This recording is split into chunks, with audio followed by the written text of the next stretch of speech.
Tune in to nostalgia. Tune in to now. Golden Radio Hour.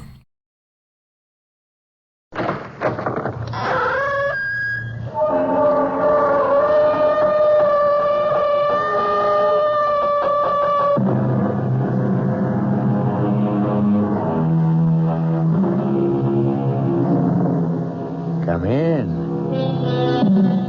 Welcome. I'm E.G. Marshall. Welcome to the sound of suspense. Welcome to the fear you can hear. But mostly to the world of terrifying imagination. In the next 52 minutes, you'll hear a story about truth. Everyone is in favor of truth, of course. It's a word which produces immediate reverence and respect. But sometimes the truth can be a terrible thing, even a shattering thing. Oh, my God! Mark, you hit a woman! I told you not to drive so fast! I didn't see her. I didn't see her crossing the road. Is she alive? Oh, Mark, look at the way she's lying there. Lorna, Oh, she must be Mark. dead. Lorna, you mustn't tell anyone. Please, you mustn't tell anyone.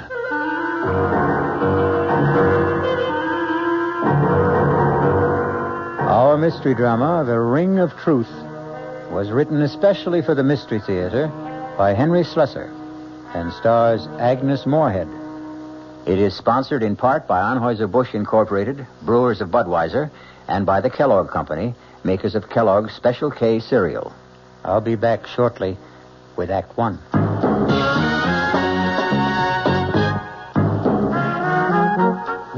Some beer drinkers have funny ideas about beer. They think beer improves with age, like wine. Well, find a brewmaster, though. You'll find a beer drinker who knows better. The Budweiser brewmaster says it all depends on how beer is aged. Just letting beer sit in lagering tanks makes it older, not necessarily better. That even goes for keeping a case around the house for a couple of months. But there is one kind of aging that's good for beer. The Budweiser kind. Beechwood aging. In this kind of aging, something happens. It lets all the flavor of the choicest hops and best barley malt that go into Budweiser get through to you. Sure, it takes more time and trouble to brew Budweiser that way, but brewing beer right does make a difference. Anheuser-Busch, St. Louis. Hey, Ma, what's for dinner? ShopRite has a beautiful buy to help you serve dinner. Fine imported porcelain china. The beautifully crafted Lovelace pattern by Crown Victoria. An elegant white-on-white platinum-banded pattern to complement any table. Now available only at ShopRite. The basic place-setting pieces, dinner plate, cup and saucer, dessert plate, and bread and butter plate, are just 39 cents. 39 cents each with every $3 purchase. A different place-setting piece is featured each week at this special price. You'll want to collect all the magnificent completer pieces and matching ovenware available every week at low prices, too. Visit ShopRite and start your set of lovely porcelain china today. It's a beautiful buy. Hey, Ma, what's for dinner? ShopRite has the answer. Offer not available in Westchester, Ulster, Orange, Dutchess, and Columbia counties.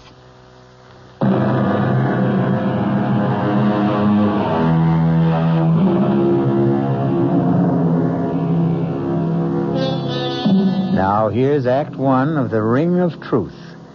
The place, a charming college town in New England. The people you're about to meet, young Lorna Kittredge and the special man in her life, Mark Kramer. His driving speed, a comfortable 30 miles an hour. I'll tell you what I resent most about your father, Lorna. It's the fact that he deliberately keeps forgetting my name. Mark, don't be so silly. Daddy has a genuine problem about names. No, I'm sorry, darling. I just can't buy this absent-minded professor stuff. It's too corny. Corny or not, that's exactly what my father is sometimes. Absent-minded.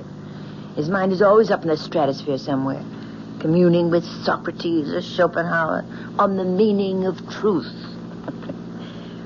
You just don't like my father very much. I hardly know your father. Look, I want to get along with him, Lorna. After all, he's going to be my father-in-law, isn't he? You're almost home. What can I do to put you in a better mood? That's easy, darling. You can promise to tell him tonight. Oh, Mark. Tonight? Why not? But I told you that the Pryors are going to be at dinner tonight. Harold Pryor's Daddy's publisher. So, after they leave, you can tell him. Lorna, we've been engaged for almost 3 weeks now. Nobody knows about it except you and me. Well, isn't that enough? Not for me, it isn't. No. I'm the kind of guy who wants to shout it from the housetops. Yes, I do, too. I really do, Mark. I love you so much. All right, darling. And prove it. Tell him tonight, Lorna. Tell him you're going to marry what's-his-name. What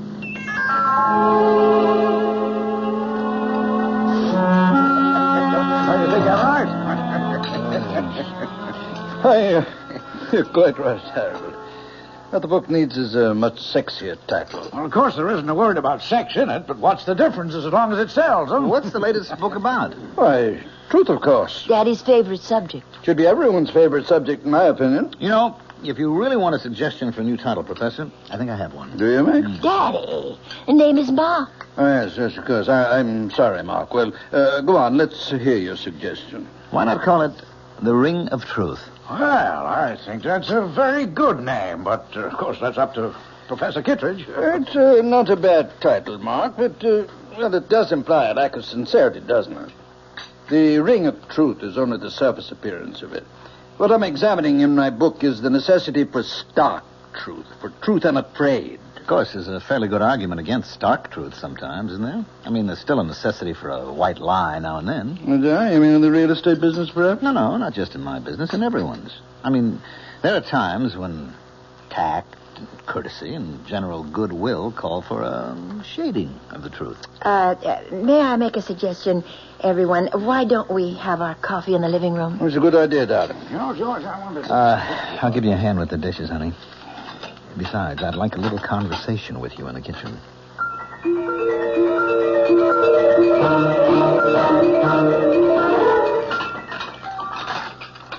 All right, Mark. I know what you're going to say.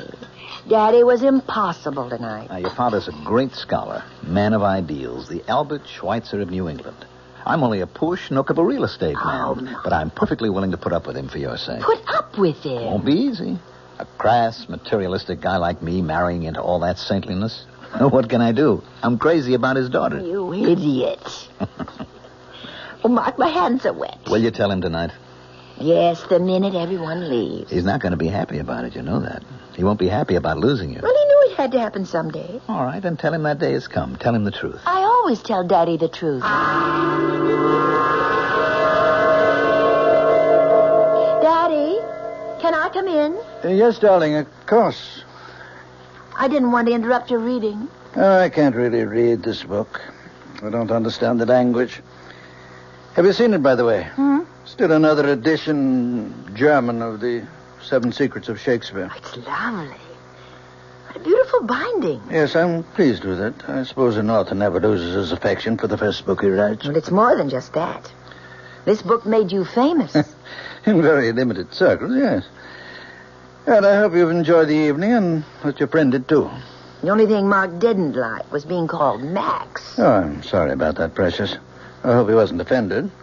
But you have to admit that you do bring home a lot of young men. Daddy, that may have been true once, but Mark Kramer is the only man I've seen for the last 6 months. That long? And the reason I've seen him so much is that, well, I'm in love with him. Well, that isn't an entirely new phenomenon either, is it? Daddy, Mark asked me to marry him. I said yes. Marriage? You know that word, don't you? It's English, not German. Yes, I know the word, but, well, it's just that I never supposed you'd want to marry now. I mean, before your doctorate, before you've done all those things we plan to do together. Marriage wouldn't put an end to our plans. And as for your lecture tour, but you don't really need me along. I don't know if I'd want to go without you. I'm getting a little old to gallivant around Europe by myself. And it's the first time I've heard you complain about being old. For some reason, the last 10 seconds, I began to feel old. Of course, Mark and I could go with you to Europe as a sort of honeymoon. No, Lorna, he's not going to want that, I'm sure. In fact, My guess is that your young man is going to want to see as little of me as he possibly can. No, Daddy, that isn't so. He knows that I won't just abandon you. I couldn't be that heartless. That's the last word I'd use about you, precious. I know your heart only too well. I know what a tender, beating little thing it is. I've always been afraid of the man who would trap it someday. I just wish you knew Mark better. He's not a I'm not scholar. saying anything against Mark. I'd feel this way about any man. I'm like the tired old king of the fairy tale, darling, forced by the condition of kingdom to give the hand of his princess to a commoner. Oh, Daddy.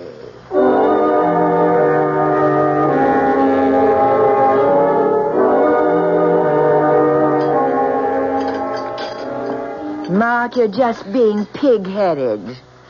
It won't even be 6 months. And by that time, I'll have my doctorate, and Daddy's lecture tour will be over. Oh, that's great. Just great. Waiter, where's the drink I ordered? Mark, I've never seen you have more than 2 martinis in my life. Oh, you're wrong, my love. I had one before you got here. The one coming up will be number 4. Mark, please, don't be so upset. I'm not breaking our engagement. I'm simply asking for a postponement. How long did he take to talk you into it, Lorna? Well, it was something I decided to do, Mark. All by myself. Because you realized how important it was? To get your Ph.D.? To make sure Daddy was taken care of on his lecture tour? But it is important to me. You know, you're a lucky girl to have a father like that. Now, you take my old man. Good old Charlie Kramer. Real estate. I don't think he ever heard of an ethic or an ideal in his life. Probably told a dozen lies a day, old Charlie. I guess that's why he turned out so badly. You're drinking too much. You always do when you're angry. Just another flaw in my character. Hardly noticeable in the general ruin of my personality. Please, Mark, I don't want you to be drunk to drive me home. Oh, don't worry. I won't even have that 4th drink. See what a nice guy I am? I want to make sure you get home to Daddy safe and sound.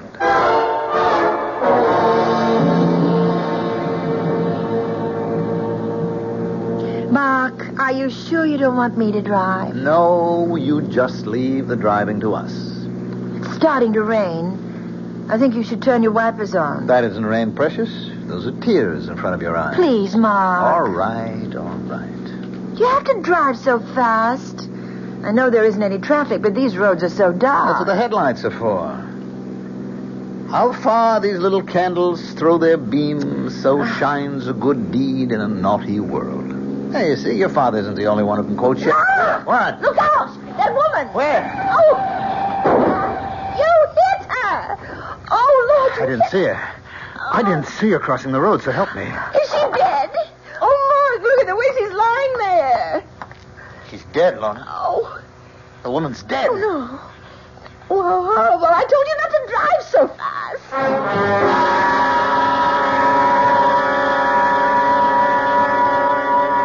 Oh, Daddy, it was so awful. And it was my fault. My fault that Mark drank so much. He really doesn't like whiskey very much, but when I told him about what we decided about postponing the wedding... You mean what you decided, darling? It was your decision. He was driving so recklessly. He must have been going 60 miles an hour on that road. The speed limit there was only about 30. They haven't arrested him, have they? No. But the police were called, weren't they? Yes. They know Mark, of course. He's lived here all his life. Didn't they give Mark a sobriety test? No, nobody even suggested it. I mean, Mark didn't seem to be drunk at all. Not after it. And of course, he didn't say he'd been drinking. Didn't mention the speed he was traveling at. Well, they asked him. Mark said he was going 35, and the woman just stepped out in front of him. I see. He had to say it, Daddy. I mean, otherwise it would have been a crime, wouldn't it? I think it's called vehicular homicide. Well, he could go to prison for that, couldn't he? Perhaps. Oh, Daddy. Donna, what did you say? What? What did you tell them when the police talked to you about the accident? They didn't. They didn't ask me anything. They said there would be an inquest to determine the facts. I suppose I'd have to answer questions then. And what will you say then? Why, I don't know. I mean, I have to corroborate Mark's story, of course. Is that what you're going to do? Oh, well, if you could have seen his face, Daddy, it was like a child. Like a little boy, afraid to be punished. He said, "You'll stand by me, Lorna, won't you?" And so you're going to stand by him. You're going to forget all you ever learned about truth. You're going to lie. But, Daddy, what else can I do? I can't advise you, my darling. All I can do is remind you that you and I have always loved truth as much as we've loved each other. Are you going to change now?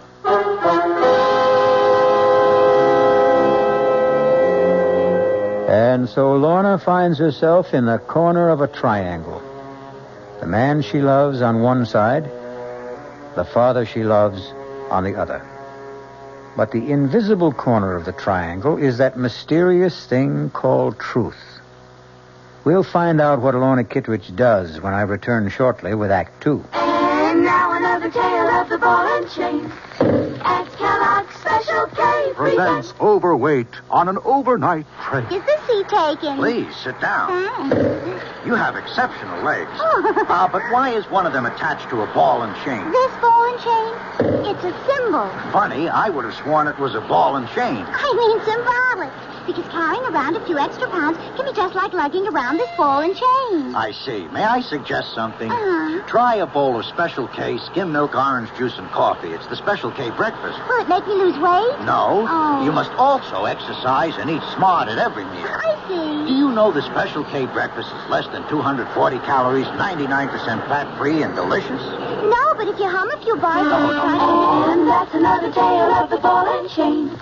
Your happy ending could begin with the Kellogg's Special K breakfast. That's Kellogg's Special K. Good night. This is WOR New York, your Mystery Theater station.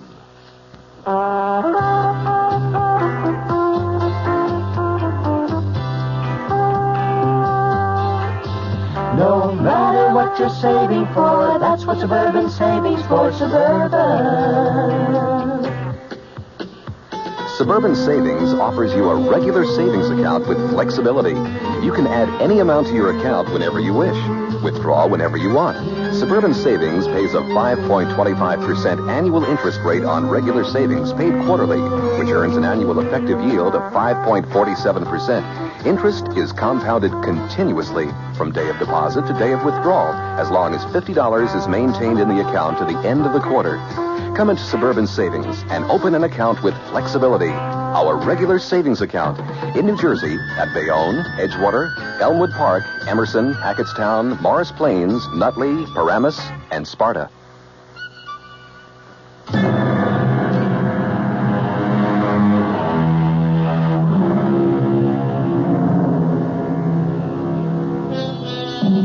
Ye shall know the truth, and the truth will set you free. Will that familiar saying work in the case of Mark Kramer? It may all depend on the outcome of the next conversation you hear in the home of Professor John Kitteridge and his daughter. Lorna, come in? Yes, Daddy. All dressed already? Yes. I know I don't have to leave for the county courthouse for another hour, but I was too nervous to just lie in bed. Why don't you come downstairs and have some breakfast with me? No, I couldn't. I feel too sick. Oh, poor kitty. I haven't called you that since you were a little child. Or don't you remember me calling her that? No, not really. You see, before you were born, I wanted to name you Catherine. But your mother objected because she was certain you'd be nicknamed Kitty. Then you'd be Kitty Kitteridge. And she hated the sound of it. You've told me the story before. I know you're not in the mood for old family anecdotes. All I can think about is that inquest this morning. I'm so frightened. My skin feels like ice. Darling, you won't have to be frightened if you do what I said. It's only lying that makes us afraid. Please don't talk about it. I have to lie for Mark. I love him. I'm going to marry him. Do you think the others will lie? The bartender at that restaurant? What was the name of that again? Bruno's? Yes. He'll defend Mark. I'm sure he will. They don't like trouble. They had some license problem last year. They won't want to admit that they served Mark so many drinks that he was hardly able to walk, to say nothing of drive. So you're the only one who has to lie. Daddy, the woman is dead. Nothing will bring her back. Lies, truth, nothing. Who does it help if Mark goes to prison? Yes. You're right, Precious. There's no profit in truth. None at all. Then you agree with me. No profit, Lorna. Only loss, maybe. But that's something you'll have to judge for yourself. You know my feeling about truth. You know what I've always taught you about it. Yes. Dare to be true. Nothing can need a lie. A fault which needs it most grows too thereby. You used to like that poem. Now you're quoting it with contempt. Oh, Daddy, why can't you understand? Why do you have to be so demanding? Let me forget truth just this once. Your mind is your own, Lorna. Well, I want to do what's right. Then do what you want to do. You're an adult now, independent of me. Lie if you want to. But don't look for my approval. And above all, don't ask for my blessing. Daddy!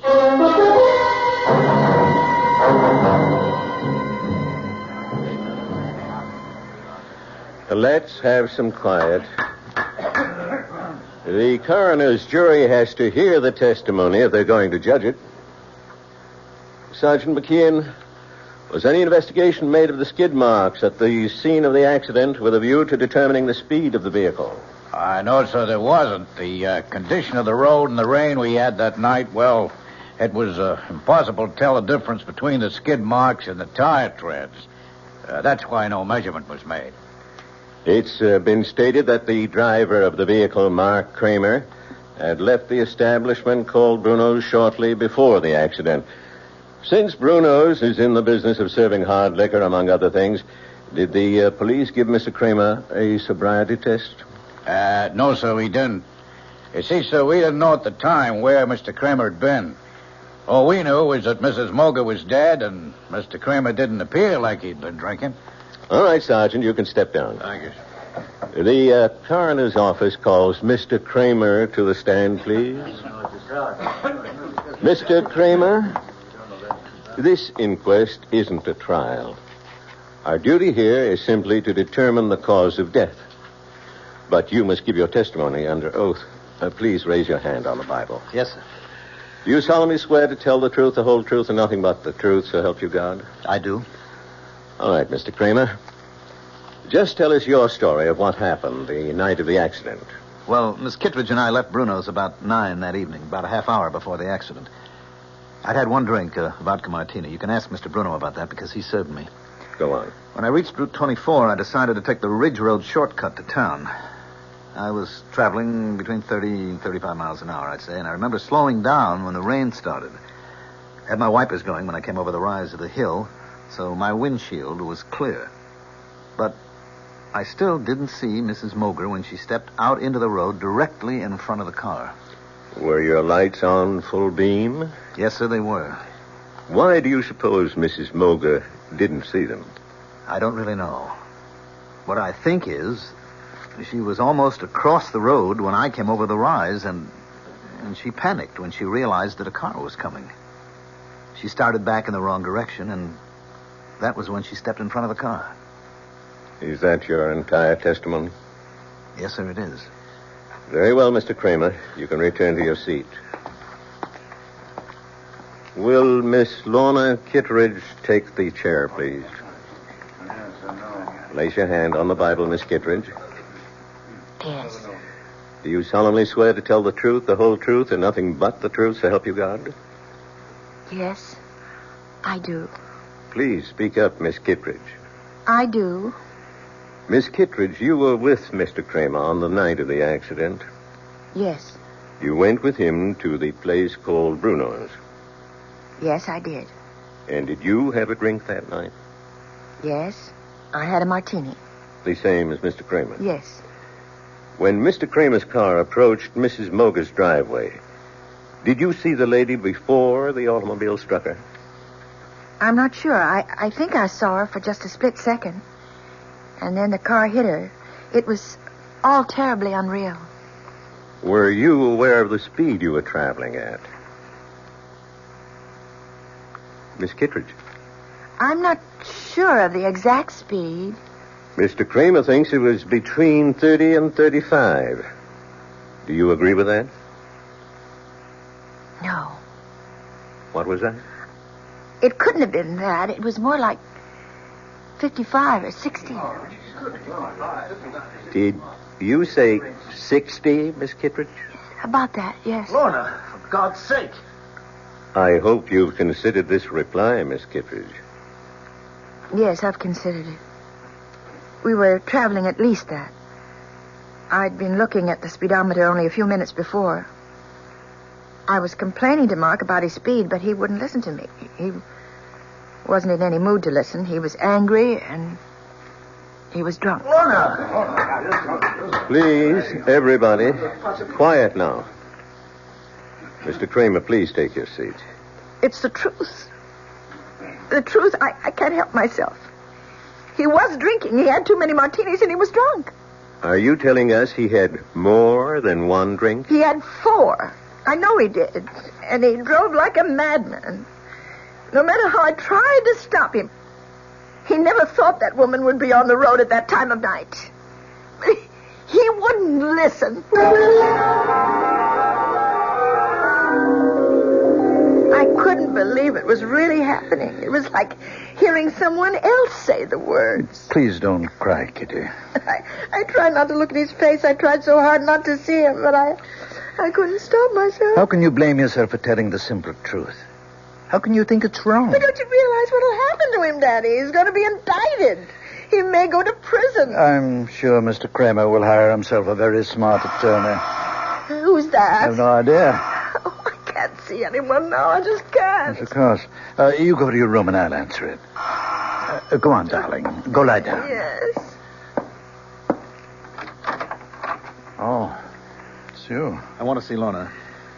Mark, please listen to me.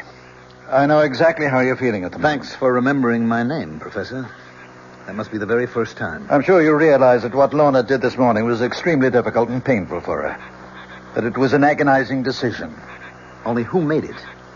Lorna's lying down right now. I suggest you try telephoning her later. I'm not leaving until I see her. I had hoped we wouldn't get violent about all this, Mark.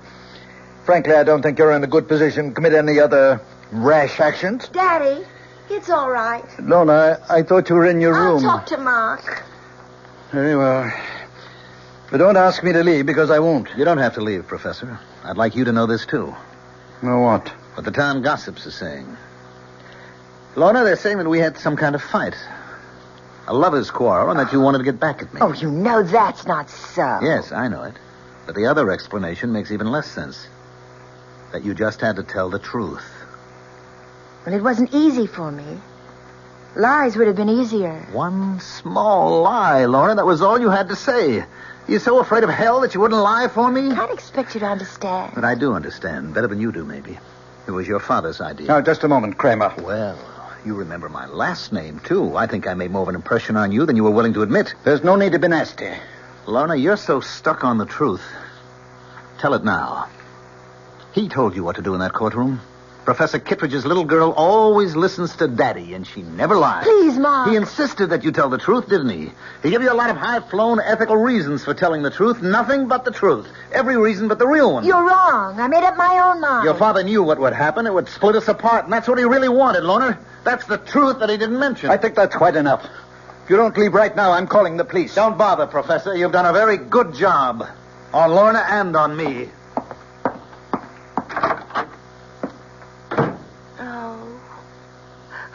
Oh, Daddy. Daddy. Kitty, don't. It's going to be all right. How can it be? He hates me now. Mark hates me. Things will change. You wait and see. He'll get himself a smart lawyer, and nothing will happen to him. Mark Kramer, having been found guilty of the crime of manslaughter, it is my duty to sentence you to imprisonment for a period of not less than 1 year and not more than 5.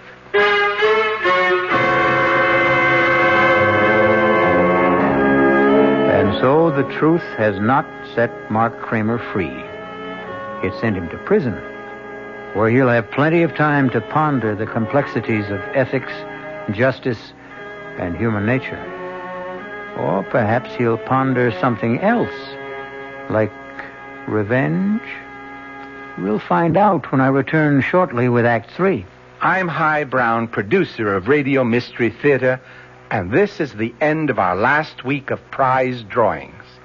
Just send us your name and address tonight to be eligible for one of 50 prizes: 2 AM/FM stereo phonos, 2 travel clock radios, and 46 anthologies of modern suspense.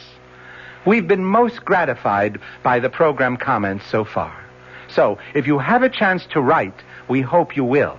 And let us know a bit about you, who you are, what you do, how old you are. But your name and address are enough. To Mystery Theater, Box 50, Radio City Station, New York, 10019. That's Box 50, Radio City Station, New York, 10019. Entries must be postmarked no later than tonight, the 26th. Offer good everywhere unless locally prohibited. This is WOR New York, your station for the Mystery Theater. An invitation. This is Peter Roberts. Join us Sunday morning, 8:15 to 10 here on WOR for Rambling with Roberts. 2 hours of music, specially selected for Sunday morning listening pleasure, along with, bits of weather information, news headlines, bits of trivia, such as the fact that a man from Onowa, Iowa, received a patent for what he called Eskimo pie, which was ice cream coated with chocolate. It all happened in 1922. It may not seem like very much in the way of history, but it does take place, these little bits of trivia and information, on Rambling with Roberts. So, of a Sunday morning, make a note. 8:15 to 10, right here at 710 on your dial, come Rambling with Roberts. You don't have to give us an RSVP. Just be on hand. Thank you.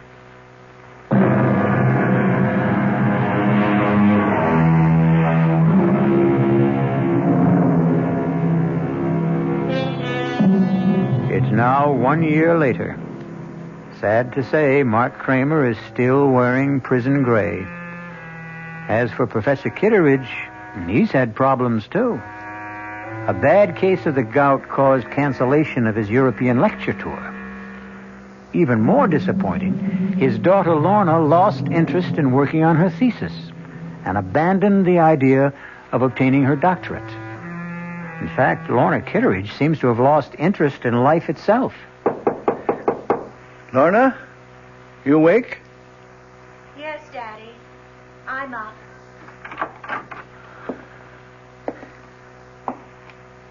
Darling, it's almost noon. It's not like you to be in bed so late.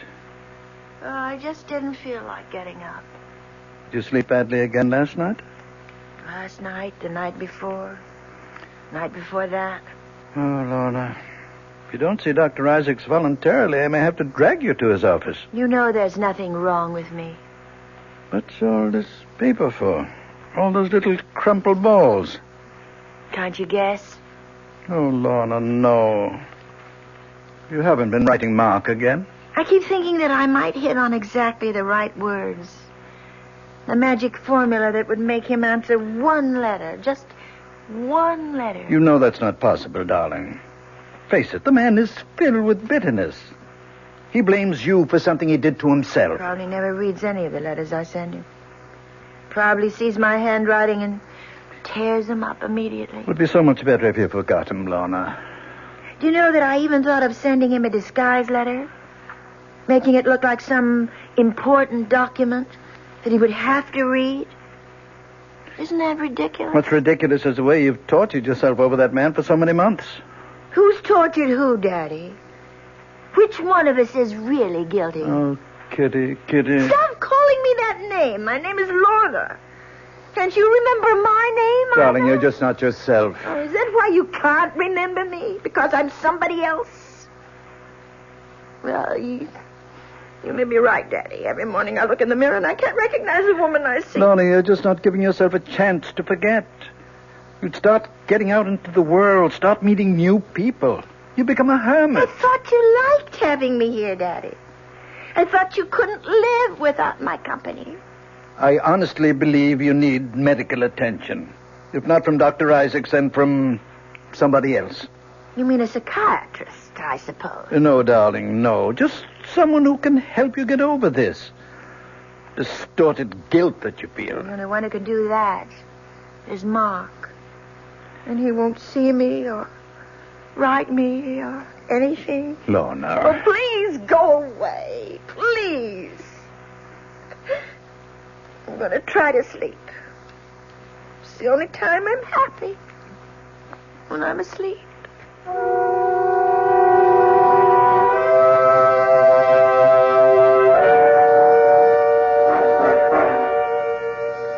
right. Step right over here, Kramer. Anything you say, guard. Remember, visiting time is limited to 15 minutes. Look, I don't want the 15 minutes. They're being forced on me. Sit down and behave yourself. Yes, sir. Anything you say, sir. Well, no, Mark. Make it fast, Professor. I've got important matters to take care of back in the shop. I'm making a very special license plate. Mark, I know you resent the fact that I've forced this encounter. Took some doing, believe me. Uh-huh. Why did you go to all the trouble? Because it's a matter of health. Lorna's health. She's pining away for me, is that it? Well, tell her to stop, Professor. My nights are filled with sweet dreams, and she is in none of them. You tell her that for me. I want you to see her, Mark. Oh, I wouldn't force that issue, Professor. I don't have anything nice to say to your daughter. You misunderstood Lorna. Couldn't expect you to applaud what she did in court. But if you really thought about the ideals that motivated her... Whose ideals? Yours or hers? Do I have to separate them? Yes. But you can't, Professor. Because she's your monster. You've got her all twisted up between her ethics and her instincts. I suppose you're proud of the result, but it's a fake. There's nothing fake about her principles. She doesn't have principles. All she has is you. Her shining example. She wants you to love and admire her, so she does what you expect. That's why Daddy's little girl always tells the truth. She does tell the truth. Always. And her father? I abominate lies. You won't even lie to yourself. Then tell me this. Weren't you happy when Lorna and I broke up? Didn't it save your happy home? I can see that coming here was a mistake. You're a hypocrite, Professor. This whole thing was your doing, and I'll never let you forget it. Goodbye, Mark. Wait a minute. There's something you should know. What's that? I'm being paroled next week.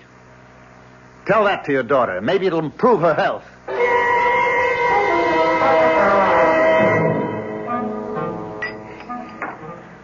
Of course I'm pleased, Harold. It's just that I'd much rather see a new book of mine published than a new edition of an old book. Well, you can't argue with success. People never seem to tire of the 7 Secrets of Shakespeare. I suppose I shouldn't complain. It does buy the groceries. Just cash the royalty checks and be happy.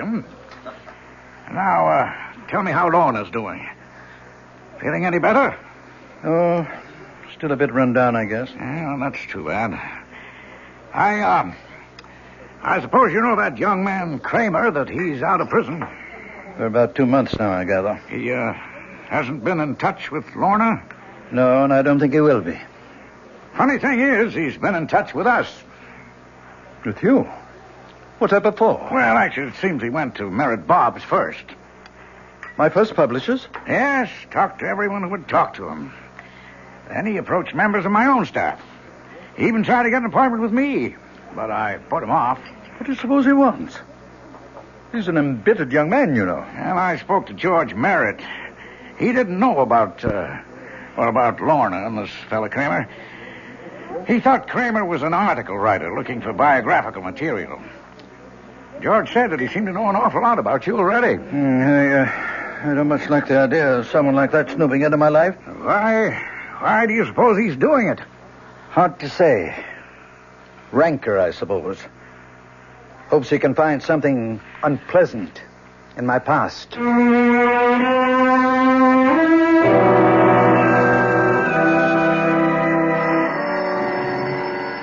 I'll get it, Lorna. Hello? Professor Kittredge? Yes?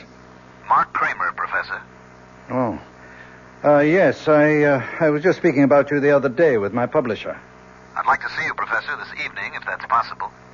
See me? Or Lorna? No, just you. If Lorna wants to be there, that's her business. Something tells me she'd rather stay away. Can you give me some idea of why you want to see me? You might say it's a business matter. Who is it, Daddy? What time would be good for you, Professor? Make it about 9. I'll make it exactly 9. Daddy, you look so strange. Who was that on the phone? It was Mark Kramer, Lorna. Mark? He's asked me to see him at 9 tonight. I have no idea what he wants to say, but whatever it is, I'm sure it won't be anything pleasant. I'd rather not be here. I didn't think you would. Mark blames me for what happened in court, not you. He refuses to admit that it was your own love of truth. My love of truth? Daddy, you never understood me yourself. How could you explain me to someone else? I didn't love truth. I loved Mark. You did what you had to do. What your conscience told you to do. My conscience? Is that what I was satisfying? That small little voice inside me? It can be a loud voice, darling. A very compelling voice. But I still hear it. It's still talking to me. And you know what it's saying? You fool.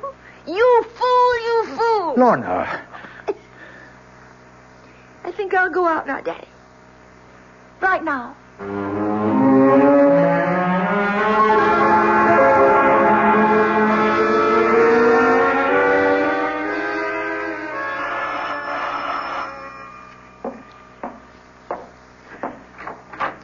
Good evening, Professor. Hello, Mark. Come in. Thank you. Nice of you to see me. I wasn't sure of my reception after the last time. I see you're using a cane these days, Professor. Yes, a touch of gout. Mark, I hope you weren't expecting to see Lorna. She's not here. No, I didn't expect to see her. Would you care to come to the point of this visit? Yes, Professor. I'll come to the point. I've come to see you about truth. Oh, must we, Mark? Really? I mean, these philosophical discussions are meat and drink to old campus fogies like me, but I'm rather tired of the subject right now, very tired of it. Frankly, I'm a little exhausted by it myself. I've just spent 2 months in search of it, and I didn't even know what I was looking for. You've been digging up things about me, haven't you? I hope you enjoyed yourself. No, I didn't. You see, I made the mistake of talking to your enemies. The publishers you dropped, the friends you no longer see, the scholars you had disputes with. What did you get out of that? Nothing. Your enemies didn't have the truth about you, Professor. Only your friends did. Like Avery Hayes. Avery Hayes? Oh, I'm glad to see you remember the name. Strange how few people do. Even though you dedicated your 4th, or was it your 5th book to him? George Merritt knew him, of course. Mr. Merritt called you Avery's benefactor. Said that Hayes was an alcoholic that you took care of for many years. He was my friend. Yes, he was a good friend, and you were good to him. That was one chapter of your past that you had every reason to be proud of, wasn't it? Avery's been dead for 10 years. What did you want from him? Nothing, Professor. I just thought a man like that deserved a little recognition, if only for his past association with you. So I talked to people who knew him, his old pals, his family. He still has a brother alive, you know, a crotchety old fellow in the terminal ward at the county hospital. His name's Ezra. Perfect name for the old boy. And you know what? He still has the junk Hayes left when he died. That pitiful collection of books and papers. You don't expect me to believe that about Avery's papers? Avery never kept anything, not a thing. He was a foolish, drunken old... He was also brilliant, wasn't he? Went to the university on a scholarship. You only beat him out for top honors because of his drinking. You're talking about 40 years ago. He was drunk and he was dishonest, too, wasn't he, Professor? That was how he sustained that wild life of his, by selling his scholastic services to anybody who could pay for them. It's not different today. Yes. That's what Avery said in his letter. The one he wrote to a woman named Jean. I didn't know who Jean was or why Avery never mailed the letter, but there it was. Avery said he was cleaning up $100, $200 a month and would surely be able to pay back all he owed before the end of the semester. And then he mentioned the thesis. The big job he was doing, that he expected $300 for that job alone. You know which thesis I mean, Professor? Please go. Get out of here. I've had enough of this lying filth. The 7 Secrets of Shakespeare. Sounds like a mystery story, doesn't it? But it was quite a piece of work. And it became more than just a college thesis. It became a world-famous book. It made your reputation, Professor. You're a liar. A liar. You know nothing about it. You paid Avery for his work and put your name on it. You might have done as well yourself, but you were young and lazy, and you had the money to pay for it. Then you discovered how good it really was, and it was too late for both of you to change the course of history. Get out of this house now. Get out. I'm going, Professor. I just wanted you to hear this little story about truth. And also to tell you that I have Avery Hayes' letter. What did you say? I have his letter, Professor. It tells the whole story. Good night. Mark! You told me to go, and I'm going. You filthy animals! Get rich! Kill you monster! I'll kill you! Kill you, you animal! Daddy! Kill you! Daddy! Like a wild beast! Oh, my God! What have you done? Lorna! Daddy! Lorna! Oh, thank heaven you're here. Oh, thank heaven. Look at his head. Oh, dear Lord. You saw what happened. Oh. What the crazy fool did, he attacked me. You killed him with your cane. He attacked me, Lorna. You know how much he hated me? I had to defend myself. No, I saw what happened. I saw you strike him from behind. No, Kitty, no. He tried to kill me. That's why I hit him. Daddy, I saw everything. You killed Mark. You did it deliberately. That's the truth. You always taught me to tell the truth. It's the only important thing. The truth.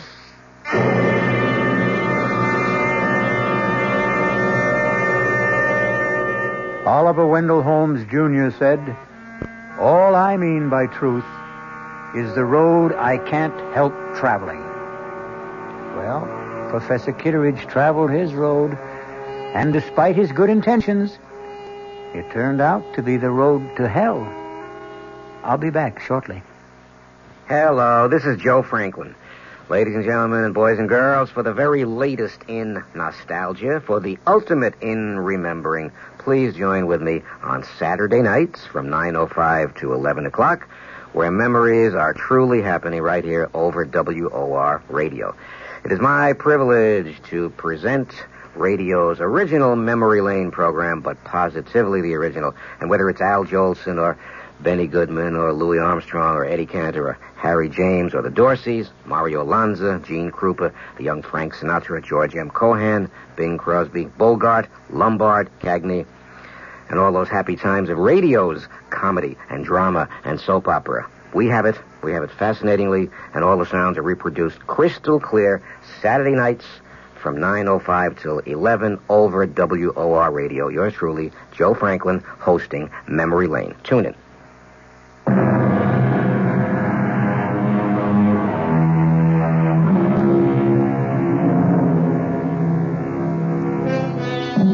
If there is a moral to the story you've just heard, it's not that truth is so bad.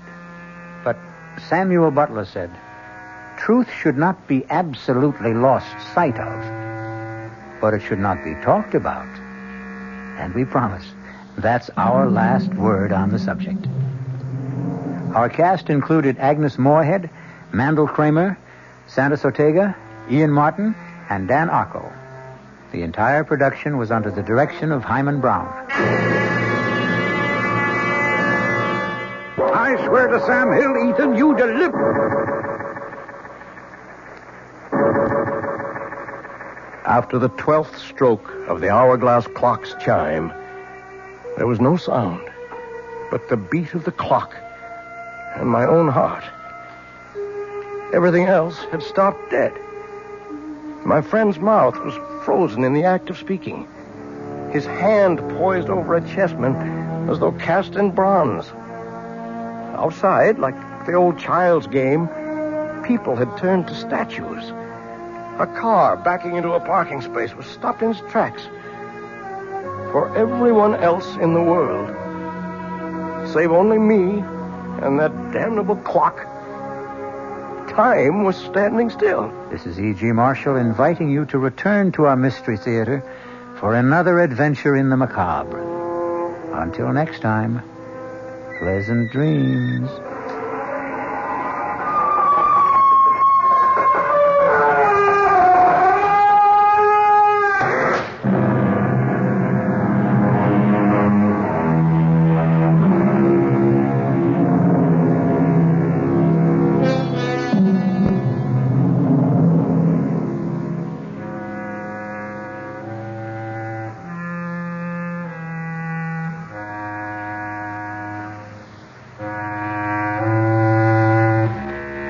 WOR Mystery Theater was brought to you by ShopRite Supermarkets, where you get a lot more for a little less, and by Suburban Savings, with offices throughout North Jersey. The preceding Mystery Theater program was furnished by the CBS Radio Network. The late news is next at 9, followed by Joe Franklin and Memory Lane here on WOR New York, an RKO General station. Good evening. News at 9 from the WOR newsroom. This is Bill Maher reporting. The fast-paced Secretary of State is in New York for the weekend. He'll be meeting tomorrow with UN Secretary General Kurt Waldheim to fill him in on the diplomatic goings-on that brought about a settlement between Israel and Egypt. Just what the Secretary's plans for today and this evening are, nobody's saying. One of the Secretary's favorite companions, Nancy McGinnis, lives in New York, but all aides will say about Kissinger's plans is he has personal business. President Nixon can be impeached for abuses of political power, even though he may not have violated criminal law. This, according to a study just released by the New York Bar Association. The U.S. Constitution says the president can be impeached for, quote, high crimes and misdemeanors. According to the Bar Association's report, this phrase comes from English law and refers to acts which undermine the integrity of the government, as well as purely criminal acts. Among those activities designated by the report as impeachable were corruption or flagrant abuse of power, acts which undermine the public trust, and acts performed by presidential appointees that constitute high crimes and misdemeanors if unchecked by the president. The upcoming trial of two former cabinet members has prompted the Senate Watergate Committee to postpone its public hearing scheduled to begin Tuesday. Committee Chairman Sam Ervin says the panel is putting off the hearings to avoid possibly prejudicing the trial of former Attorney General John Mitchell and former Commerce Secretary Maurice Stans. No new date for the hearing has been set. A spokesman for the Capitol Hill leadership has said the Democrats in Congress will cooperate with President Nixon in meeting the energy crisis. But, said California Democrat John McFaul, the White House must reciprocate. McFaul spoke on national radio in response to President Nixon's energy address last week. The congressman said the first positive step the administration could take is to withdraw its opposition to a provision of the Emergency Energy Act attacking excessive oil company profits. The captain of that Bulgarian fishing vessel seized off the New Jersey shore today for allegedly fishing within the 12-mile U.S. coastal limit has denied his trawler trespassed. The captain, Peter Todorov-Donchev, said in New York, where he was brought by the Coast Guard, that his vessel was 13.5 miles out to sea when his ship was overtaken by the Coast Guard cutter Unimak. Turkish officials still are seeking an explanation for a jetliner crash which claimed the lives of at least 62 persons this morning. The plane went down shortly after takeoff from Izmir, causing what authorities call the worst air disaster in Turkey's history. The U.S. Embassy in Ankara says two of those killed were identified as New Jersey residents, Dr. and Mrs. Horace Gerard of 41 Knox Road in Tenafly. Well, 51% of the population is female, and Governor Brendan Byrne isn't taking chances with their votes. The New Jersey governor has spoken before the state's first meeting of female public servants, and he promised to give serious consideration to the problems facing women. Byrne asked the group assembled in Princeton for help in recruiting qualified women for jobs in state government. The governor said he has tried to appoint a woman as state education commissioner, but said he received virtually no applications from females. The weather for New York City and vicinity, mild with occasional rain tonight and again tomorrow. Low tonight in the low 40s, high Sunday in the mid-50s, mostly cloudy Sunday night and Monday with a chance of showers Sunday night, and the low Sunday night in the low 40s. At the moment in cloudy Midtown Manhattan with some very light rain falling, the temperature at 44 degrees, humidity 86%, wind southeast at 4 miles per hour, the barometer 30.21 and falling. That's the news at 9. Bill Maher in the WOR newsroom.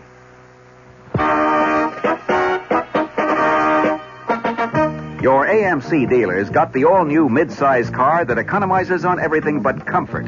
That car, the roomy 74 Matador. And another important advantage. Our 74 Matador comes with an economical 6-cylinder engine as standard equipment. And consider this. Matador is the only new mid-size car backed by all the benefits of the exclusive AMC Buyer Protection Plan. Which means that under normal usage and accepting tires, if anything AMC did goes wrong with your new 74 Matador, in the first 12 months or 12,000 miles, we'll fix or replace it free. Come in today. Meet the unbeatable combination. 74 Matador backed by the AMC Buyer Protection Plan. See your AMC dealer where you get a good deal and a good deal more. And stay tuned for Joe Franklin's Memory Lane next on WOR New York, an RKO General station. This is WOR New York.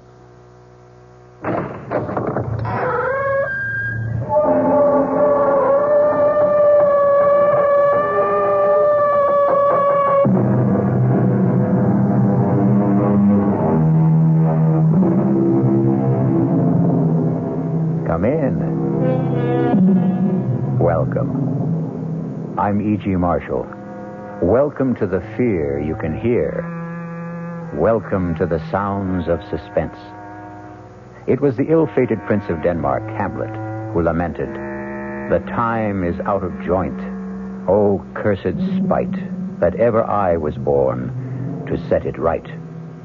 Many people before and since have echoed the same cry of despair, but none with more compelling justice and reason than Ethan Vigil, clockmaker and destroyer. Ethan Vigil, for whom a special clock struck a magic and an evil hour. Got your box in. Your move, Jake. No, don't rush me. I'm thinking. God in heaven, Ethan, how can you stand that infernal racket? What racket? Oh, you mean the clock striking? I don't even notice it anymore. Well, go ahead. What do you want to give up? No. Who can think of a chess move with all hell breaking loose? From now on, start our games after midnight. That's to drive a man stark, staring mad. I swear to Sam Hill, Ethan, you deliver.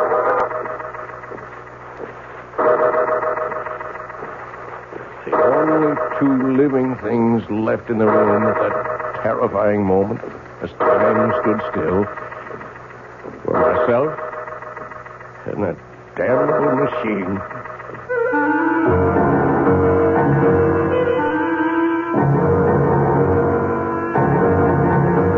Our mystery drama, Time and Again, was written especially for the Mystery Theater by Ian Martin and stars John Beal.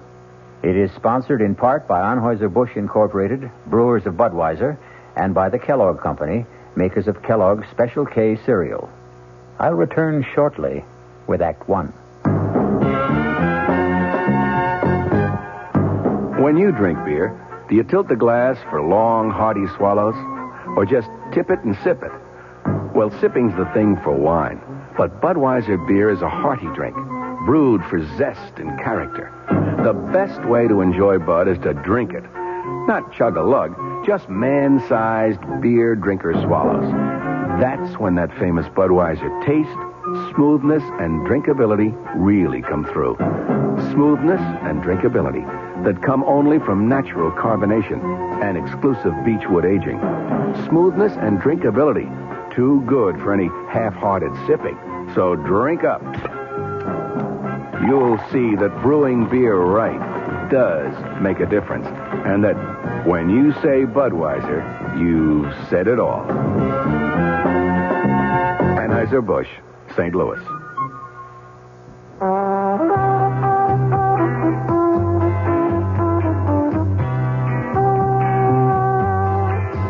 No matter what you're saving for, that's what Suburban Savings for Suburban. Suburban Savings offers you a regular savings account with flexibility. You can add any amount to your account whenever you wish. Withdraw whenever you want. Suburban Savings pays a 5.25% annual interest rate on regular savings paid quarterly, which earns an annual effective yield of 5.47%. Interest is compounded continuously from day of deposit to day of withdrawal, as long as $50 is maintained in the account to the end of the quarter.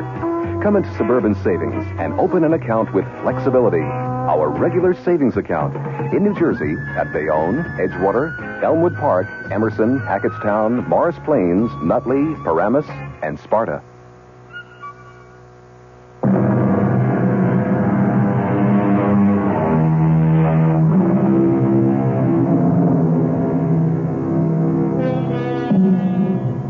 Few of us can resist the fascination of an auction, and I'm no different than most, which is how and why I happen to possess this curious document, which reveals a bone-chilling account of how many lives were lost so uncannily and eerily to the inhuman demands of what Ethan Vigil called that damnable machine. The tale I'm about to tell... No, wait. If you can manage to decipher his cramped longhand, let Ethan Vigil confess for himself. I, Ethan Vigil, clockmaker by trade, am writing this in case, when the moment comes, I fail to destroy the hourglass clock. For if I fail, someone must destroy it. Kill it. End its ghastly existence before God knows how many innocent people will die to satisfy its insatiable thirst. The clock itself came into my possession more or less by accident. I was working late at my shop one night about a year ago, and I heard a tapping on the closed glass door. Nation, some people can't read signs. Darn fools like to break that glass. Stop that. Can't you see him close? Hey, governor, please. Let me in. No, get on with you. You won't be sorry. Give me a chance.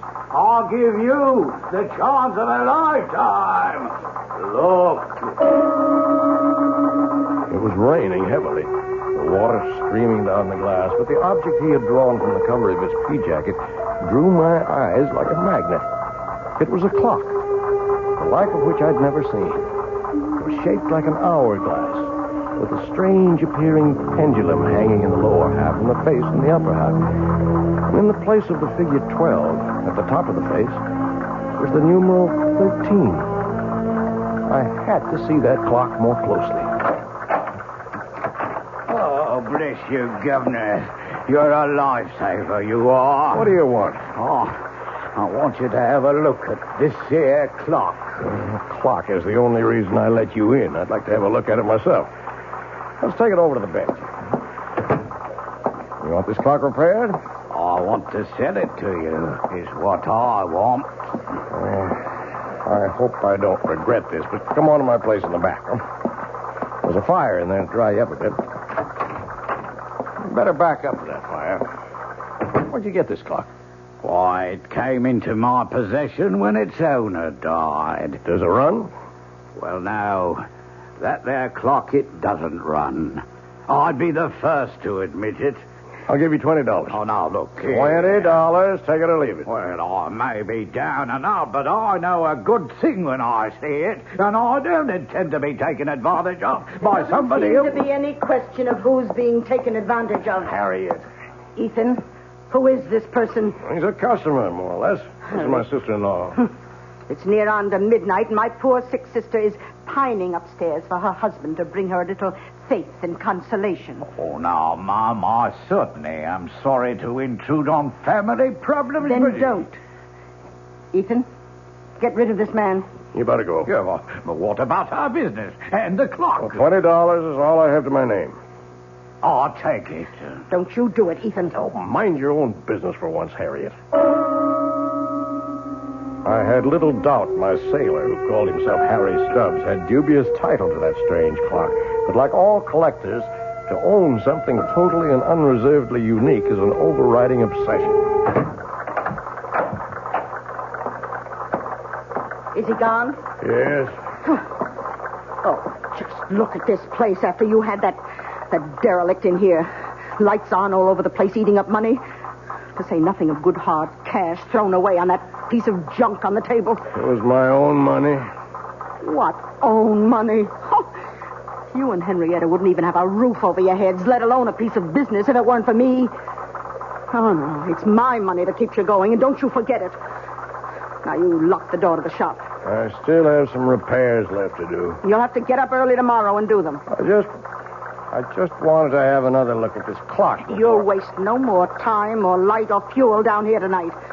If it wasn't for good money paid out, I'd take that piece of junk on the table and dump it in the rubbish. How I wish she'd done just that. Let the city collect it with the morning trash and bury it forever. But fate hadn't planned it that way. So I went upstairs from Harriet to face another problem I didn't know how to solve. My ailing wife, Henrietta. Ethan, is that you? Yes, Henrietta. Where have you been? Working, dear. Are you hurting? Oh, when don't I hurt? I know. How's your back?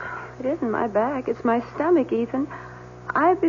I'm scared. I've been afraid to think of it, but I know Harriet's sure I've got... Hush, no, none of that.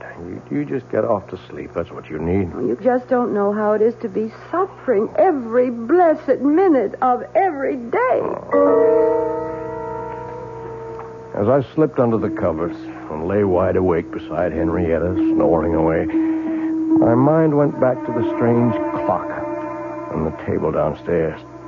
The intriguing mystery of a mechanism I had never even imagined in 40 years of clockmaking.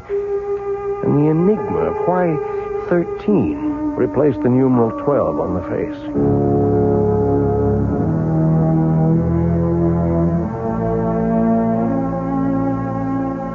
All the next morning, between my infrequent customers, I puzzled and poked and tried to reveal the workings of this bizarre clock. But by 1 o'clock in the afternoon, when I was completely stymied, my wife surprised me by coming out to the bench in her bathrobe. Henrietta, what's wrong? I've been calling for someone. Where's Harriet? Well, she went to market. I'm sorry, I didn't hear you. Oh, I've got those blinding headaches again. Could we send for Dr. Royce? Is that the old clock that Harriet told me you threw away hard-earned money on? It's a very valuable antique, an original. And it was my money. Does it run? No. And what good is it? It's worth $20 as it is, at least. In working condition, it could be priceless. Can you fix it? Oh, I don't know. Why not? Well, look at it, Henrietta. Have you ever seen anything like it? First of all, the hourglass shape of the case. What's inside? Well, that's the problem. Except for the two round glass windows. And they're not even glass. I don't know what they are. What window? Well, the one for the clock face in the upper cup, if you want to call it that, and the one in the lower inverted cup, where you can see what looks like a pendulum. Oh, can't you shake it and get that to swing? That doesn't seem to be the way it's activated. It's quite stationary. Funny lopsided shape. Maybe it melted or something. Can't you get into the works? Well, only through this lid on the top. Now, look. There's all you can see of the works. Very old. Wooden gears, wooden pinions, wooden axles. No way to lift it out. I can't even get my hand in there to try. Let me. It's so silly. There must be some way to... Ow! What is it? Look what your silly old clock has done. What's the matter? My finger is bleeding. It felt like something bit me. Oh, come on, let me see. Why, it's just a scratch. Scarcely drew blood. Just the same, I'm not taking any chances with that dirty old clock. I could end up with blood poisoning. I'm going to run this underwater. Now, you get me a bandage and some disinfectant. Right with you. I was suddenly aware that the clock was running. And its beat was the sound of the human heart. But Ethan didn't follow his wife right away, because suddenly he had become conscious that the dead clock had come to life, that it had started to record time again, and that the sound of its beat was very different from all other clocks. It was a sound akin if not completely similar, to the beat of the human heart. I shall return shortly with Act Two. And now another tale of the ball and chain. As Kellogg's Special K presents The good, the bad, and the heavy. Why is that cowboy wearing a ball and chain? Because carrying around extra pounds can be just like carrying around a ball and chain. How symbolic. What will it be, senor? Give me the Special K breakfast. Here you go. For a Special K, it's milk, orange juice, and coffee. Say, don't I know you from someplace? You probably don't recognize me with my ball and chain. I used to be 10 pounds lighter, but I'm getting back that way by exercising and eating smart at every meal, starting with this here Special K breakfast. What's so special? It's less than 240 calories, 99% fat-free, and delicious.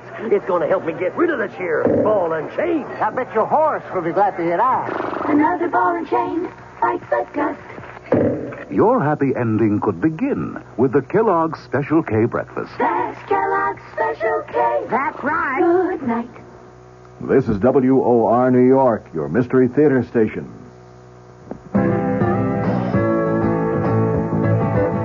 Hey, Ma, what's for dinner? Hey, Ma, what you got? Hey, Ma, will it be much longer? My hunger gets stronger and I can't wait. She loves the family. She wants the best. She does all that she can do. She lets ShopRite do the rest. Hey, Ma, What's for dinner? How about Armour canned ham, 3-pound size, $3.99. ShopRite grade A frozen green beans, 9-ounce packages, 6 for $1. ShopRite Dairy Case Homestyle biscuits, 8-ounce packages, 5 for 49 cents.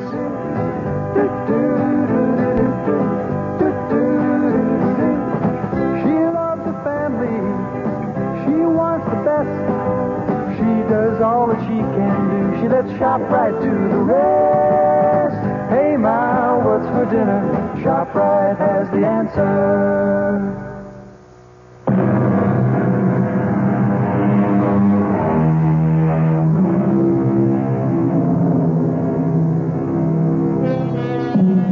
Whatever his wife had accidentally touched, the clock had begun to run and remained running steadily, without any sign of stopping.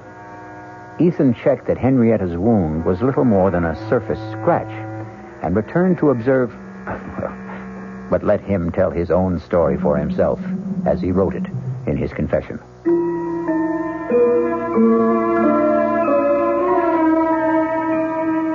My examination of the clock as it ran made it even more of an enigma. Behind the face, beneath the lid, the gears I saw engage, second by second, operated the hands that told the time.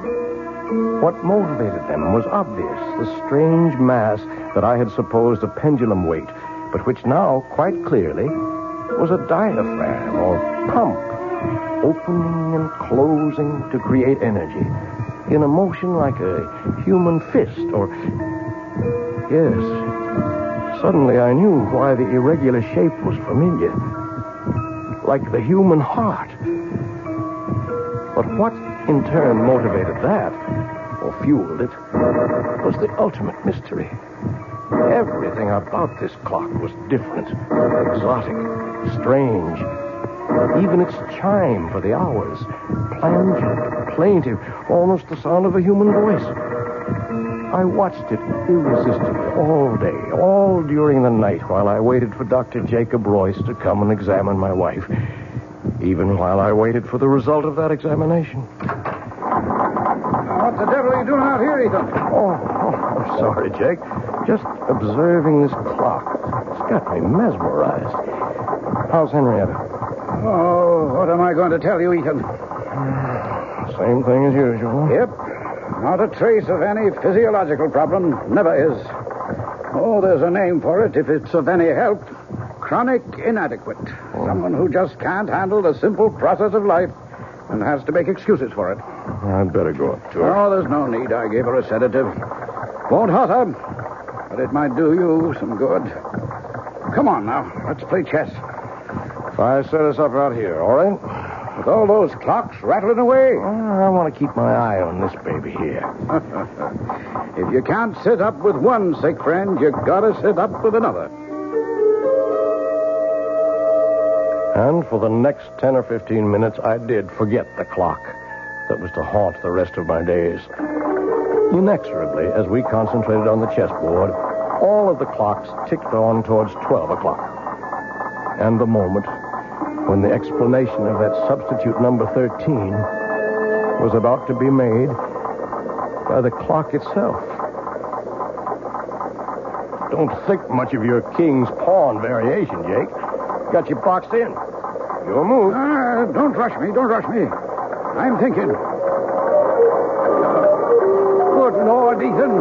How can you stand that infernal racket? Huh? What racket? Oh, you mean the clock striking? I don't even notice them anymore. Huh? Go ahead. What do you want to give up? No. But who can think of a chess move with all hell breaking loose? From now on, we start our games after midnight. Enough to drive a man stark, staring mad. I swear to Sam Hill, Ethan, you deliver. After the 12th stroke of the hourglass clock's chime, there was no sound but the beat of the clock and my own heart. Everything else had stopped dead. My friend's mouth was frozen in the act of speaking. His hand poised over a chessman as though cast in bronze. Outside, like the old child's game, people had turned to statues. A car backing into a parking space was stopped in its tracks. The very raindrops hung motionless in the air like a spangled curtain. For everyone else in the world, save only me and that damnable clock, time was standing still.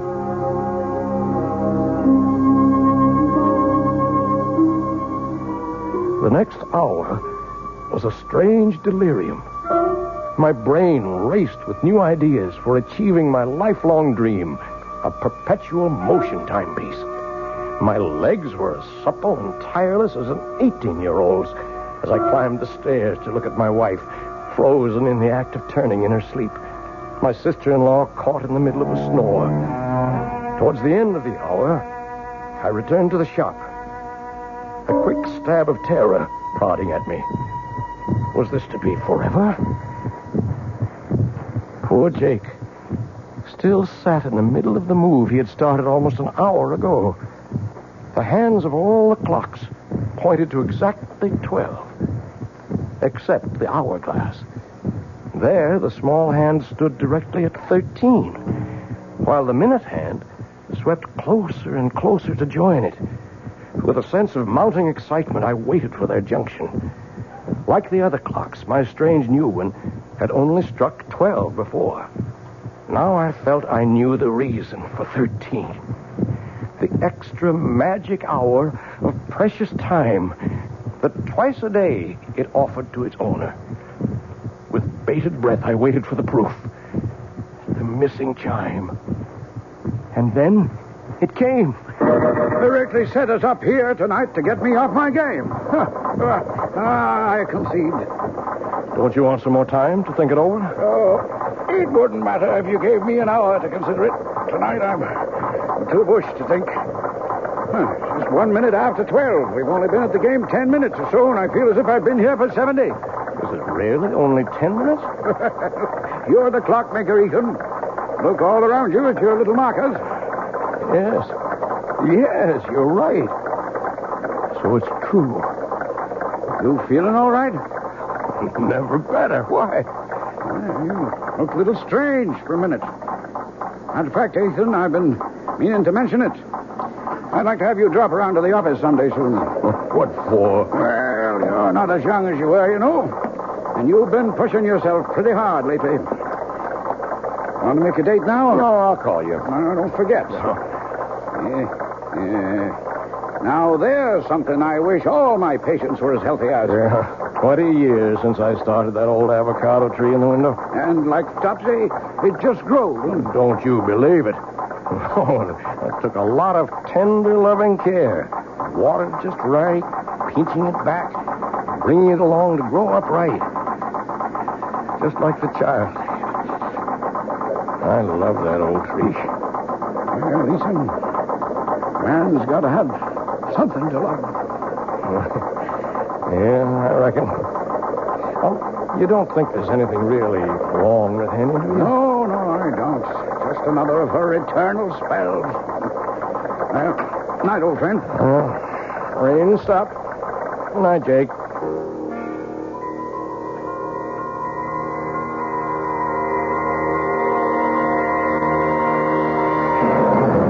For a long time after my old friend drove away, I stood by the door, gazing into the cool, crisp night. I didn't notice the cold. I was too full of a kind of welling excitement inside me. What a gift that clock had brought me. The dreams were building like castles in my head. Why, I was richer and more powerful than a king. Well, now I knew, no matter what, that for 2 blessed hours every day, from now on, I was a free man.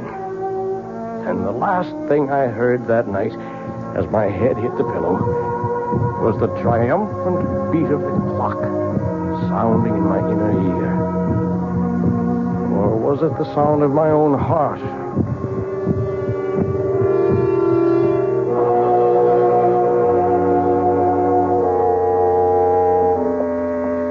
How is she, Doctor? I don't know, Harriet. Now, I don't mean to alarm you, but I think we'll put your sister Henrietta in the hospital for a few days for observation. Well, what's the matter with her? Well, that's what I wanted to put her in the hospital for. Find out. What do you suspect it is? I don't suspect it's anything. I just want to reassure myself. Now, why don't you go up and keep her company while I talk to Ethan? Oh, you won't have any trouble convincing him. I don't see why I can't take care of her. Well, you can't this time, Harriet. If you want to help, go sit with her. I'll make the arrangements with Ethan. How's Henny? I want to put her in the hospital for a few days, Ethan. Oh, she's that sick? I'm not sure. Whatever it is, this is not just one of her spells. I want her under observation for a while.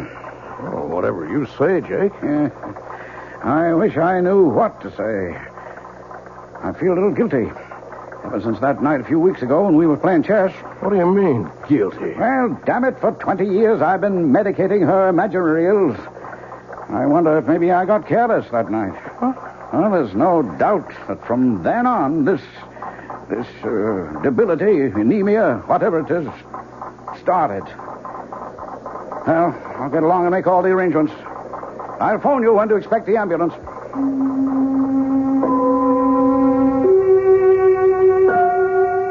I had my own guilt nagging at me.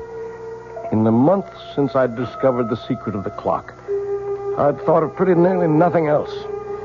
I waited as eager as a child for those 2 stolen hours every day. Not only for the relief from Harriet's nagging and poor Henrietta's everlasting complaints, but for the lift, the joy, the youth and vigor that they brought me. For I'd gone one better than Ponce de Leon. For part of a day, anyway. I had found the fountain of youth. But a wave of shocks was about to jolt me back to reality. The first was Henny's being taken to the hospital. The second was the morning the clock stopped.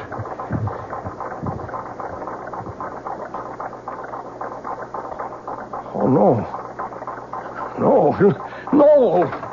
What is it? No, Ethan. You can't stop. What is it, Ethan? What's wrong? The clock, it stopped. Oh, is that all? I've got to get it started. Oh, you shake it like that, it'll end up in pieces. Good riddance. I told you it was a waste of money. Get out of here. How dare you talk to me like get that? out! Oh, I certainly will. Nobody's going to talk to me like that, particularly not you. I was frantic. My golden hours of solitude gone. My extra gift of precious time and the rebirth of youth. I couldn't let them go. There must be some way to bring them back. Start that damned intricate mechanism again. Clock was dead. Its lifeblood somehow drained. Blood? But that's what started it in the first place. Maybe...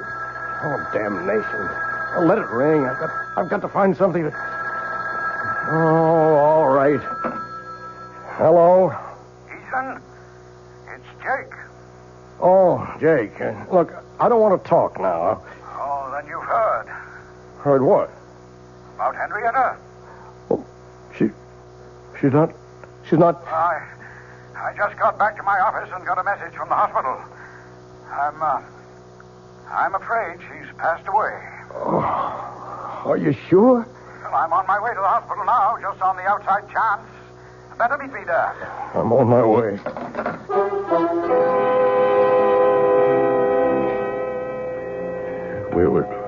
We were too late.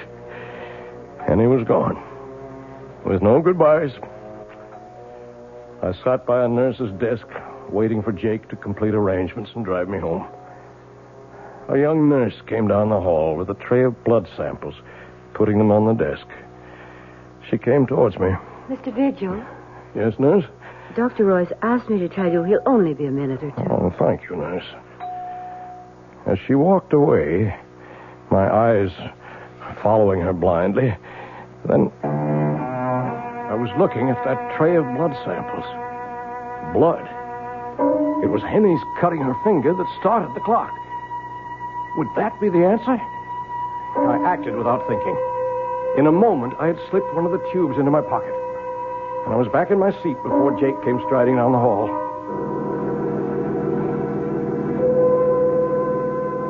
I was back in the shop at last, alone.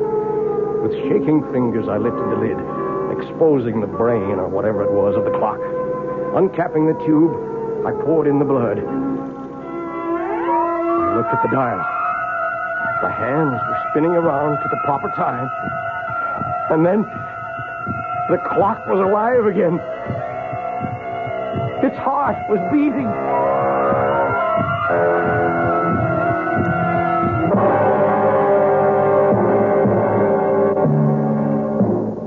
It would have been better, far better, had Ethan left it for dead.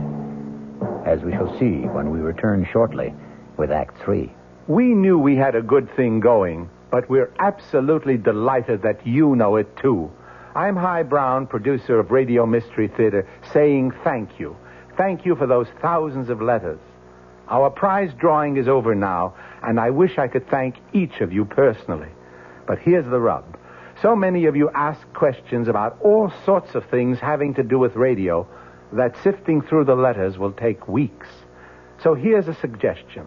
If you need a quick reply, do write again, just the question this time, and we'll try to answer right away.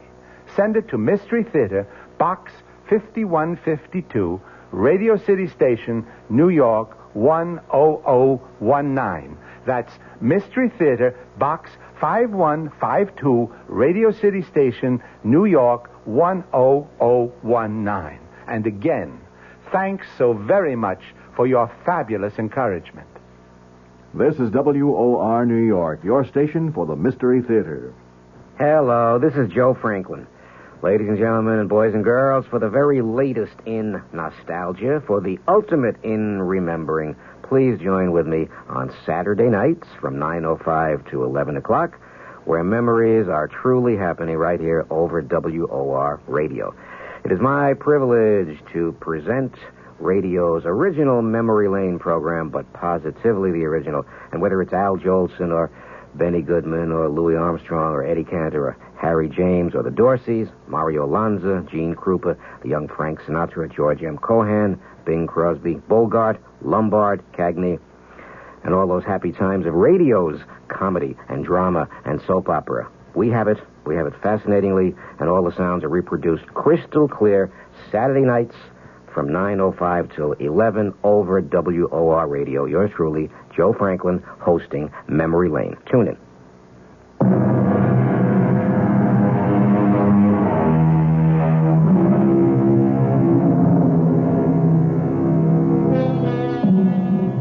Which of us could resist the temptation of perpetual youth? Or short of that, any extension of life? 2 extra hours a day is 730 a year, almost exactly an extra month. In a lifetime, 6 whole more years. But what Ethan Vigil forgot is that for every action, there is a reaction. For every gift, a recompense. The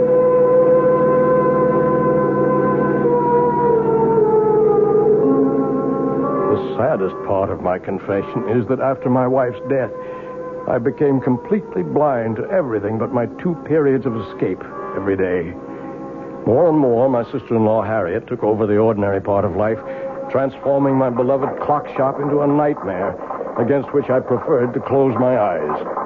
Ethan? Ethan? What, Harriet? Would you mind helping me dress this window, please? Well, what's the matter with it as it is? If you just get away from that bench of yours for a moment and come here, perhaps I can show you. All right, Harriet. You know how I'm branching out now that I'm the active partner in the store. Oh, Igor and Jim Cracks. Well, you might know you'd lag a mile behind the times. This is novelty jewelry, and to sell it, we must display it. Cheap claptrap. Now, first off, I want you to get this cheap, silly rubber plant out of the window. Rubber plant? That's my avocado tree that I grew with my own hands. Well, whatever it is, it takes up the whole window. I want it out of here. No, sir, not my tree. It needs the sunshine it gets. But what use is it? Does everything have to have a function? It's beautiful. It's balm to my soul. That's enough reason for its existence. Besides, it don't cost nothing, so you leave it alone. Oh, very well. But I must have somewhere to display my costume jewelry. Oh, let's move that ugly old hourglass clock somewhere else. Why does it have to be right beside your bench where every customer comes... Harriet, I'm warning you. You leave that clock where it is. Don't you ever dare lay a hand on it, you hear me? Oh, my, aren't we touchy? Well, just let me remind you of something, Ethan. With Henrietta gone, her share goes to me, so I am 2/3 of this store. I can have it any way I want to. Over my dead body. You can do what you want with all your cheap, tinselly stuff, but you keep your hands off that clock. Oh, heaven's sake, all right. Don't you have an appointment with Dr. Royce? Oh, I forgot. I'll get right over to his office.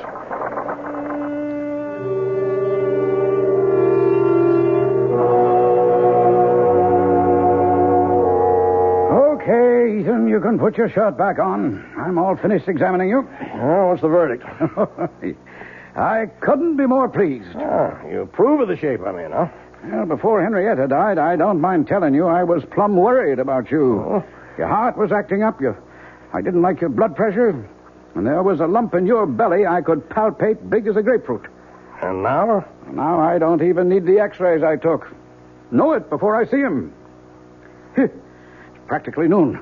Now go on, you don't need a doctor. Get out of here. Let me get around to the sick people outside who do.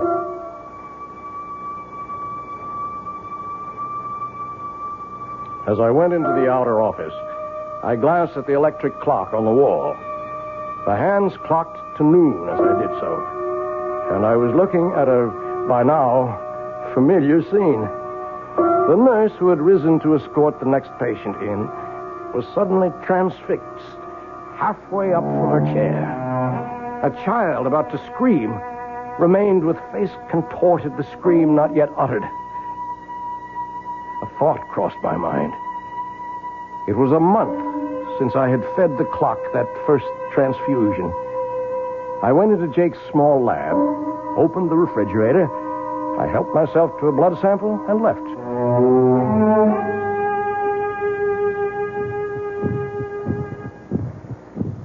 Back at the store, the only sound was the beat of my clock.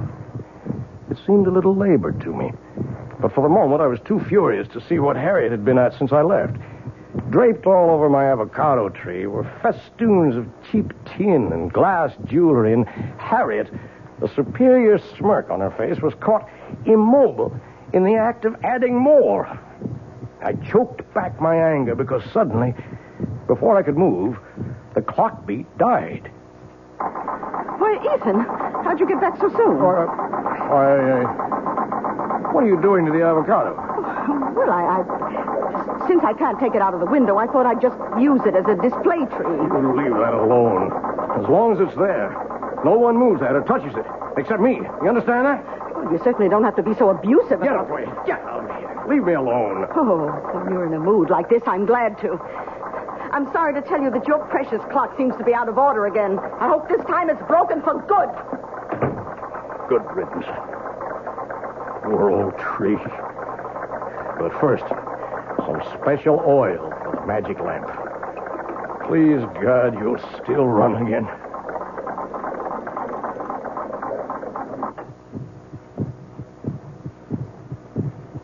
And time stood still again.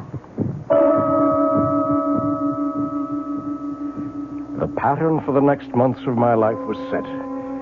The part of it in my waking moments was only a necessary bridge between the long hours of infinite relief and accomplishment my clock brought me each noon and midnight. My designs for my perpetual motion mechanism were completed. I had already started to build it. That was my real life. Although I found to my dismay that the clock seemed to demand more and more frequent transfusions to stay running. But these were easy to steal from Jake's office in the hours when time stood still. Then once again, events caught up with me. Oh, Jake, in just a moment. What are you doing here this time of night? Well, the evening's young. I thought a chess game might get some things off my mind. What were you frowning at in the window when I passed? My plant there. The avocado? Oh, yeah. Looks a mite peaked. I can't understand it. It's been wilting and drooping day by day. No reason. Are you any good at diagnosing vegetable life, Jake? Nope. I'm beginning to think I'm not much better with humans. I wish I knew the secret of your spurt of youth. Think I'm getting old. You're not yourself, Jake. What's wrong? I don't know. In a way, it goes back to Henrietta's death, or seems to. What does? Well, I never said too much about the way she died at the time, Ethan. Congestive heart failure, you said? Oh, that's true enough. That's a condition that produces an end to living. But what caused it? Are you asking me? No, I'm asking myself. And I have no answer. Oh, tests were run and the pathological evidence was clear enough. But in spite of massive transfusions, we couldn't stop Henrietta's blood from simply disintegrating. Quite literally turn into water. And that's unusual. Abnormal. Never seen a case like it before. In the last 3 months, I've lost 3 of my patients to the same sort of, what shall I say, same sort of malady. I might have seen it developing, except for a strange thing. What? Well, all of them had been to my office and had routine blood samples drawn for physical checkup. And the samples didn't warn you? There weren't any samples to examine. Unaccountably, they disappeared from my office. And one other strange coincidence. The night your wife died, a blood sample for a patient in the hospital disappeared. And that patient died later? Yep, about 4 weeks later. But I don't know why I'm worrying you with all this. It's none of your business. Well, it is. Huh? Oh, you mean as far as Henrietta is concerned? No, I mean much more than that. Ethan, what is it? I didn't mean to upset you like this. I'm not upset. I mean, I just want you to understand. Understand what? That I'm sorry. Oh, I'm so sorry. Well, you're a good friend, Ethan. And I guess I don't feel like any chess tonight now. I'll run along. Jake. Yeah? I never asked before, but do you remember exactly what time Henny died? Oh, about 25 to 12, I think.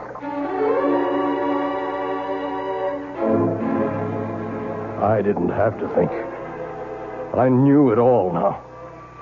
That was the precise moment that evil clock first stopped. So it was a monster, insatiable, that once having tasted blood, continued to suck on its victim till it had drained all life away. And I was no better, no less evil. I had been feeding this mechanical vampire at the cost of other human lives. In a daze, unable to explain to him, I saw my old friend Jake out and turned to face what I had to face.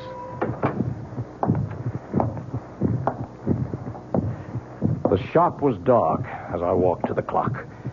My ears were so attuned to it by now that I'd been aware that it had started to labor and needed a fresh transfusion. I was more than a little mad by now, as in the dark I said to it, "Die! Damn you, you devil! Die!" My moment of triumph was brief. I still had my own expiation to make. Not only for my wife, but for all those others. And there was a personal sadness as my hands in the darkness traced the form of my perpetual motion machine, which would never be completed now. A man without love, wife, or children would like to leave a small footprint on the sands, his gauge to immortality. All I would leave now was a sick avocado tree I had nourished for 20 years for nothing. And then suddenly, I heard stealthy footsteps and pulled back into the shadows.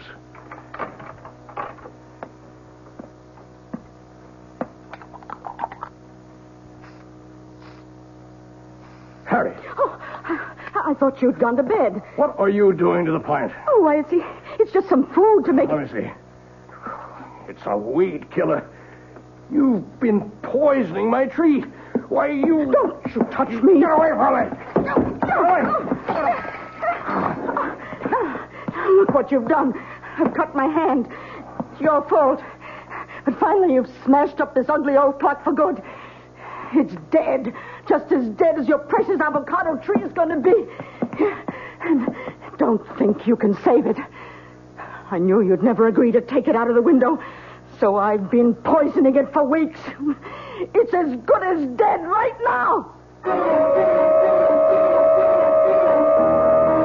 And so were you, Harriet. So were you. Her blood had started the damn thing again. But this was to be the last time. What is there left to say? I have to watch another human being die. Slowly, inexorably, unable to arrest the inevitable. And even though it is someone I despise, my guilt is in no way lessened. The only pleasure I can take is that as Harriet sinks, so does that remorseless, evil, damnable machine. And once its heart is stilled, I shall destroy it forever. The one element I have not tried against it is the enemy of the devil.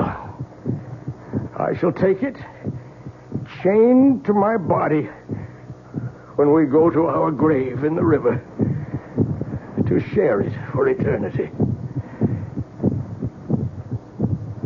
As I finish this confession, to mail to my good friend, Dr. Jacob Royce, I can hear the evil thing labor, about to die.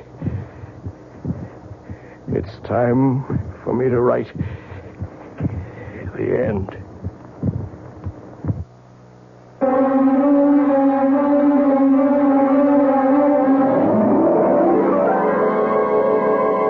So be warned, if you should by any chance come across a clock in a curio shop shaped like an hourglass with a dial that bears the number 13 instead of 12, shun it like the plague. I'll be back shortly.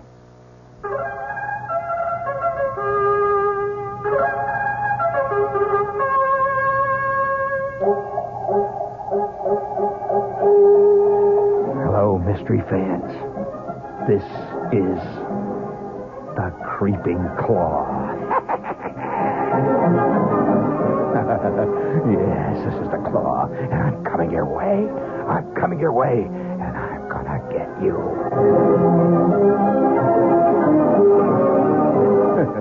Oh, I'd love to play the lead in one of those mysteries. This is Gene Shepard, gang. And I'm here to tell you that there's been a great time change here on WOR. And from here on in, I'm going to be heard every night. There's been all kinds of phone calls about it, so here's the answer. Every night at 9:15, Monday through Friday. Gene Shepard, better known as the Creeping Claw. Good evening. I'm Patricia McCann. Dora McCann and I hope to have the pleasure of your company this week from 11:15 a.m. to 12, Monday through Friday. And let me tell you what we've got planned.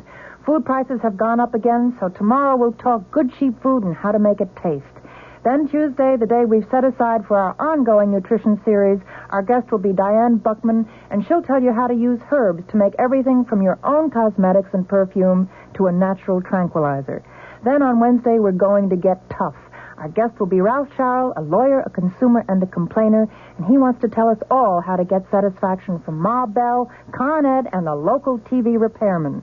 Thursday, Dora McCann interviews a lady who does a lot of ad-libbing in the kitchen, who doesn't think you should be uptight about a lot of the old rules and regulations. Her name is Gwen Andrews. She's author of Impromptu Cooking. And then last but not least, on Friday, you'll hear Muhammad Salan, who'll talk about his Middle Eastern restaurant, the Tripoli restaurant here in New York, one of the best. Have we got a date? Monday through Friday, the McCann program right here on WOR.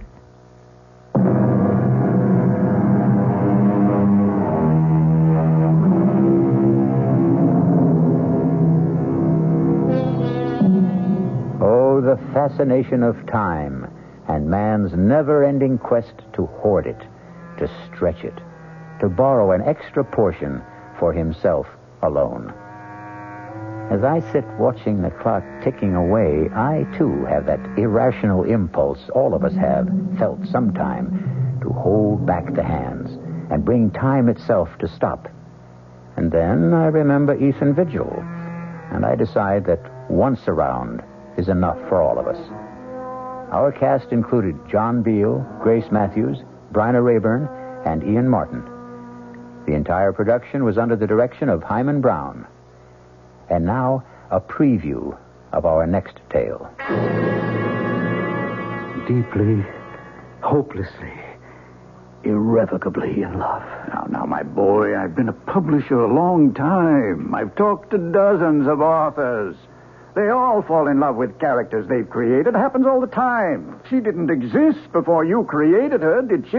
She exists now. Good heavens, man. She came out of your mind. She has no life except the one you gave her. Maybe she did come out of my mind, but now she's got a life of her own. Well, in a manner of speaking, of course she has. And I want to prolong that life, Stephen. I predict great success for Clarissa. And for you.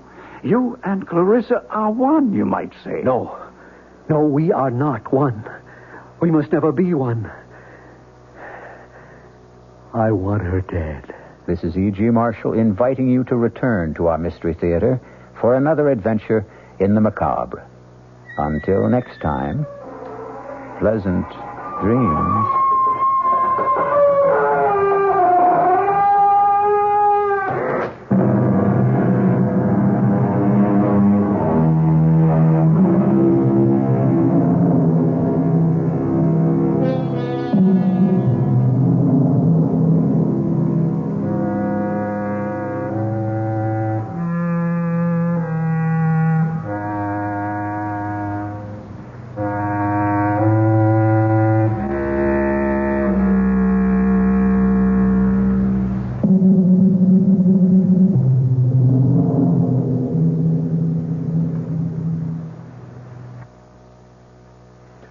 WOR Mystery Theater was brought to you by ShopRite Supermarkets, where you get a lot more for a little less, and by Suburban Savings, with offices throughout North Jersey.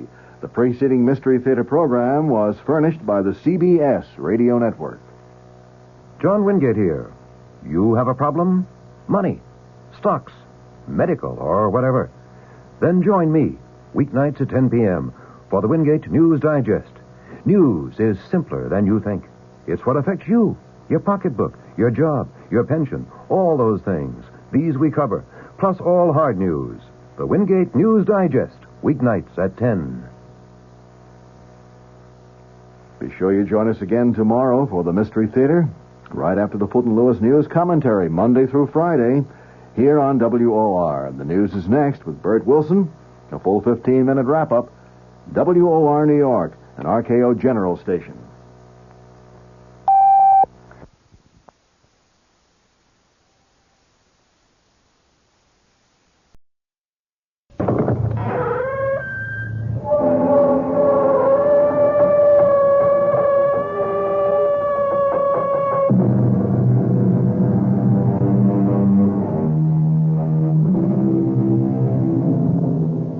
Come in. Welcome. I'm E.G. Marshall. Welcome to the sounds of suspense, to the fear you can hear. I have a story for you about a writer of books. We all know what it is to read a book. We all read, sometimes to learn, sometimes to pass the time, sometimes to experience a life unrelated to our own, and sometimes to surrender ourselves to the fantasies of a person we have never met and will never meet. But what is it to write a book? That's another thing altogether. But what difference does it make? All the difference in the world. Well, it's not as if it were real. It is real. Don't you see that? Well, I mean, it's not real life. It is real life. It's a life more real than yours or mine or any life that anyone will ever live. Well, how can you say that? It's just a book.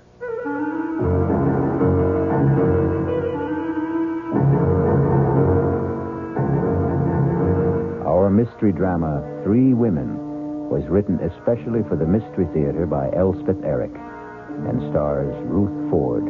It is sponsored in part by Anheuser-Busch Incorporated, brewers of Budweiser. I'll return shortly with Act 1.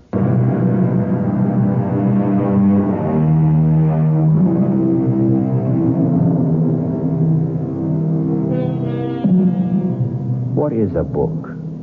200, 300, 400 pages of words lying side by side in rows. That's all. Words we all know. Many of them we use. Nothing mysterious about the words themselves. But they are not thrown helter-skelter on the pages, are they? No, they lie there in a certain order, each one following on the one before. And who prescribed that order? Who put this word here and that word there? A writer. And this is the story of a writer named Stephen Lake and the book he wrote.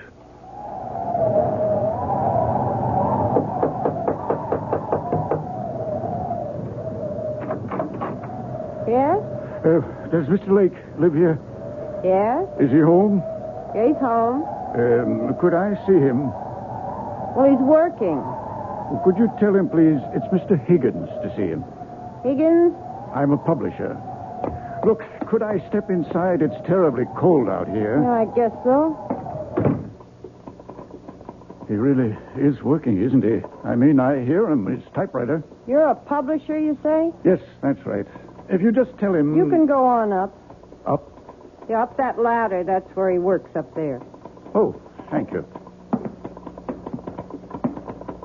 You get to the top, just bang on the trap door. Well, yes, thank you. Bang hard so he'll hear you. Yes, all right. He heard you. Mr. Lake, I'm Albert Higgins. Albert Higgins. Not from... Yes, from Higgins and Hart. All right to come up the rest of the way? All right. Well, I should say. Can you make it? Can I help you? I think I can. Yes. Here we are. I can't believe it. Mr. Albert Higgins. Very same. This where you work? Yes, it's the only place I can get away. I live with my wife and my mother-in-law. That was my mother-in-law who let you in. Well, it's nice and secluded up here anyway. May I take your coat, Mr. Higgins? Oh, thank you. No, actually, I think I'll keep it on. You're cold. Well, it's awfully cold outside. Well, I think it's even colder in here. I get where I don't notice it. You have a stove, I see. Yes, but sometimes I forget to put wood in. Just a second, I'll get it going again. That's a real old Franklin stove, isn't it? Genuine article. I haven't seen a Franklin stove in years. They're great, if you remember to keep them lighted. Please sit down, Mr. Higgins. All right. Well, now, I'd better explain what I'm doing here. I'd sure like to know. My secretary handed me your manuscript just as I was leaving the office for the weekend. We have a little ski lodge up here, my wife and I, right up the road from you, as a matter of fact. Yes, I think maybe I've seen it. Right off Route 7, about a mile north. Yes, that's it. Well, I was coming up by myself, and on the train I read your book. When I got to the lodge, I read it again. I like it a lot, except for one thing. What's that? You've made one grievous error, Mr. Lake. Or may I call you Stephen? Call me anything. What's the mistake? You've killed off the most attractive character in the book. You mean Clarissa? You can't do that, my boy. Why, 9/10 of the book's appeal is the charm of that girl. She's another Scarlett O'Hara. You can't spend 200 pages making us fall in love with this marvelous creature and then, poof, just like that, have her die on us, go out of our lives. Well, you just can't do that. But I have to. Well, you don't have to at all, Stephen. You've written a marvelous book. I want to publish it. All I want from you is 10 new pages, the last 10. Write me 10 new pages at the end and let Clarissa live. I can't. Now, Stephen, that isn't asking much. It's everything. I can't do it. She has to die. She has to. Why does she have to die? Because if she doesn't die, I don't know what'll happen to me.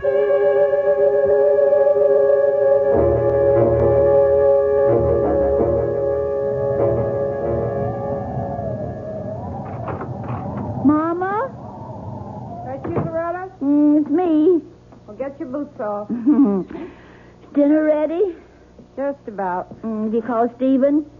He gets so wrapped up in his writing. Well, he's not wrapped up now. Listen to him. He's thinking, Mama. He's walking up and down to help him think. Well, he can't be putting words down every single minute. He's been walking up and down like that ever since that man left. What man? Was somebody here? A Mr. Higgins. Higgins? Albert Higgins? From Higgins and Hart? I believe he did say he was a publisher. Oh, Mama, it was our last hope. You know, every other publisher turned down Steve's novel, and he sent it to Higgins and Hart. But Mr. Higgins was here? They were up there together for about 15 minutes, and then the great Mr. Higgins came tumbling down the ladder like the devil himself was after him. Very red in the face. Looked at me like everything was my fault and catapulted out of here. Well, you didn't ask Steve what happened? Loretta, when have I ever asked Mr. Genius-type novel writer Stephen Lake anything? If he feels like telling me, he'll tell me, which he never does. I'm going to find out. Good luck is all I can say. Stephen? It's impossible. Absolutely impossible. Stephen! Impossible, Clarissa. I can't. Darling, are you all right? Loretta? Oh, you just get home? Mrs. McGinnis wanted her windows washed. Darling, Mama said... I don't want you washing windows.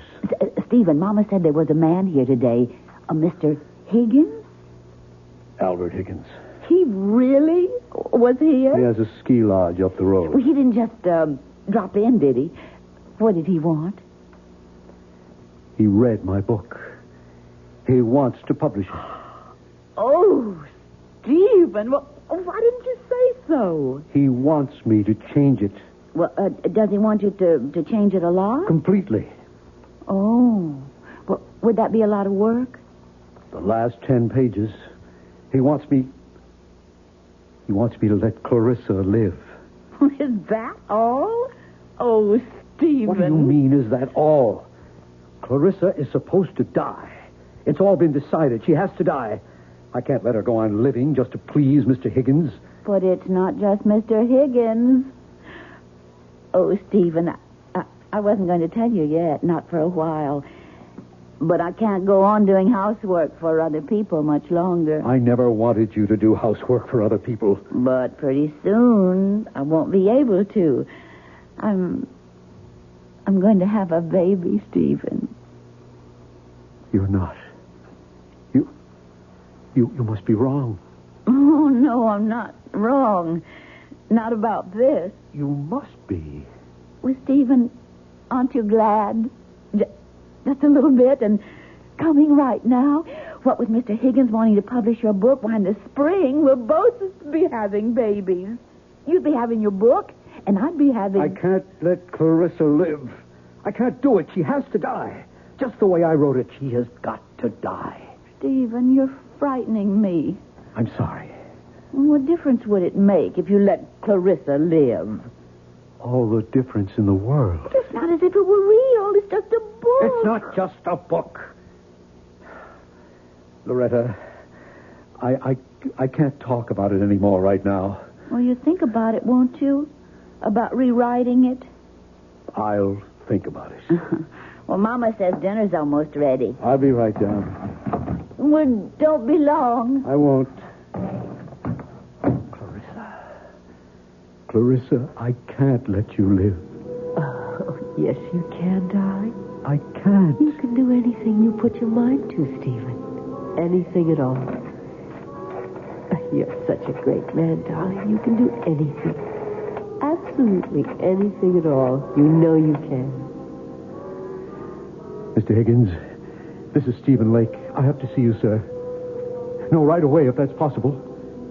I'll come to your place. Yes, it's better that way. In an hour? All right, sir. I'll be there. Oh, that's my sweet Stephen. My dear love. My own brilliant boy. My Stephen.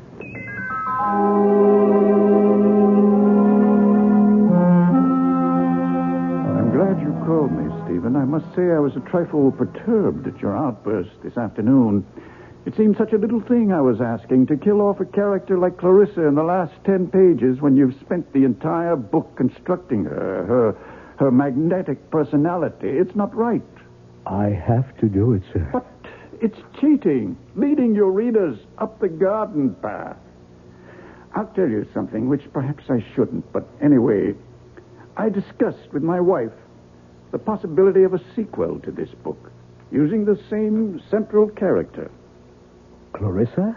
It's a shame to waste a character like that on one book. There should be another, and perhaps another. How can we do that if you kill her off at the end of your first book? Mr. Higgins, I've been writing for 7 years steadily. I've never sold anything. 6 years ago, I got married. My wife, Loretta, has been working as a domestic all these years, and her mother goes out every day to do other people's laundry. I haven't brought in 1 red cent in all that time. But now you will. Lots of red cent. The house we're living in, that's an abandoned one-room schoolhouse. We bought it a year ago with every cent we had in the savings bank. $400. At a county auction. The room where I work used to be the place where they stored supplies. We got the Franklin stove from a junkyard. If you want the truth, we stole it. Young risers never have it easy, Stephen. My wife has never complained, never once. She's scrubbed other women's floors. She's washed their dishes and dusted their furniture and scoured their bathtubs and polished their silver. Well, in view of all this, I should think you'd jump at the chance to have your novel published. I do jump at it. I am jumping at it. Only, I can't let Clarissa live. She's got to die 10 pages from the end of the book. But that's unreasonable. Don't you think I wanted her to live? Don't you think I kept her alive as long as I could? You think I wanted to kill her? I had to. I can't for the life of me see why. Because I'd fallen in love with her. Oh, come now, Stephen. Deeply, hopelessly, irrevocably in love. Now, my boy, I've been a publisher a long time. I've talked to dozens of authors. They all fall in love with characters they've created. It happens all the time. Clarissa isn't just a character. Well, of course she is. She didn't exist before you created her, did she? She exists now. Good heavens, man. She came out of your mind. She has no life except the one you gave her. Maybe she did come out of my mind, but now she's got a life of her own. Well, in a manner of speaking, of course she has. And I want to prolong that life, Stephen. I predict great success for Clarissa. And for you. You and Clarissa are one, you might say. No, we are not one. We must never be one. I want her dead. And out of my life. On my word, I can't follow you. Mr. Higgins, if Clarissa is allowed to live, I shall desert my wife. Desert your wife? My wife is going to have a baby. Well, then, why on earth would you desert her? Because I love Clarissa. I love her with the kind of love I never knew existed. A love that has more power over me than I have over myself. I can't fight it. I can't escape it. It haunts my waking hours and my dreams as well. Those last 10 pages of the book weren't easy to write, Mr. Higgins. But I had to write them. I had to free myself somehow from a love that was destroying my soul, my life. I don't think you're quite sane, Stephen. Neither do I. Suppose we were to publish the book as it is. Oh, if only you would. And Clarissa dies. What then? Why, then, she'd go back to being a character in a book. And if you let her live? Then I would follow her. My life, my body, even my talent would belong to her. I myself would belong to Clarissa and to her alone.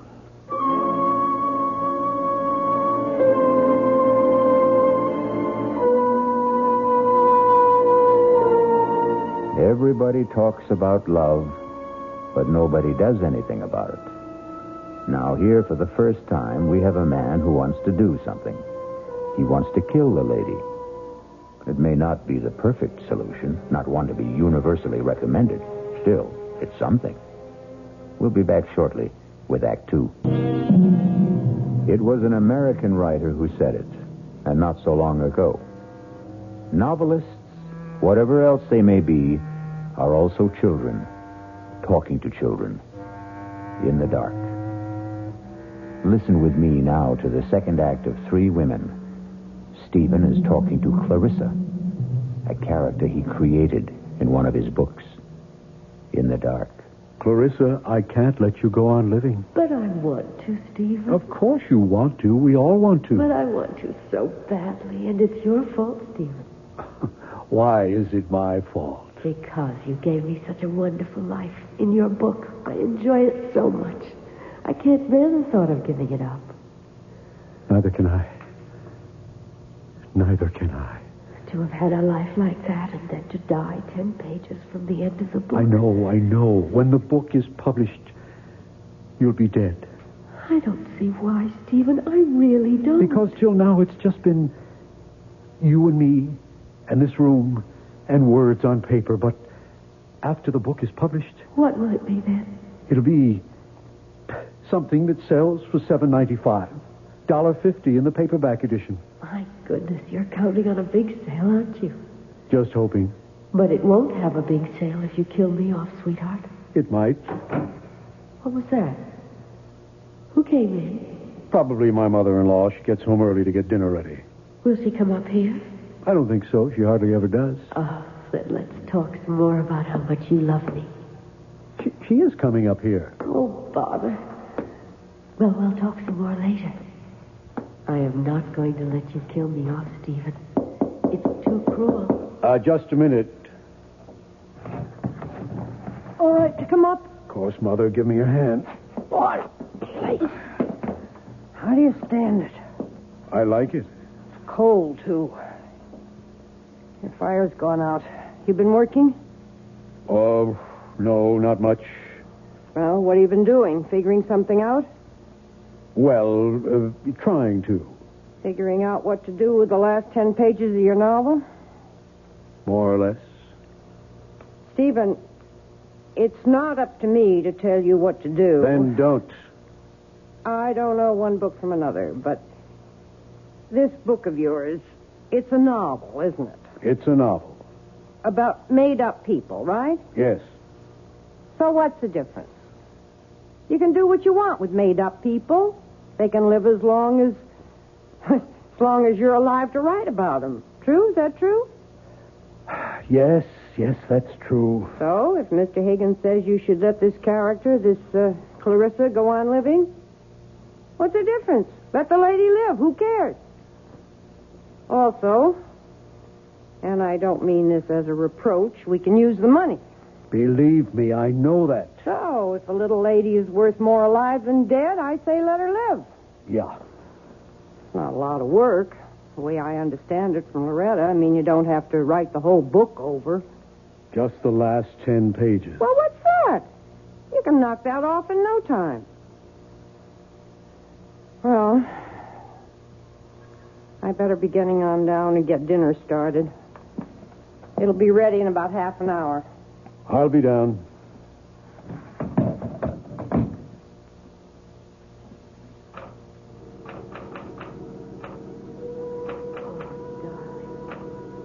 Darling, yes.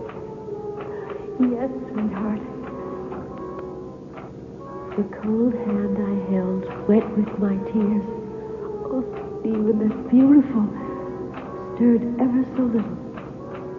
The fingers moved faintly in mine. Oh, Stephen, yes.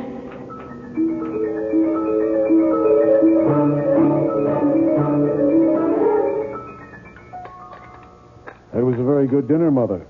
How would you know? You hardly tasted it. Well, what I did taste was awfully good.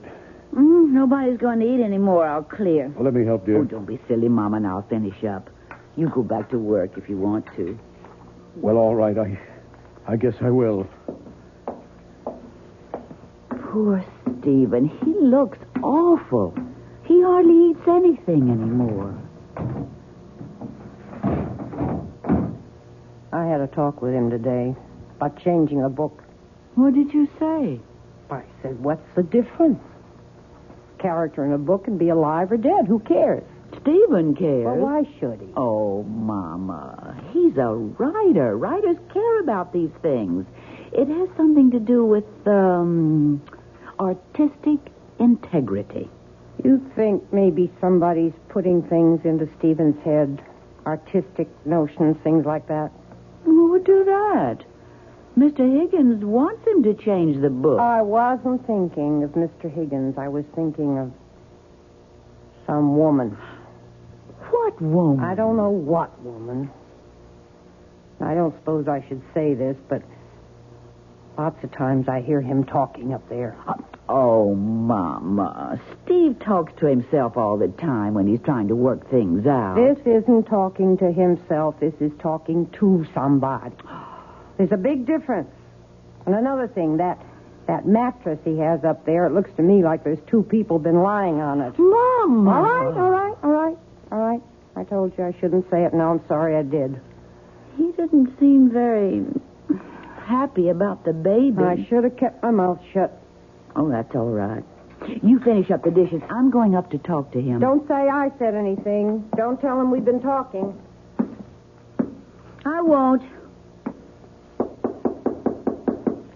Yeah, just a second. I'm not disturbing you, am I? Of course not.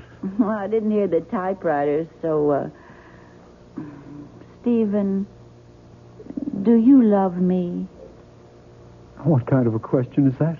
It's the kind of question wives are always asking, even if they never say the words. Yes. I love you. Are you glad we're going to have a child? Yes. Yes, I'm glad we're going to have a child. Well, ask a straight question and you get a straight answer. That's the way it should be. So, I'll ask you another one. Why don't you want to change the book? Retta, I just don't. Well, it's not a straight answer. I know it isn't. I just can't. Stephen, I'm going to ask you another straight question. Are you interested in some other woman? Interested? No. Because if you are, I'll go away. I don't want you to go away.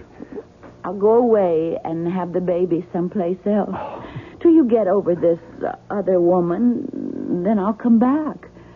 Or if you don't get over her, I'll stay away. Oh, Loretta. Stephen, can you swear to me that there's no other woman in your life except me? Can you promise me that? Loretta, I swear to you, I promise you, that I love you. That I love you, that I want you for my wife for always, for as long as we live. I guess I'll have to be satisfied with that. It's the truth.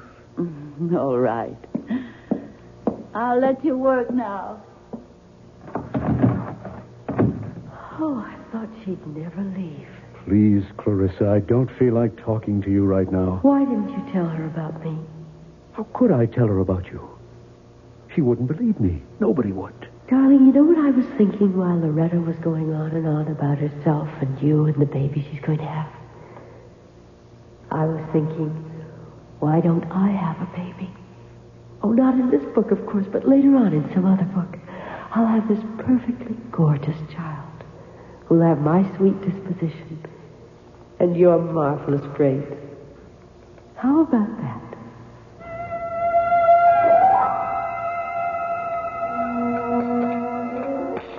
Mama, I asked him if there was somebody else, another woman. Oh, well? He said he loved me and wanted me for his wife for as long as we live. Well, I still hear him talking up there, and it certainly sounds to me like he's talking to somebody. Oh, Mr. Higgins, come in before you freeze to death. Winter's closing in on us. It sure is.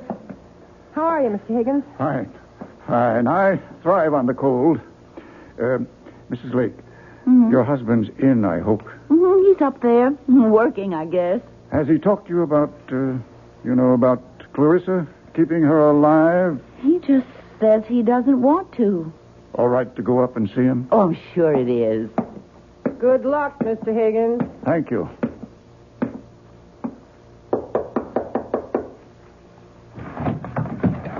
Oh, Mr. Higgins.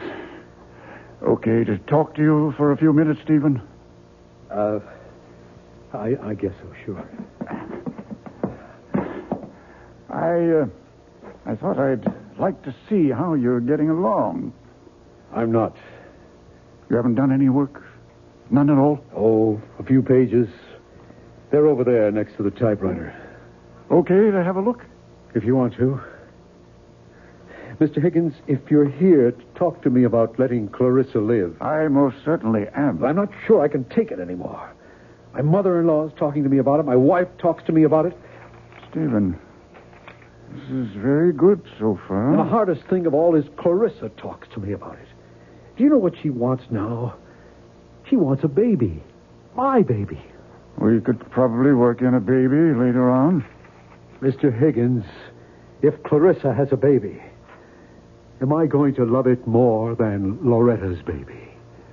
Stephen, these pages are very good. Now write the last couple of pages. I've got to kill her off, Mr. Higgins, and never write about her anymore. Never. Oh, now, Stephen, stop it. Calm down and try to be reasonable. I can't be reasonable. I love my wife, Mr. Higgins. I want to live with my wife and our child. I can't live with her and Clarissa, too. No, Mr. Higgins. Clarissa has to die just the way I wrote it in the first place.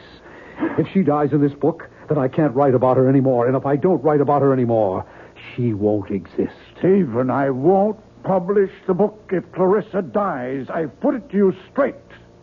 Don't you think you owe it to your wife, to your mother-in-law, to yourself, to make this little concession? Concession? What will happen to them if you don't? What will happen to them if I do?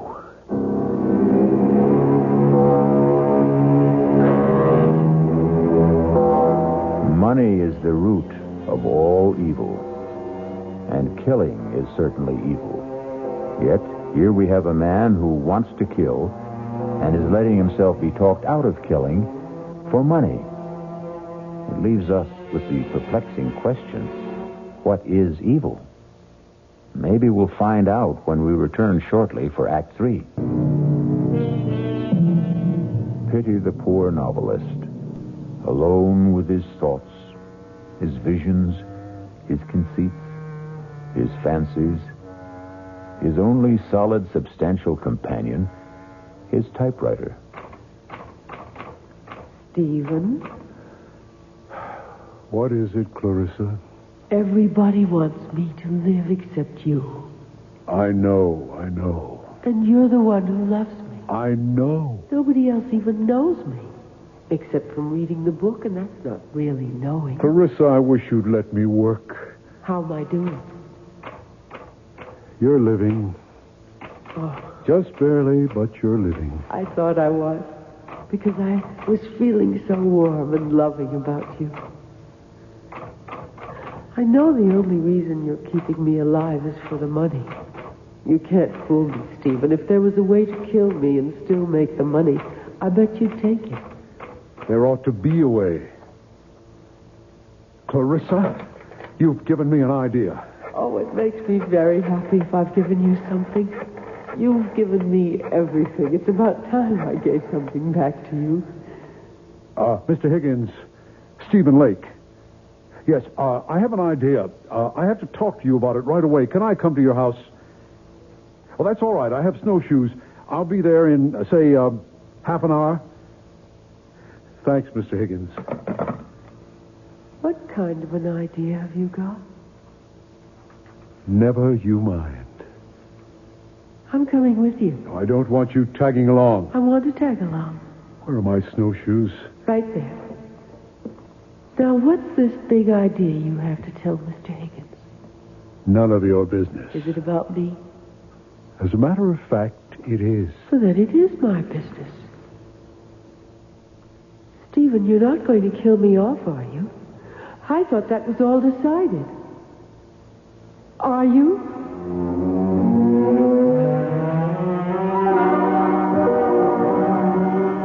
Now, my idea is this, Mr. Higgins. I'll finish up the book just the way you want it. Good. Clarissa stirs and comes to life. Whatever it was she was dying of, she only went into coma, etc., etc. I'll work it out. I'll give you the book in a couple of days, maybe by tomorrow. Good. Then, if you still like it... Oh, I'll like it. It's yours. Only, I want it in my contract that whatever money the book makes goes to my wife. I want her to get all the proceeds. But it's your book. Why, I just happened to write it, that's all. And writing it... I nearly ruined my wife's happiness and my own. I don't want any money for that. Stephen, it seems to me that you're simply feeling guilty about your feelings for Clarissa. I am. Guilty as hell. And about the other books, the ones after this one. You're not going to tell me you don't want any of that money either. I want somebody else to write those things, not me. You're joking. Mr. Higgins, I've got to get Clarissa out of my head. And the only way to do that is to put her into somebody else's head. Let somebody else keep her alive, not me. Well, I suppose we could find a ghostwriter, but at least let me have those last 10 pages with Clarissa alive. Mr. Higgins, you'll have them. Tonight.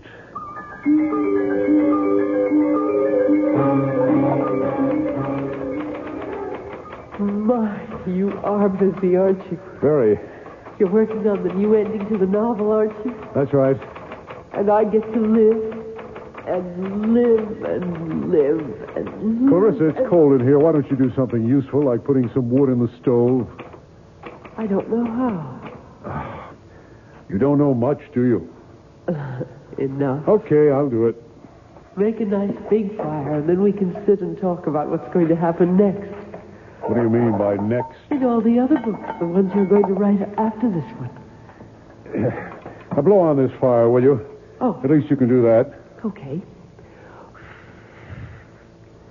Go on, tell me about the other book. I don't know anything about the other books. Would you like to hear some of my ideas? Not really. Well, that's enough. You can stop blowing. It's caught fire. That feels good. I think the next novel ought to be in Venice. Clarissa, I have made a deal with Mr. Higgins. When I finish these 10 pages, thereby keeping you alive, I shall turn them over to him to replace the original 10. And then I shall write no more books. Well, no more books about you, anyway. But Mr. Higgins thinks I'm wonderful. He wants lots of books about me.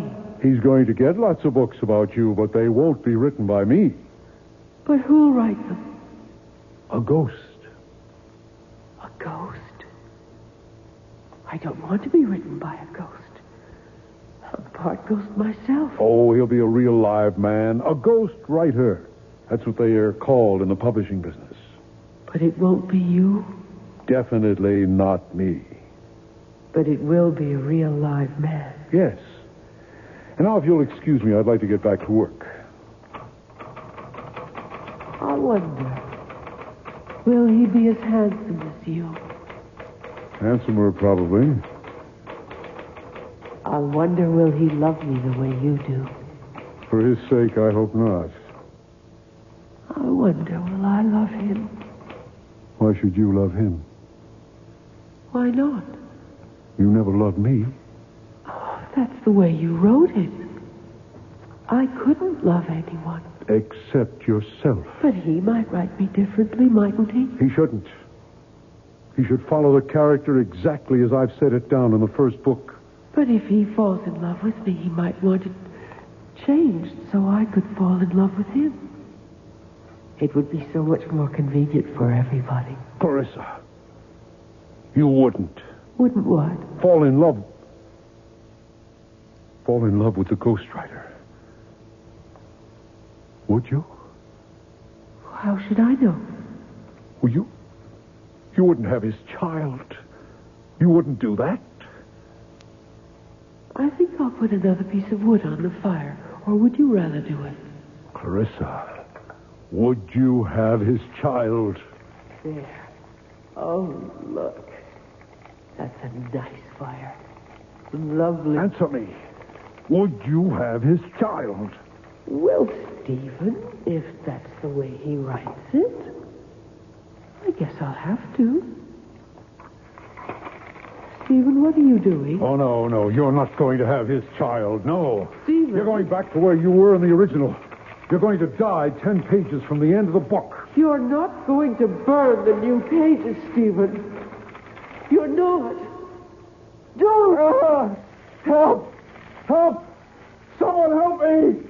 I'm on fire! Help me! The quilt! Get me the quilt, please! Help me!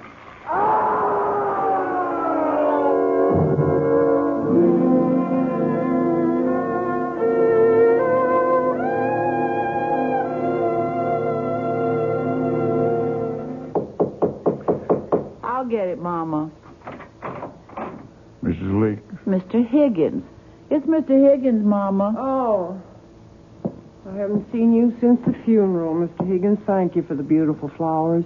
May I come in for a minute? Why, of course. Come in. Would you, like a cup of tea, Mr. Higgins? I was just about to put the kettle on. Thank you, no, Mrs. Lake. I haven't wanted to intrude before this on your grief. Such a terrible accident. Mama and I can't figure out how it happened. You know, Stephen knew that Franklin stove so well. He'd used it for years. And then... It was like it sort of blew up in his face. Mrs. Lake, he was working on the new ending for the novel when it happened. At least I think he was. Well, I don't know for sure, Mr. Higgins. He promised me I'd have the new pages that same night. He acted as though he couldn't wait to get started. Oh, then I imagine that's what he was doing. Mrs. Lake, would you mind if I'm not intruding? Could I go up and take a look? You see, if I can find them, I can just substitute them for the original last 10 pages, and we can go right to work. I think we might be able to publish the book this spring. Why, that would be wonderful. At least you'd have a little money coming in. Stephen would have liked that. So, is it all right if I take a look? Why, surely. You don't mind if I don't go up there with you. I haven't wanted to somehow since the fire. No, that's quite all right. I'll go up by myself. Trapdoor's not locked, Mr. Higgins. Make it all right? Yes. Thank you. Fine. Oh, I suppose I should have cleaned up that place, but I just couldn't. No hurry. When the time comes, I'll do it. Never entered my head to look for those 10 pages. No, never mind. Mama, if he finds the pages and publishes the book, and if it's a success, that'll be nice, won't it? Mrs. Lake. What is it, Mr. Higgins? You found them? I found something. I found these 10 pages. Oh, thank the good Lord. All neatly stacked beside his typewriter. Oh, I'm so glad, Mr. Higgins. Glad? Have you read them? Well, no. Well, listen. Lovely, gorgeous Clarissa lifted her beautiful head. She wasn't dead after all. Well? But that's not the way Stephen writes. I could hardly believe my eyes. That creamy complexion was beginning to pinken. Pinken? There's no such word as pinken. My adorable sweetheart had only fainted and wasn't dead at all. My goodness, but I was happy. Now, I ask you... Stephen didn't write that way at all. Nothing like that. And who did? Who did write this awful trash? Mr. Higgins, you don't think that... Well, somebody wrote it. It's typed on his typewriter. You don't suppose it is possible that Stephen went mad and wrote this awful stuff while he was unbalanced? Mr. Higgins, if Stephen was a certified lunatic, he couldn't write 10 pages like those there. Do you want them to keep for any reason?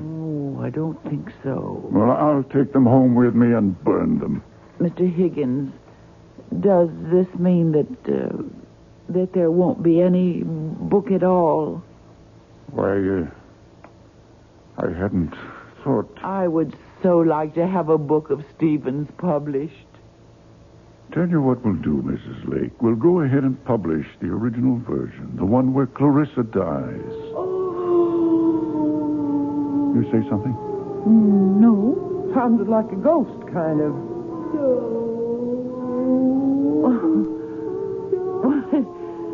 It really does sound like a ghost. Must be the wind.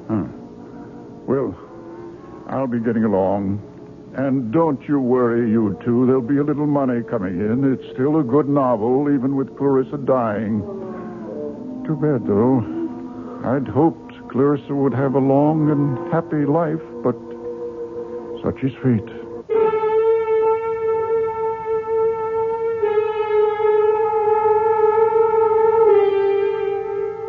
And the moral of the story is...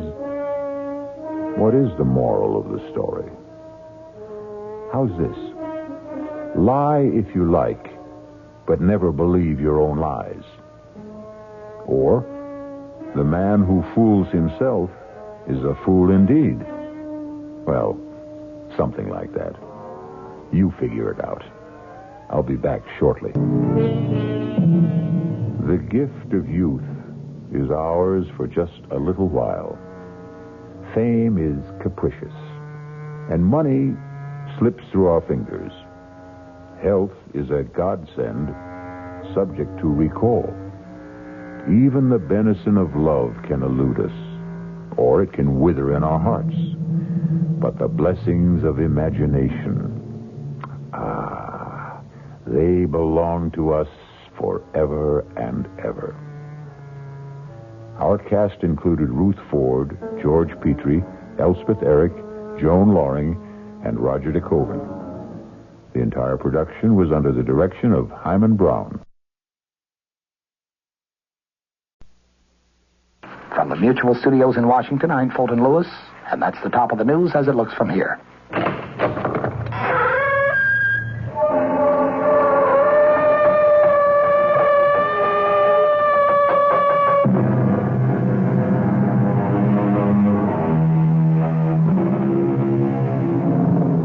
Come in. Welcome. I am E.G. Marshall, and I have a ghost story to tell you. But a most unusual ghost story, since it violates all the established rules. You know the rules for a ghost story. It must be set on some desolate, windswept moor, or perhaps in a ruined, isolated mansion, or a lonely, deserted castle. However, this spine-tingling tale actually takes place in a modern, luxury, high-rise apartment building, and in broad daylight. Don't want to die, George, please. I don't want to die. Margaret, darling, listen to me. No. Margaret, it would be better. Better for who? For you, dear, for you. I have very little left, George. Please, just let me live a little longer. Margaret, life means nothing to you now. I know, but just let me live a little bit longer. I can't, Margaret. I can't.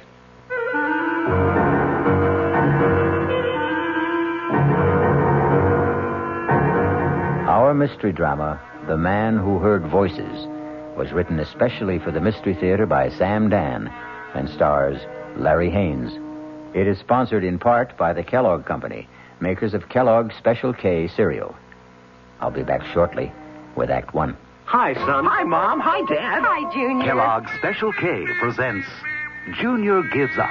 Junior, why aren't you eating your Special K? It's your favorite cereal. Oh, just 'cause. Just 'cause why, honey? Just 'cause Darla said some evil things about it. That's just 'cause why. Hi, Mom. Hi, Dad. Hi, Darla. Hi, sis. Hi, Junior. Darla, what did you tell Junior about his Special K? Daddy, all I told him was that Special K is good for him. Yeah, and anything that's good for me never seems to taste good. But, Junior, you already know that Special K tastes good. Who do I believe? Darla or my taste buds? What's that, son? Oh, nothing, Dad. Son, Special K is America's favorite high-protein cereal. It's got minerals, vitamins, iron, and all those good, nutritious things. But it got to be so popular over the years because it tastes good, too. You mean it's good for me and tastes good, too? Right, son. Right, Dad. Right, Junior. Right, Mom. Right, indeed. Start your balanced breakfast with Kellogg's Special K. It's nutritious and delicious. Right, Dad. This is WOR New York, your station for the Mystery Theater.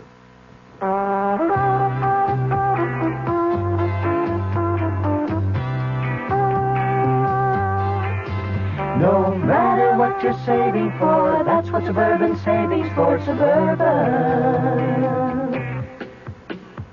Suburban Savings offers you a regular savings account with flexibility. You can add any amount to your account whenever you wish. Withdraw whenever you want. Suburban Savings pays a 5.25% annual interest rate on regular savings paid quarterly, which earns an annual effective yield of 5.47%. Interest is compounded continuously from day of deposit to day of withdrawal, as long as $50 is maintained in the account to the end of the quarter. Come into Suburban Savings and open an account with flexibility. Our regular savings account in New Jersey at Bayonne, Edgewater, Elmwood Park, Emerson, Hackettstown, Morris Plains, Nutley, Paramus, and Sparta.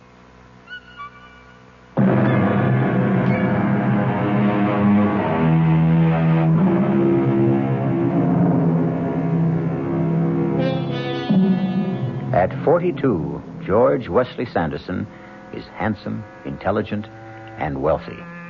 He is married to a most beautiful woman. He is a partner in a prestigious law firm. He has a host of friends because he is gracious, considerate, sensitive, and obliging.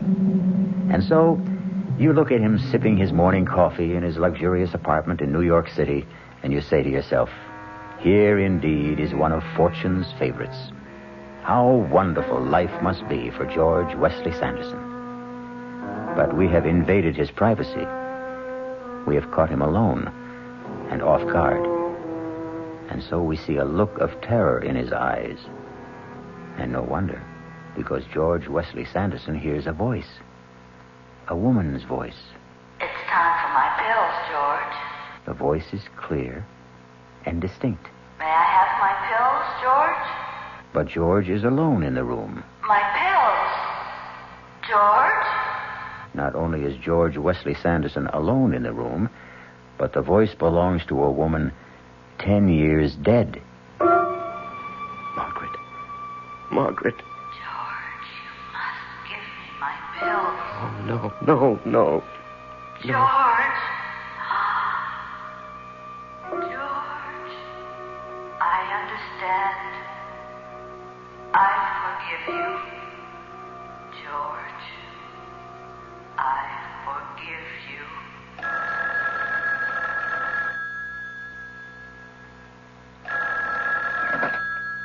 Hello? Georgie, get on the 10 o'clock plane and come down. Georgie? George, are you there? Yes, I'm here, Sally. We all decided that you should be down here. Well, Well, you what? Are you all right, George? yes, I'm fine. Good. Get on the plane. Well, darling, somebody has to work. Oh, come on. That silly place runs itself. Goodbye, dear. Georgie, are you sure you're all right? Yes, I'm fine. And, really, I have to get to the office. I notice you'd rather get to the office than fly to me. Darling, it's not what I'd rather do. It's what I have to do. My next husband will be a man with absolutely no ethics at all. Goodbye. My name, as you know, is George Wesley Sanderson. And I must talk to somebody, unburden myself, but there is nobody. Oh, my wife loves me. My father-in-law is most understanding. I have good friends. I could confess to a priest, visit a psychiatrist. But you see, each in his own way would fail me because no one would accept the basic point of my problem. No one would ever believe that I'm a man who hears voices. There are times when I can hear what people think, what they're going to think. And there are times when I can hear people who are miles away or even dead. It started, 15 years ago. I was married to my first wife then. Her name was Margaret. She was 23 years old, vivacious, active, loved sports. She could even beat me in tennis, but she did it with such charm, I didn't mind it a bit. That's out. Oh, that looked into me. Okay. If you want the point, you can have the point. You should have a handicap anyhow. Okay. Just look out for this ace. An ace. How'd you like that, huh? I say, how'd you like that? Margaret? Margaret, is something wrong? No. I'm fine. Well, you had a funny look on your face. Did I? It's just... Just what? Nothing. I just had a funny little twinge in my back. But it's gone now. Your serve. Then and there, I heard a voice. It was the voice of our doctor. You both should know the truth. We don't know what's wrong with Margaret. She won't be able to walk. She'll have to stay in bed. For a while, anyway.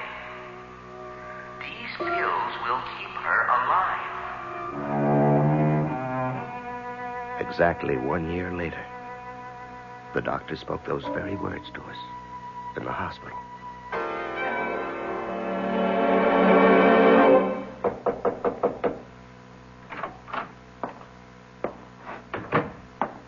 You, sent for me, Mr. Cartwright?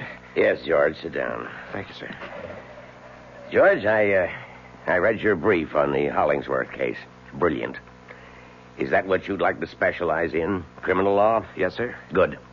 This firm could use a crackerjack trial lawyer. Let's have dinner one night this week and start making some plans for you. Well, sir, I really can't go out much at night. You know? No, you see, my wife is bedridden. Oh, well, I'm sorry to hear that. We don't even know what it is. One of those mysterious ailments. Anyhow, she has to have constant attention. I have a woman who stays with her during the day, but at night I can't leave her alone. Well, that's too bad. We'll arrange for lunch, perhaps. Then I heard his voice. His silent voice, but to me, it was crystal clear. Too bad. We may have to forget about George. It's a tragedy. But if he wants to be an 8-hour-a-day man, he'll remain in an 8-hour-a-day job.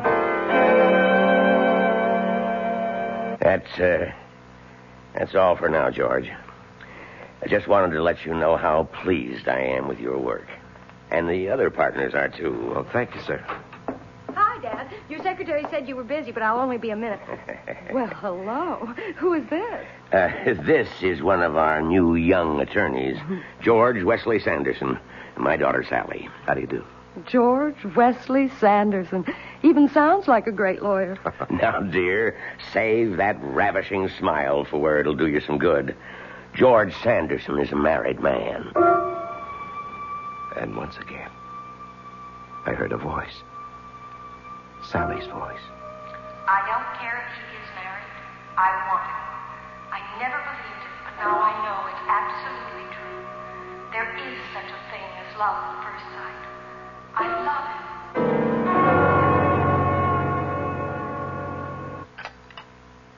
Oh, thank you, dear. But I don't want any more. It's time for my pill. Oh, yes, so it is. I'll get it for you. Those pills, they're like a lifeline. Well, let's be thankful they work. Poor George. You've become a full-time nurse. And in addition, you've got a full-time job.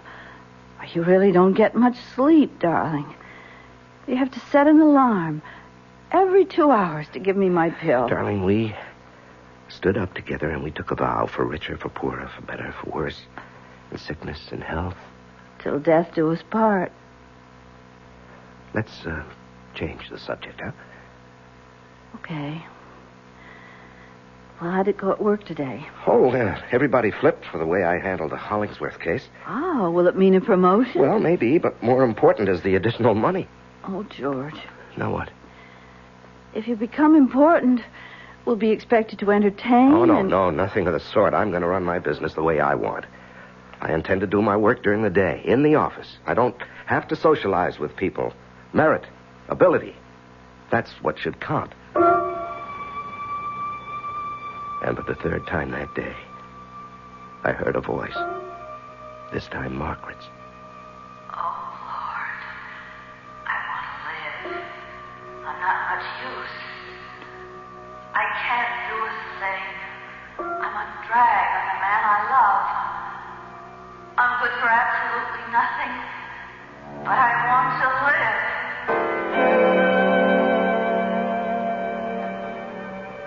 And we have a clear precedent here. When Theodore Roosevelt was police commissioner of the city of New York, the question of injury incurred while making a citizen's arrest... Do you always talk to yourself? Oh, I happen to be dictating into this recorder. How did you get in here? Being the boss's daughter ought to give a girl certain privileges. I came by hoping you might have pity on me. Pity? I'm famished. You might take me to lunch. Well, Well, what? It wouldn't hurt you with the chief. Might even pave the way to a promotion. Well, on the other hand, it might backfire. How? Well, how does your father regard married male employees who take his daughter to lunch? I don't know. It's never happened before. As you legal types might say, there are no precedents. Come on. Take a chance. Live dangerously. I'll give my hand.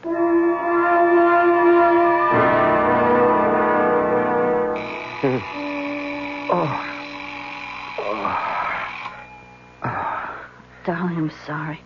I need my pill. No, it's okay. It's okay, darling. Here you are, dear. Thank you. There. Now, just let me set the alarm again. You must be exhausted. No, not really. Are you feeling any better? Yes, a little. I was so tired when you came home, though, we couldn't even talk. And I looked forward to our talk so much. Anything interesting happen today? No, just a lot of routine. What did you have for lunch? Lunch. Let's see. I just had a sandwich at the desk. Oh, George. You should go out. No, dear. No, I shouldn't.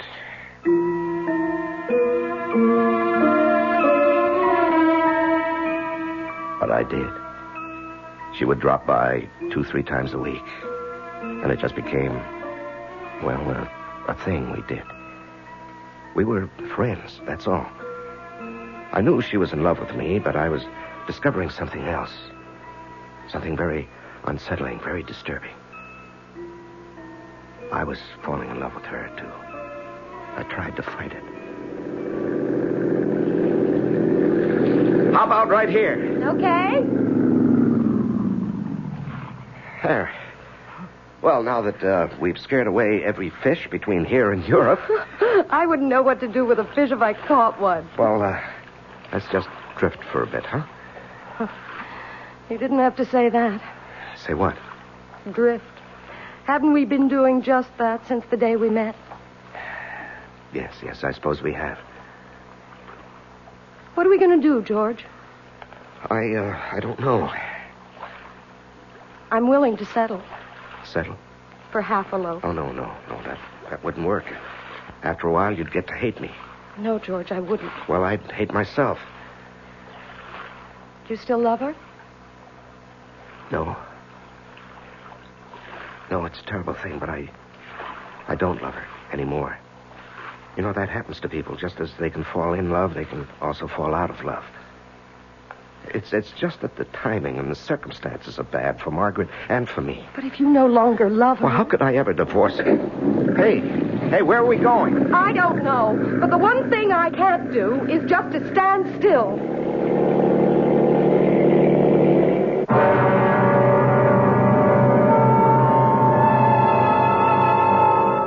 Nothing and no one in this world ever really stands still. Wheels are always turning.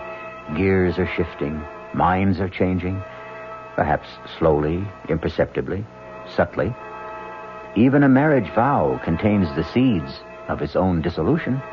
For it says, "Until death do us part."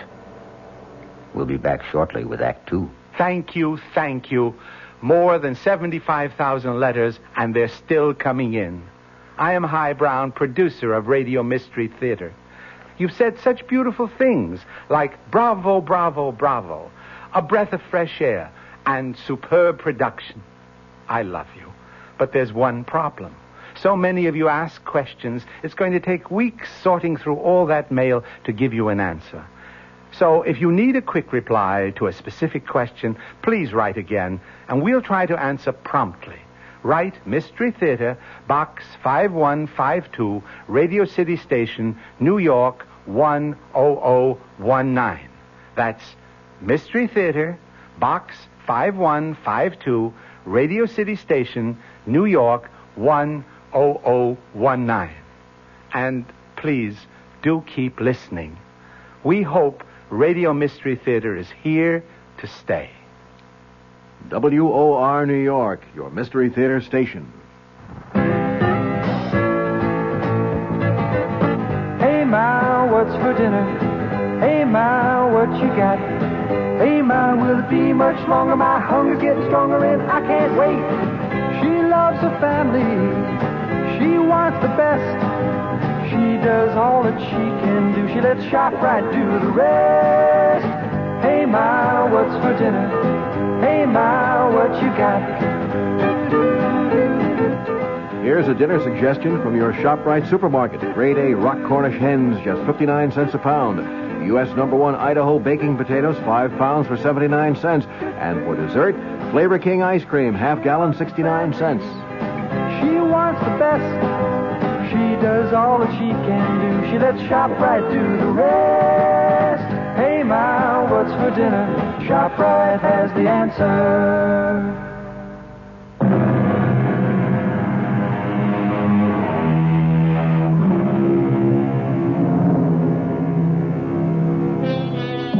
George Wesley Sanderson is in a motorboat just off Long Island on a beautiful day with a beautiful woman who loves him.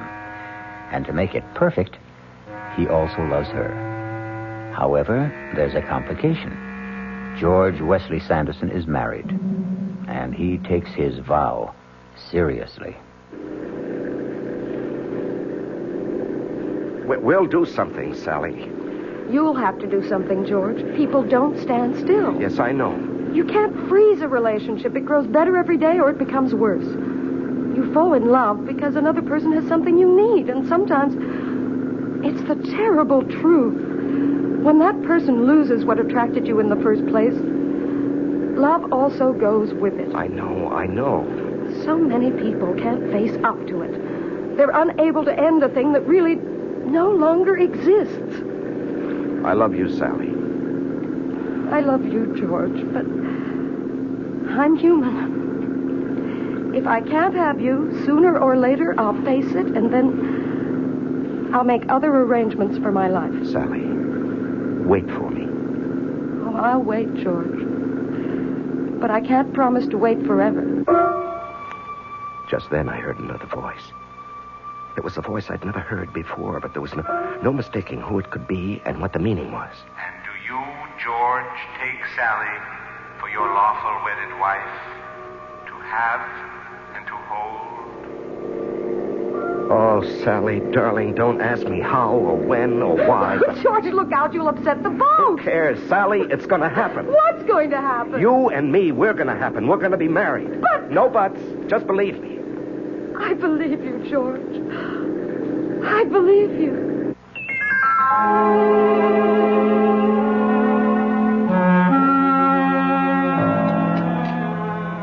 That was good. I was so hungry. Oh, Margaret, that's a good sign. Oh, I don't know. Sometimes I just wish... What? What do you wish? Oh, nothing. I don't want to talk about it.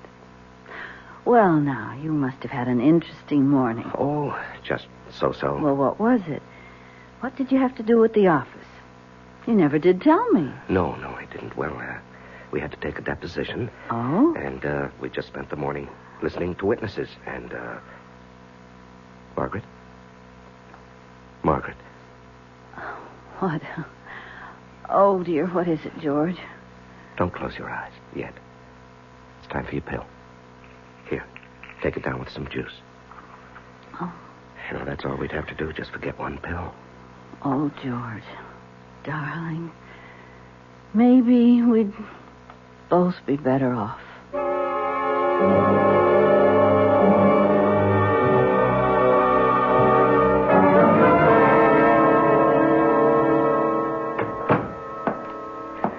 Good morning, George. Morning, sir. Sit down. Thank you. Now, George, I want you to go to Washington. I know you have personal problems. Yes, sir. I want you to argue the Stillwell case before the Court of Appeals. Well, sir, You can win this case for us. You're a natural. Lawyers like you come along once in a generation. Yes, but Mr. Cartwright... The trial date is in 6 weeks. Now, I'm sure you can find a way to resolve your problem. You can buy nursing care while you're gone. Sir, it's more than that. I'm sure it is. Now, I don't want to intrude in your personal affairs. Although I understand I'm indirectly affected. My daughter, evidently, is quite taken with you. Well, that's between the two of you. I assure you. Of what? The two of you are in love. It's a very difficult situation. But it's your situation. For my part, I need you for the Stillwell trial in Washington. Now, don't give me your answer right now. And then I heard a voice. And this voice I knew very well because it was my own voice. And I could hear myself say, If it please the court, the prosecution claims that the defendant, Adler Stillwell, has committed the crime of high treason against the government of the United States.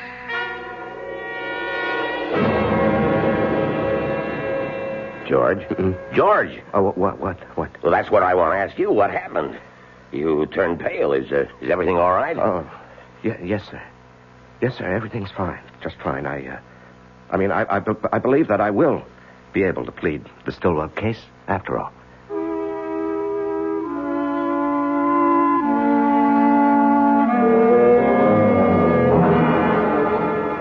Has she been taking these pills regularly? Oh, religiously, Doctor. The woman we have here in the daytime is absolutely trustworthy, and of course I'm here all night. And he's a tyrant about it, Doctor. Well, he should be. Doctor, what about Margaret? Well, for the first time since this thing struck, I have good news. Good news? I say good. These words, good and bad, are relative. Yes, but what do you mean by good? Well, for the first time, I can detect no further signs of deterioration. I see. Unless some other complication occurs. Margaret can live on indefinitely, provided she takes her pills on a regular basis. Oh, we'll see to that, Doctor. We'll see to that. Well, keep in touch if anything unusual happens, and I'll be here again next week. Yes, I'll see you to the door, Doctor. Goodbye, Margaret. Goodbye, Doctor. Oh, a lovely day, isn't it, George? Yes. Oh, about those pills, George. Make sure you never run out. And she must have one every 2 hours. That's what his speaking voice was saying to me. The little amenities, the weather, don't forget her pills, and so on. But there was another voice. His inner voice. And I could hear it so clearly, so plainly. Poor kids. I'm glad I don't have to decide. She's in such terrible pain. Constantly. Well, that's between the two of them. Or maybe it's up to him. I only know I wouldn't want to be in his shoes for all the money in the world. Goodbye, George. Goodbye, Doctor, and thank you for everything. George? George? Yes, dear. I'd like a pillow. Yes, dear, I'm coming. Here we are. Now, does that feel more comfortable? Mm-hmm. I think so.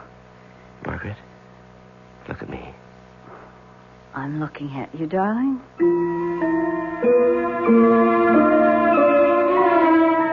I wanted to hear her voice. Not her speaking voice, but her thinking voice, her feeling voice, the way I'd heard it once before. But this ability, this gift, this talent, call it what you will, doesn't work at my command. It comes and goes of its own accord. I wanted to know how she felt, what she really wished for. If a certain decision was to be made, I wanted her to share in it, but try as I might, I simply couldn't hear her inner voice. And I knew that the decision, one way or another, would have to be mine. All mine alone. I'm looking at you, darling. Margaret, are you in pain? Oh, doesn't matter, really. The pill takes care of it. Oh, it's such a miraculous pill. It takes care of everything. Oh, I think I'd better sleep for a while, George. I just want to sleep. Margaret, what do you mean? Please tell me, what do you mean by sleep? Margaret? Oh, yeah, I'll get that. Hello? George? Oh, yes, Mr. Cartwright. Can you arrange to fly to Washington a week from Friday? A week from Friday? Yes, for a pre-trial on the Stillwell case. Well, sir, I hadn't expected Well, you told me just yesterday in the office that you'd handle it. Well, yes, sir, but that was because I thought I had 6 more weeks. Well, you do. This'll just involve you down there for a day or two this time. I understand. I'll have Miss Gordon book your flight. Well, a week from Friday, that's about 10 days, isn't it?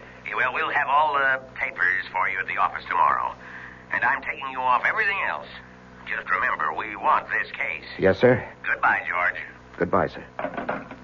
George? Oh, darling, I thought you were asleep. The ringing of the phone woke me. I thought it was the alarm for my pill. Oh, no, we still have another hour for that. Now, what's supposed to happen a week from Friday? Just a lunch date with Mr. Cartwright and a client. He must like you a lot, doesn't he? Well, I'm not really a bad lawyer. Oh, George. I wish I could be of help to you. I wish there was something I could do.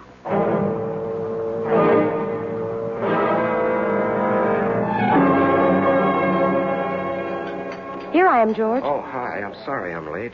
Dad tells me how busy you are. I ordered you your extra dry gimlet. Thanks, I could use it. Dad also tells me you're going to Washington. Yes. That is, I think so. You think so? I understand the plans are all set. Well, the fact is, I know I'll be going, but, But what? Oh, nothing. Once the trial begins, there's no telling how long it may run. These government things can go on for months. Yes, I know. How about... How about Margaret? Yes, Margaret. Let's not talk about Margaret. But, George... Please. I said I'd be satisfied with half a loaf. Right now, I don't want to talk about it. But, George, I'm entitled... There are things I must decide. I want to help No, you. no. But when people are in love, there should be no barriers. Nothing held back. Sally, you have a lot to learn about love. George, I won't be spoken Please, to Sally, like that. don't press me. Don't push me, huh?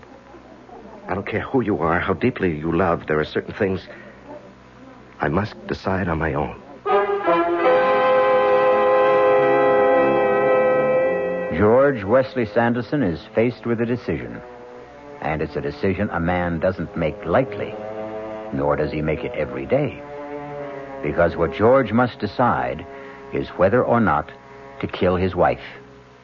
We shall return shortly with Act 3. Ever had a tall, frosty glass of Amplitude? Well, if your beer is Budweiser, you've had it often. Amplitude is a fancy word for the entire taste phenomenon, the total experience of flavor. Next time you take a healthy swallow of Bud, watch what happens. Think about the sensations you're experiencing. Notice how the flavor of Bud comes on nice and easy. Not too strong, not too quick, just right. Notice the clean, crisp togetherness of Bud's taste. Everything in perfect balance, with no single element jumping out at you. And there'll be no aftertaste either, no hanging on. And you'll be refreshed and ready for another glassful. Actually, Bud drinkers have been experiencing Amplitude for years, but they never phrase it that way. They just say Budweiser, and that says it all. Anheuser-Busch, St. Louis. WOR New York, your station for the Mystery Theater. Vacancy decontrol in New York. You've heard about it, haven't you? Tonight you'll hear more about it on WOR, on the Wingate News Digest, 10 o'clock. I'm going to take a microphone and talk to a man who rents apartments. He's a real estate agent. And oddly enough, he is very much on the side of tenants. He says you can take an apartment that had been rented for $250, you move out, and if you can get it, fine. You've got $500 a month. What's it doing? Driving young people, old people, out of the city, he says. That has got to be repealed. Also, a visit with Oscar the Butcher in Sheepshead Bay in Brooklyn. He says you keep hearing from government officials that the cost of beef is going down, and he's going out of business because it's so high he can't charge his customers that much. John Wingate, tonight, 10 o'clock, WOR.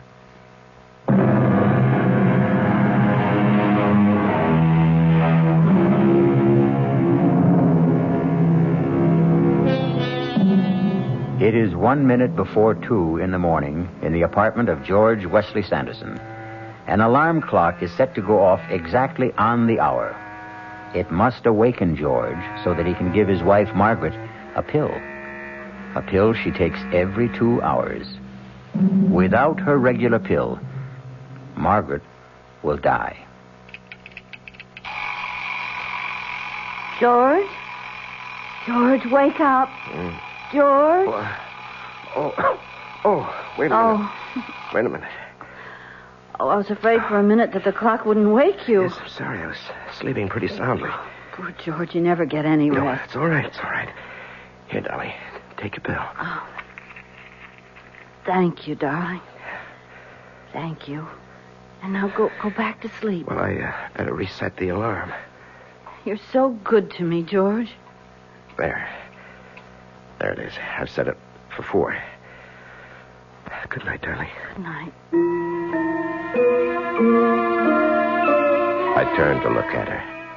Her eyes were closed. She was only 28, but her face was lined. Her skin was drawn and flushed, and she looked old. Old. Where was the pert, vivacious Margaret who only a few months before had been bursting with life? Wasn't she as good or as bad as dead already? Wasn't it a mercy to end her suffering? Wasn't her living merely a sham and a pretense? Suppose I would somehow forget. to give her the next pill, what would I be ending? And then once again I heard the voices. But these were voices from the past. The recent past. This firm could use a crackerjack criminal lawyer. I love you, George. I love you. We have plans for you. I'll wait for you, darling. But I can't promise to wait forever. We're all pleased with your work. Why hold on to a relationship that no longer exists? I can't do a thing. I'm absolutely useless. But I want to live. I want to live. George? George, the alarm. George, wake up. George, it's time for my pill. George, wake up. You must wake up. George? I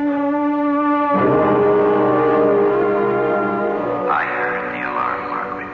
I heard it. George, you must wake up. Believe me, Margaret, I'm doing it for you. George. George, I must have my pills. George, wake up. Oh, believe me, Margaret. Please believe me. It isn't Sally or the job. I admit they both tempt me, but I don't want to see you suffer anymore. Aren't you going to give me my pills? George, let me live. Just a little longer, please. And I'm so tired, Margaret. So tired. George, please. So mixed up. George, don't pretend to be asleep. I'm doing it for you, Margaret. Maybe for me, too, but mostly for you. Oh, George. Darling. I forgive you. I forgive you.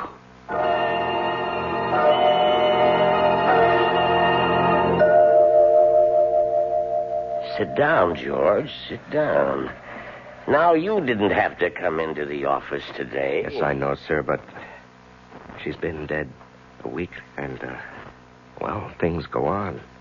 I'm due to leave for Washington tomorrow. Yes, we wondered whether, under the circumstances, to ask for a delay. Well, there's no point to that, sir. What I need now is lots of work. Well, we have lots of work around here. George, I've been trying to reach you to tell you how sorry... Sally, it's all right. Now, there is a possibility that you people have something to discuss. Excuse me for a moment.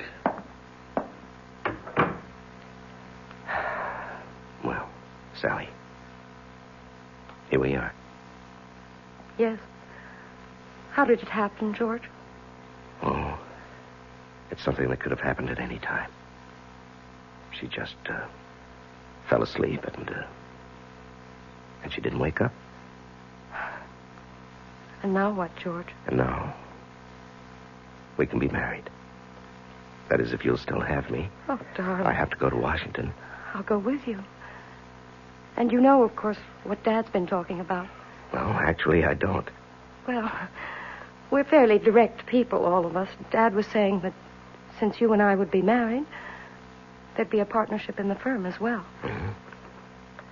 Well, as long as we're fairly direct people, I may as well tell you that I deserve it. Darling, do you know that this is the first time I've ever seen you smile? Oh, I smile all the time. You listen to me, George Wesley Sanderson. You're going to live. You're going to travel. You're going to mingle with all the people worth knowing in government, politics, the theater, art. Wait. Now, when do I work? Oh, you can work as hard as you like. As long as you remember you have to play hard, too. When do we start? Right now. That was, 15 years ago? I was 30, she was 25. And the years haven't changed either of us. Well, not very much, anyhow. Life has been full of excitement, zest, and, of course, satisfaction. Because I've won some very well-publicized cases in this talk of a judgeship, but that's all for the future. The important thing is that for almost 15 years since she died, I haven't heard voices. You know, those voices. Until last week. And it happened when I was alone in the morning at breakfast. May I have my pills, George?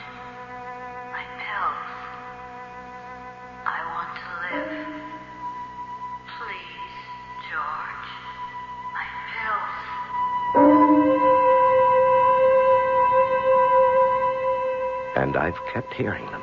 I don't know what to make of it because, after all, she did say she's forgiven me. Why should I hear her now? Why? I don't understand it. Why now?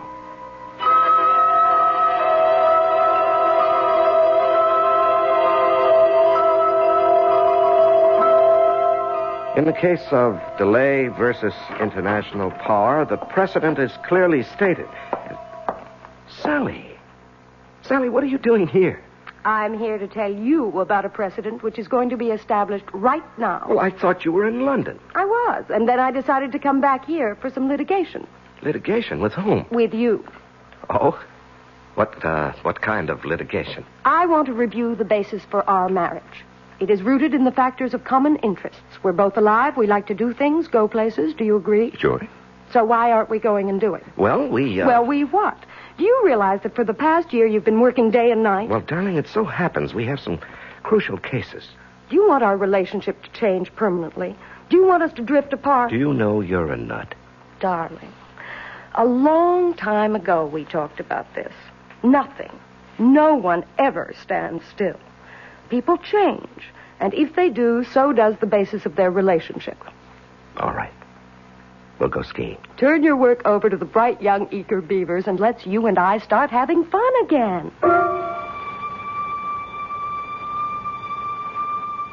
And we did. We traveled, we played, we danced, we enjoyed ourselves.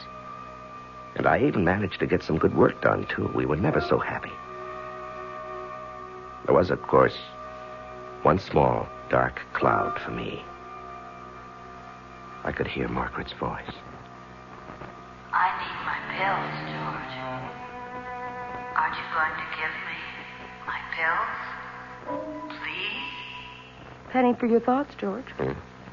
Oh, well, you couldn't buy my high-priced thoughts for a penny. You seem to be in a state of reverie. I was?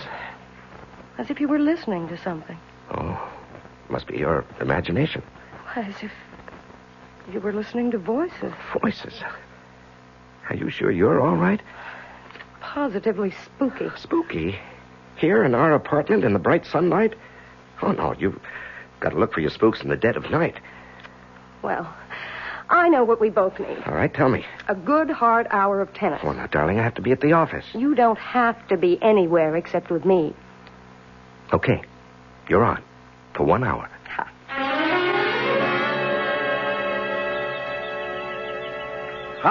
That's out. This set has one more game. Your luck won't hold forever. Oh, no, I don't need luck. I happen to be good. Oh, that was definitely out. I think I'm going to break your service. Well?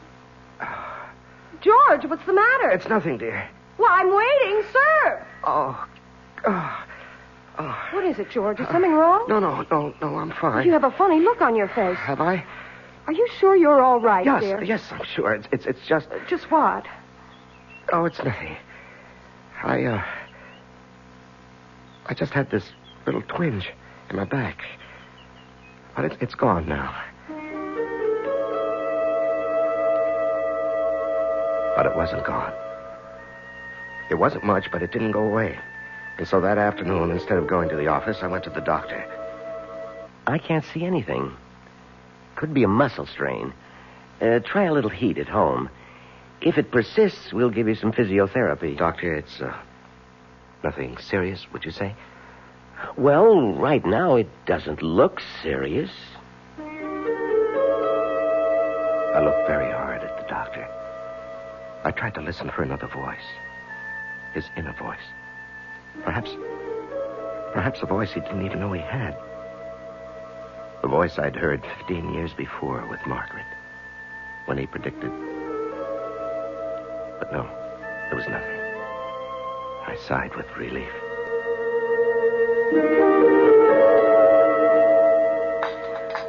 Pour me a cup of that coffee. Yeah, sure thing. How's the back this morning? I'm fine, just fine. How about some tennis? If you'd like. Sure your back's okay? I said so, honey. I found out you'd seen the doctor the other day. Oh, well, it was just a checkup. And the back? Oh, a twinge now and then. Oh, everybody gets a twinge now and then. Dinner tonight at the Caswells. I better call her. And then we'll try a few sets. Do you love me? I think so. I think I love you, too. She left the room. I was all alone. For a week now, I've been hearing Margaret's voice. But now there wasn't a sound. I listened. But as mysteriously as it had begun, perhaps it was coming to an end. Maybe I was losing this ear I had for voices. And then I heard it. A voice. It was very indistinct at first, but I recognized it. It was my own voice. But I couldn't believe what it was saying. I didn't want to believe what it was saying. Sally. Oh, please, Sally. Sally, give me my pills. Please. Sally, I must have my pills. Sally, aren't you going to give me my pills? Sally, don't kill me. I don't want to die. Sally, my pills. George, what's wrong? Sally, it's my back. I'll call the doctor. Yes, Sally, quickly. The pain is terrible. Sally, please. You won't kill me, will you? What are you talking about? When the time comes, you won't kill me. You won't, Sally. Or will you? Will you?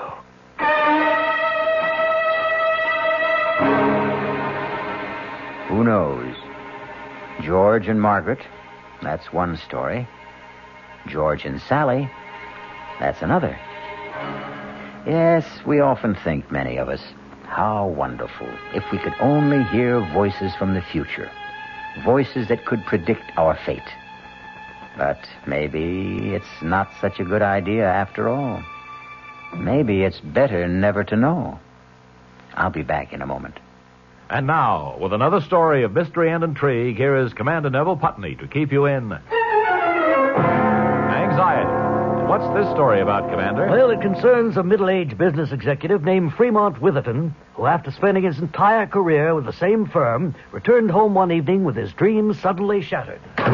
Is that you, Fremont? It's me, Erica. Fremont, you look so peaked. Erica, I've been fired. That new plant manager, he's been trying to cut me out, and today he succeeded. Well, you don't need to give me that hangdog look. Just go out and get another job. I'm through, Erica. I'm 58 years old. Nobody will hire me for half the salary I've been making. My only hope is to kill the plant manager. Fremont, I hate rough stuff, but if you've decided, your Roscoe's upstairs in the trunk. You load it, and I'll warm up the getaway car. Hey, young man, how about that for a story? Well, that was a dilly, Commander, but you just can't leave us this way. How did it all come out? Time's up for now, but tune in, Bob and Ray, on WOR 3:15 to 7, and maybe you'll find out.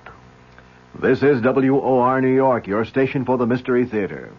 This is Mary Helen McPhillips. I hope you'll join me tomorrow morning at 10:15 on the Martha Dean program.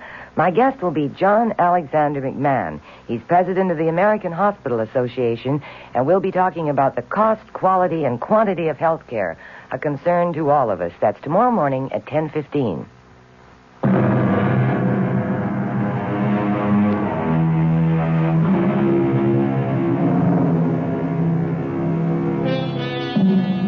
Voices. What are the voices we think we hear in the night?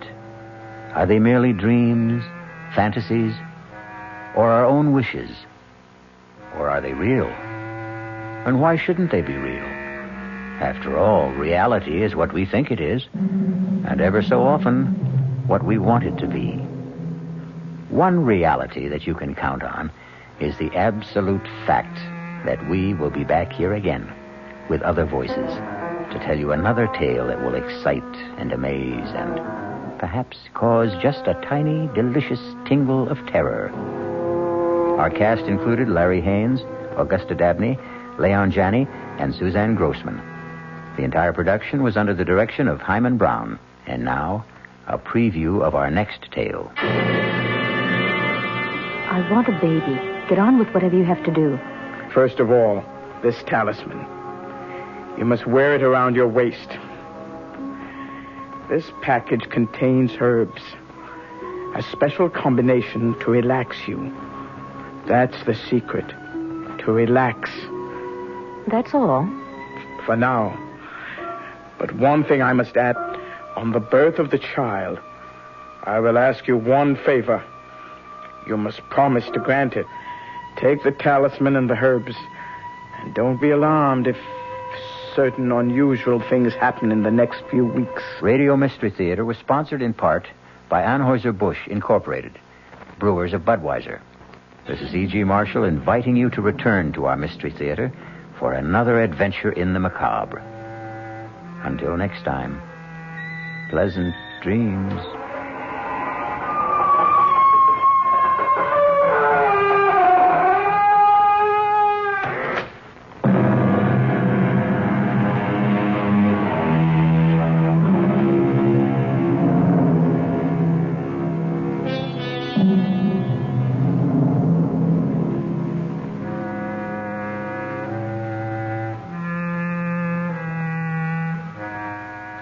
The WOR Mystery Theater was brought to you by ShopRite Supermarkets, where you get a lot more for a little less, and by Suburban Savings with offices throughout North Jersey.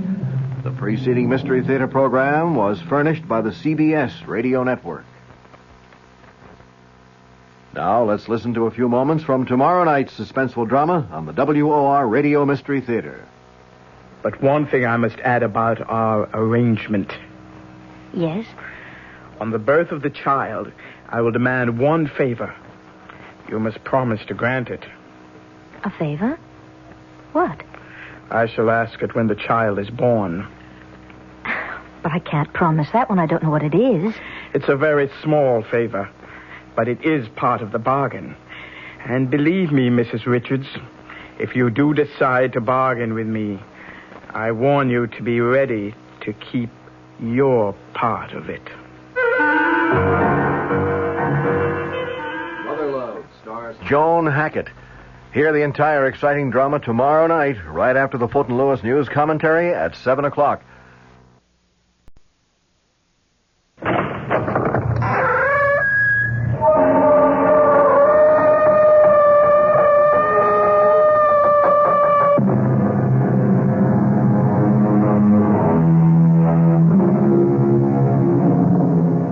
Come in. Welcome. I'm E.G. Marshall. Welcome to the fear you can hear. Welcome to the sounds of suspense, to the terrifying world of your own imagination. And I hope you won't hold it against us if we scare you a little with a tale that really could happen, I suppose. But when you hear the outcome, you'll hope it never does.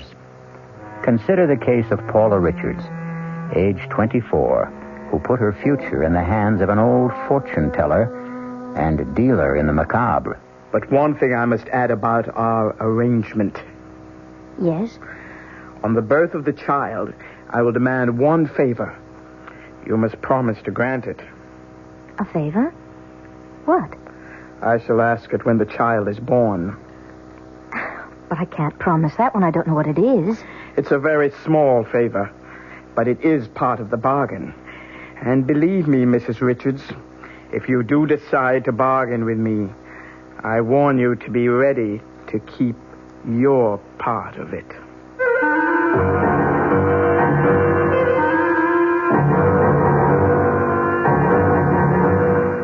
Our mystery drama, Mother Love, was written especially for the Mystery Theater by Bob Jurin and stars Joan Hackett.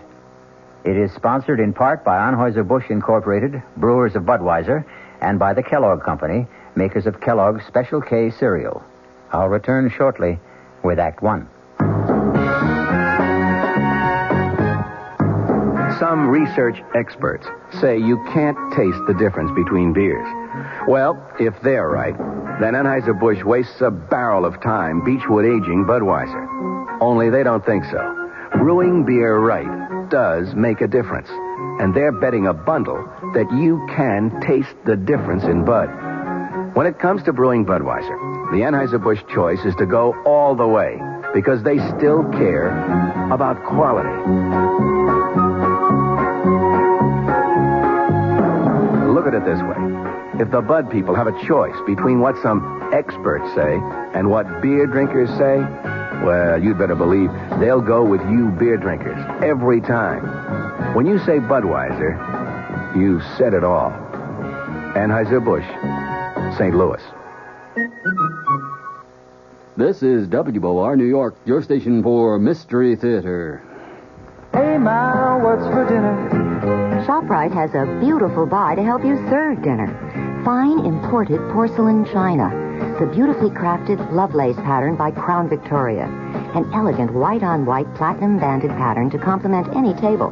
Now available only at ShopRite. The basic place-setting pieces, dinner plate, cup and saucer, dessert plate, and bread and butter plate, are just 39 cents. 39 cents each with every $3 purchase.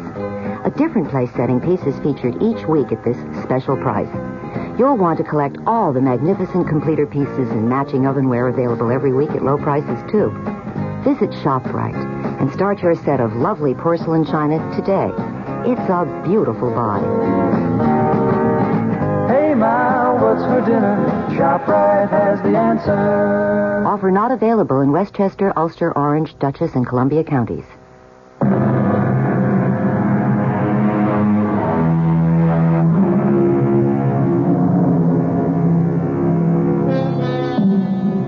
A doctor's waiting room is not the most pleasant place to spend a winter morning. And for Paula and George Richards, this morning is a very fateful one. What's taking him so long? Easy, honey. Dr. Morton has other patients, sick patients. Why can't Dr. Morton say yes or no? Why does he have to keep us waiting? He wanted to see us together, in person. I understand how he feels. Sometimes a doctor's word can make or wreck a life. This waiting is making a wreck out of me. I'm going to call Mr. Jordan. I'll tell him I won't be in today. I told him I'd be late, but I'm just no good for work today. I'm sure the doctor won't mind my using his phone. Jordan Electric. Oh, Mr. Jordan, I didn't expect you to answer. Oh, Millie's out sick. What's the verdict, Paula? I don't know yet. That's why I'm calling. I'm too upset to come in today. Is it all right? Sure, I understand. The books can wait another day. No audit till the end of the quarter anyway. Thank you. What's the holdup? The doctor's busy. We're next. Courage up, Paula. I've got my fingers crossed for you. Thanks, Mr. Jordan. Goodbye. Bye, Paula. He didn't mind, did he? No, he didn't. He said if I wanted... Mrs. Richards, Mr. Richards. Hello, Doctor. Oh, thank heavens. Will you step inside, please? Come right in. Take those chairs by the desk. Thank you. I'm sorry you had to wait. Doctor, I'd like... I know, Miss Richards, you're anxious about the tests. Oh, you have no idea. Easy, honey. I'll come right to the point. I think that's what you want. Yes. Please, Doctor. All right. I can't sweet-talk my way through to make it easier for you. The results are negative. I'm sorry, Mrs. Richards, but from my examination, Dr. Field's examination, and the lab tests, you simply cannot ever hope to bear a child. Oh, George. It's certain, then?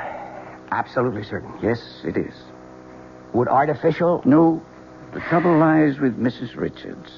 She's physically incapable of conceiving or bearing a child.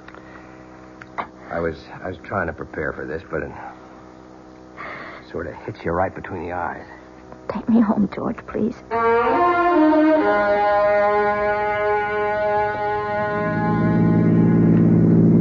I hate to leave you alone today, but I have to get to the studio. It's all right, George. You know that I'm not going to love you any the less, Paula. Darling, I just wanted to give you a son. So it's not in our cards. We have each other. That's the main reason we got married, to be together. A baby would have been extra icing on the cake. Don't stop loving me, George. Please. Please, George. Don't stop loving me. I told you I won't, honey. And I meant it. You'll be okay today? I'll be okay. I won't be singing around the apartment, but I won't be jumping out the window either. I hate like the devil to leave you, honey, but I'm due on the air with the noon news. I'll be all right. See you at 7.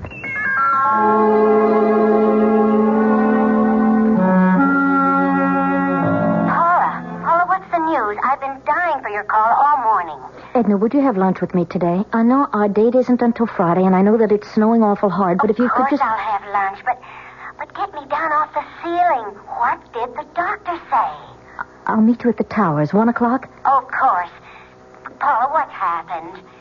Bad news? Yes, bad news.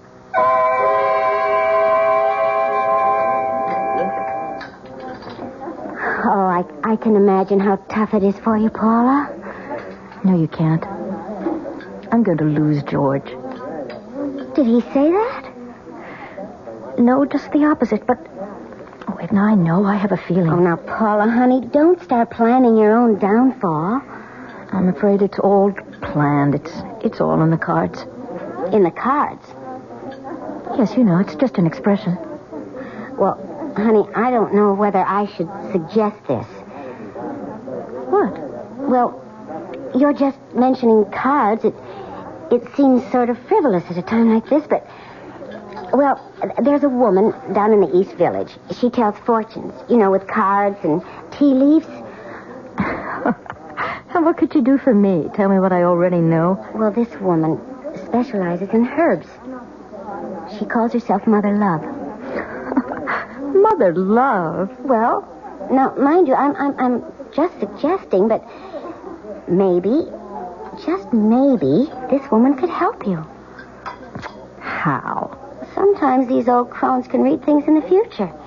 Maybe a baby is in the cards for you. After the doctor said that Well, there wasn't... it's just an idea. Well, how do you know this Mother Love? Oh, quite by accident. About 6 months ago. Henry and, well, maybe it was Ed. Anyway, it was the current one at the time. We were bar hopping in the village when we came on this fantastic storefront. The window was painted green and purple with red curtains, and it said Mother Love in orange letters. Fortunes told, secret herb remedies. Seemed like a lark, so we went in. And all I remember from then on was mumbling and incense. And being told, 1, I'd never marry. 2, that I was too fickle and flighty. And 3, that my mother had a wart on her right thigh. Oh, really? Darned if the old crone wasn't right about that, too. Edna, the idea that a fortune teller spell can help me have a baby is just nonsense. Well, looking at it in the cold light of day, you're right. It's just a thought. Oh, something to say, I guess. Oh, honestly, Paula, I feel so uncomfortable. I mean, what do you say to someone in your predicament?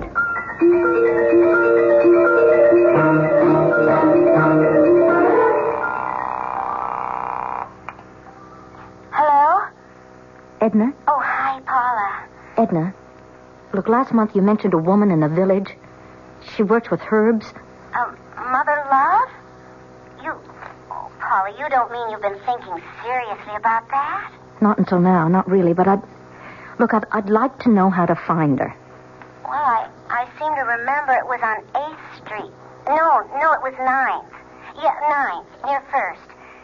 Well, that's about all I'm sure of. 9th, near 1st. Now, Paula, I wasn't really being serious last month. Well, it can't do any harm. Right now, I'm ready to grab at any straws. Oh, when are you going? Saturday. Have you told George? No, he'd be furious. Do you want me to come with you? Would you? I'd feel a lot better. Now, Paula, let's not go too far. What does that mean? Well, we all laugh at fortune-telling and spells and brews, but sometimes when we want to believe, well, things happen. I'm going to this Mother Love because I want something to happen. Maybe she can't do anything to help me have a baby, but I'm going to try. Look, it was all your idea, Edna.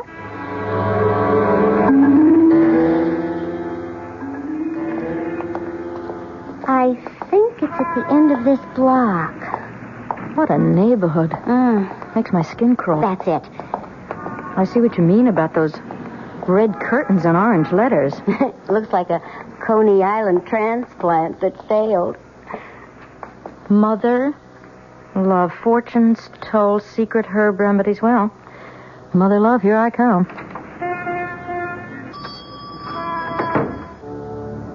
Good heavens. I never expected anything like this. It's not what I remember. Oh, but then I'd been bar hopping.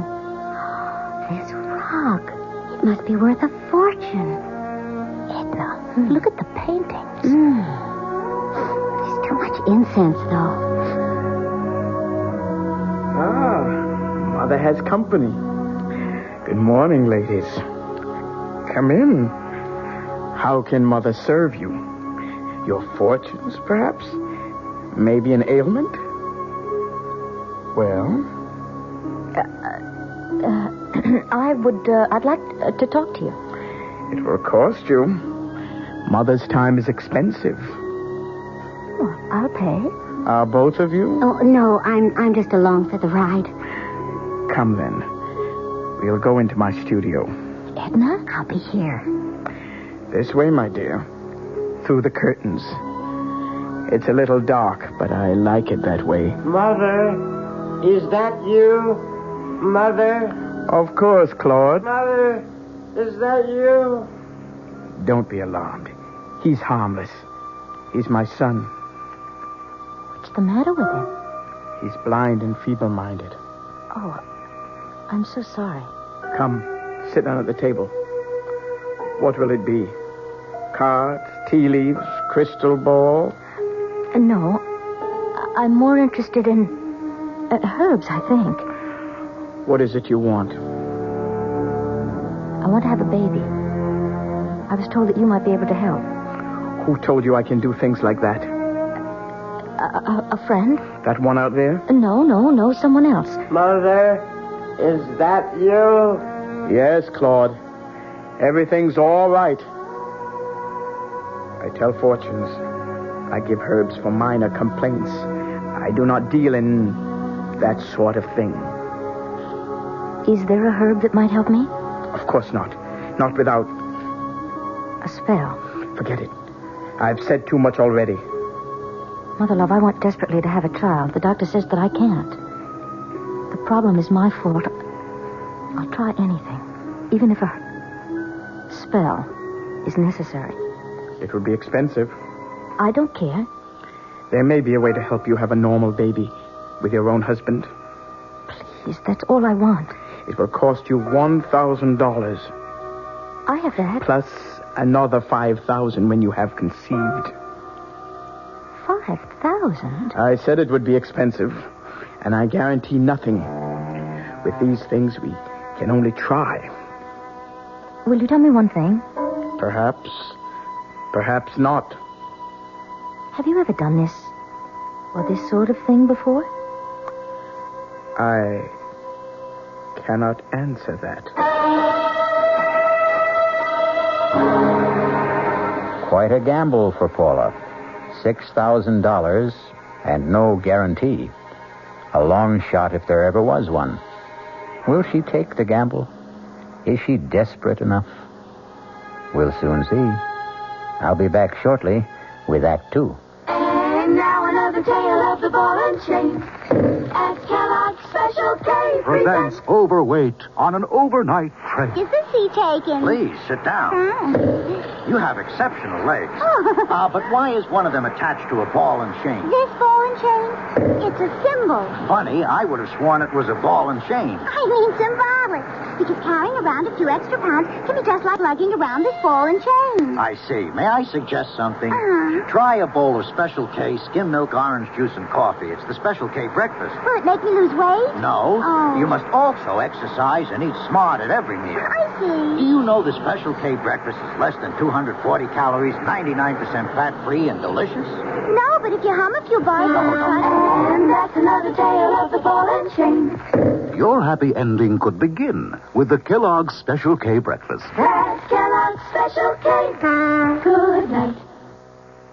This is WOR New York, your Mystery Theater station.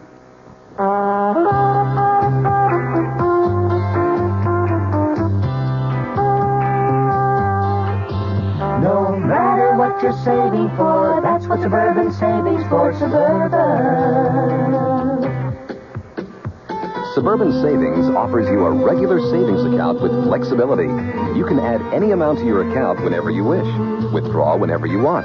Suburban Savings pays a 5.25% annual interest rate on regular savings paid quarterly, which earns an annual effective yield of 5.47%. Interest is compounded continuously from day of deposit to day of withdrawal, as long as $50 is maintained in the account to the end of the quarter.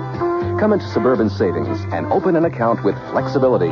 Our regular savings account in New Jersey at Bayonne, Edgewater, Elmwood Park, Emerson, Hackettstown, Morris Plains, Nutley, Paramus, and Sparta.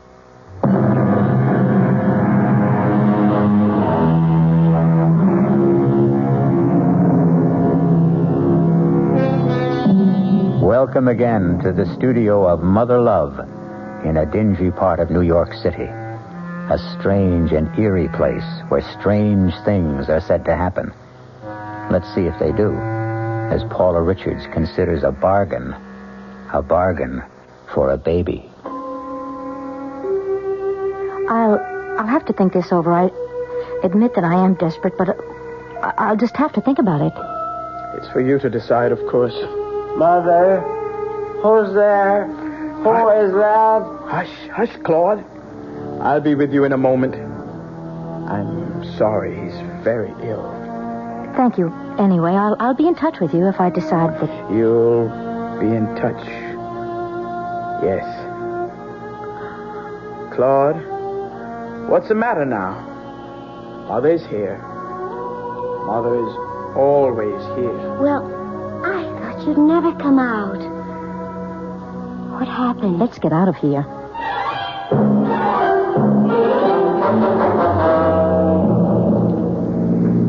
She really said that? Well, she said she doesn't guarantee anything. Paula, now listen to me. Forget it. She's a fraud and you know it. Well, you can't throw away $6,000 on a phony fortune teller. But if she could possibly... Oh, what? You'll have to tell George about this. Heavens, no. He'd think I was completely crazy. You know, I'm sorry I ever brought this up. Don't be, Edna. Look, I won't lose my head. Well, now, where would you get the money anyway without telling George? Well, I have $1,000 on a personal account. It's all that's left of my father's inheritance. I'll worry about the rest later.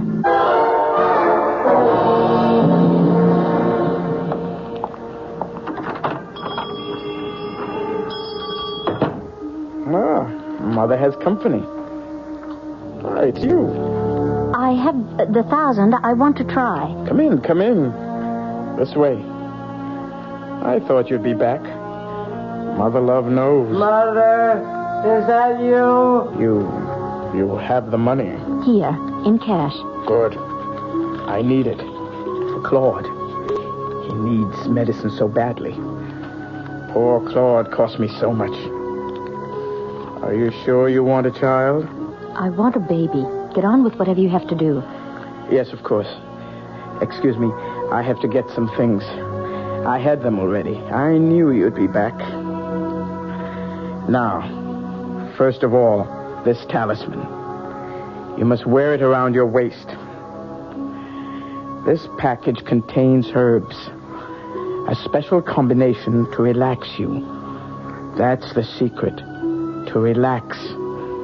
Half a teaspoon in a cup of boiling water once a day.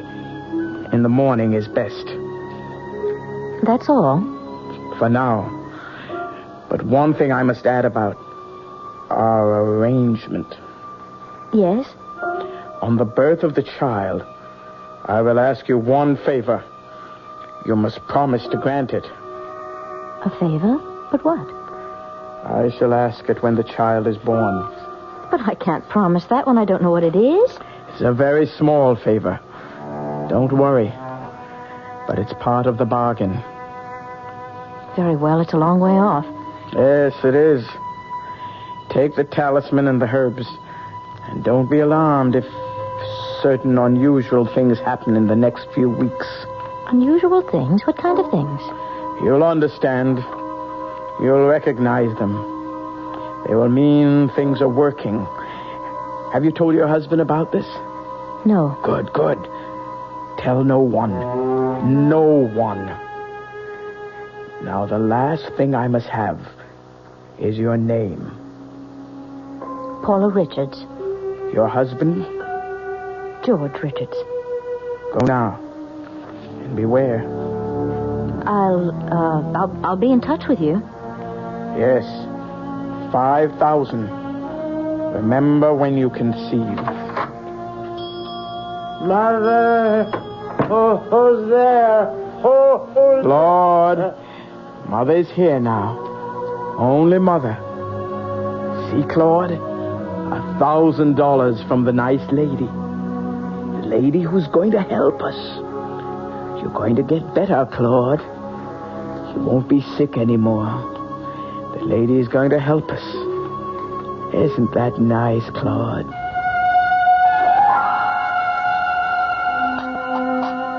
Paula? Penny for your thoughts. Oh, I wasn't thinking of anything, really. You've been like that a lot lately. Distant. I'm surprised you noticed. Look, honey, I know I haven't been a lily to live with either. I mean, we've let our problem be too important. We're both disappointed, but we can't change the situation. I mean, we have to adjust to it. Sorry if I've been a pill, if I've done anything to make you so... Edgy. That's your word. Is that how you feel? I guess. George, let's go to the show tonight. We haven't been out in weeks. I'd like that, Paula. I'd really like that. I've had a lot on my mind, and you're right. I've been thinking about myself too much. I'll see what I can get tickets for. Look at the time. I've got to shower and run. Hey, will you look at that? What is it? It's a bird. At the window. I think it's a crow. No, crows are bigger. A blackbird? No, I don't know. I thought they all went south for the winter. It looks awfully cold. Well, don't invite it in. They know how to take care of themselves. I'll see you tonight, honey. Bye, George. I'll call you at the office about the tickets for tonight. Okay. Shoo. Go away. Shoo. Oh, well, a few crumbs. Then I've got to get to work.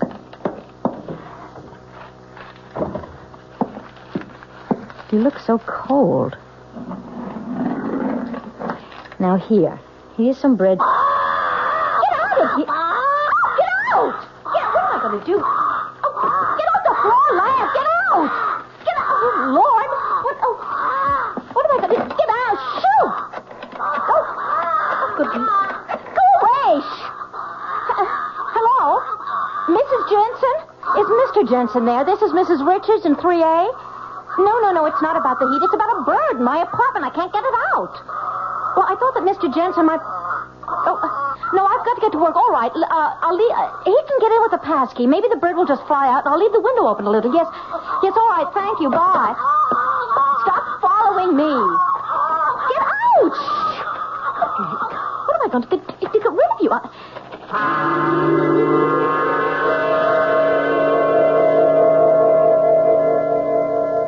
You wanted to see me, Mr. Jordan?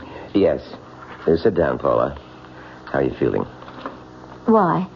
Well, I know you've had a personal disappointment. You've been under a strain. You don't have to say it, Mr. Jordan. I know that my work has just been rotten lately, and I'm just all on edge. And today there's a bird in my apartment. A bird? Tapped on the window this morning, and stupid me opened the window and gave it some crumbs. What kind of bird? I don't know. It's black and shiny. Not too big. I asked the superintendent to get it out. It's so unnerving. Well, I can imagine. I'm sorry about the work, Mr. Jordan. I know I've been letting you down. No, well, I'm sure it's just a passing thing. Your work has always been tops, Paula. But the books are important. And with the auditors coming in next month, well, everything just has to be in order. I know, Mr. Jordan, and I promise I'll straighten up. Yes?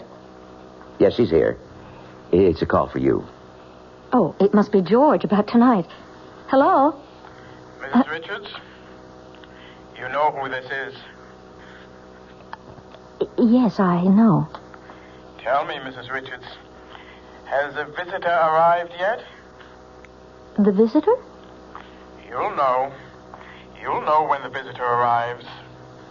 You don't mean the bird. Good. He has arrived.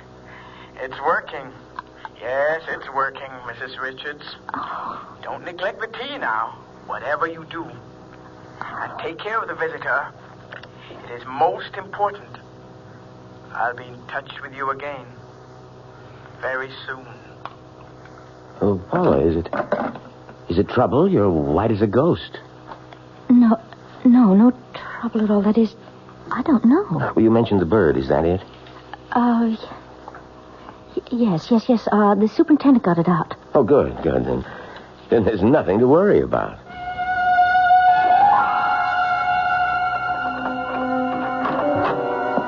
Hey, honey, I'm home. Paula? Don't touch it, George. What? Just let it alone. Oh, good grief. How did it get in? Look, I let it in by accident. It won't leave. I'll get it to leave. No, George, don't go near it, please. Paula, we are not going to live with that in the house. It has a broken leg. I was thinking of getting a cage for it. You can't cage a wild bird, and I'm not going to sit around with one beady eye staring at me like that. George, don't touch it, please. Just go along with me. Oh, Paula, a pet is one thing, but this... I have to take care of it. Why a wild bird? I can't stand the way it stares at me. It stares at me, too. Well, just get used to it. Now, well, this gives me the willies. I'll get dinner. You have to be back at the studio at 9, don't you? Yeah, I'm sorry about our theater date, but with Pete's wife in the delivery room, I've got to cover the evening news. Of course, Pete shouldn't be anywhere else when the baby is born. Do you want French fries or boiled potatoes? Whatever's fastest. So you found a home, did you? Well, I'm not in favor of it, but it looks like you're part of the family. Paula, come in. I haven't seen you, since your father's funeral, almost 3 years. It was nice of you to see me, Mr. Martin. And why wouldn't I? I'm only sorry I wasn't more attentive to you after your father passed away. Fred and I were good friends. I've missed him. Thank you. So have I. I'm here to ask a favor. Of course, Paula. Mr. Martin, would you lend me $5,000, no questions asked? 5,000? Are you in some kind of trouble, Paula? No questions? Oh, yes, of course. You wouldn't ask me if you didn't need it badly. I will, Paula. I don't have that much on hand. Suppose I send you a check. Thank you. Thank you so much.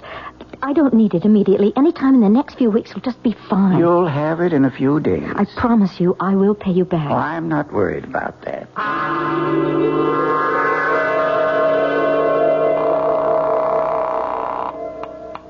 Hello? Mrs. Richards? Oh, yes, it's you. Things are ready. You'll be needing the $5,000 very soon. I've arranged that. Good. How is the visitor? Still there? It must be there. It is. Good. $5,000, Claude. What?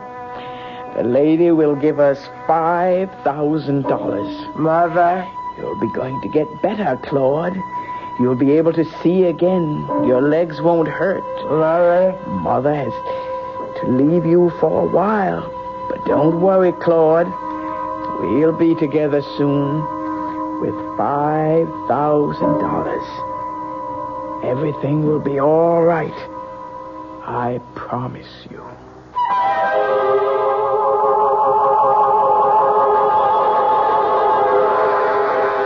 Everything will be all right for Mother Love and Claude, and presumably Paula. But when we tamper with the unknown, the results can be very unexpected. I'll return shortly with Act 3. I'm Hy Brown, producer of Radio Mystery Theater. In recent weeks, I've invited listeners to enter a weekly prize drawing and to send along comments about our program if you wished. Well, you leave me just about speechless except to say thank you for the fantastic response. Thousands upon thousands of letters, and they're still pouring in. But although we couldn't feel more gratified, there is a problem. In addition to your kind words, many of you ask questions, and the volume of mail is so great that we can't get around to sifting through it for many weeks. But now that the drawing is over, if you have a specific question, please try us again, and we'll aim for a quick reply. Address, Mystery Theater, Box 5152, Radio City Station, New York, 10019. Mystery Theater, Box 5152, Radio City Station, New York, 10019. This is WOR New York, 710 on your dial, your Mystery Theater station. John Wingate with a reminder. Tonight at 10 o'clock, the Wingate News Digest. and question, you planning to drive this weekend? Great. New England? Forget it. The Poconos? Watch out. Upstate? Westchester? Rockland? You're in trouble there, too. A spokesman for the Auto Club of New York will tell you it's going to be a dry weekend coming up. And he'll also let you know how he feels about the gas shortage. It's short, he says, but why, he doesn't know. Then a special. Our White House correspondent, Clifford Evans, analyzing Richard Nixon's speech at 9 o'clock tonight. Mr. Evans on with me at 10 o'clock. Later, deafness. What are the early warning signs that you, at whatever age, may be going deaf? We'll find out from a top expert on hearing. He himself has the problem and knows. Tonight, 10 o'clock, John Wingate, WOR.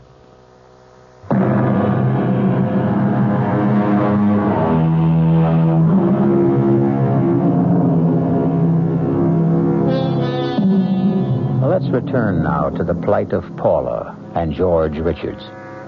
You'll remember that Mother Love told Claude everything would be all right. But things are not quite so right for George. In fact, things for George are getting downright impossible. Paula, I am not going to bed another night with the bird on the dresser. It's been there every night for 2 weeks. All it does is sleep. You've got to admit he hasn't been any trouble. I still don't like the look in its eye. The way it hobbles with that broken leg. It's grotesque. Turn out the light, George. You won't see it then. Oh, boy. I never thought I'd be sharing my bedroom with a bird. Good night, darling. What's the matter with that thing?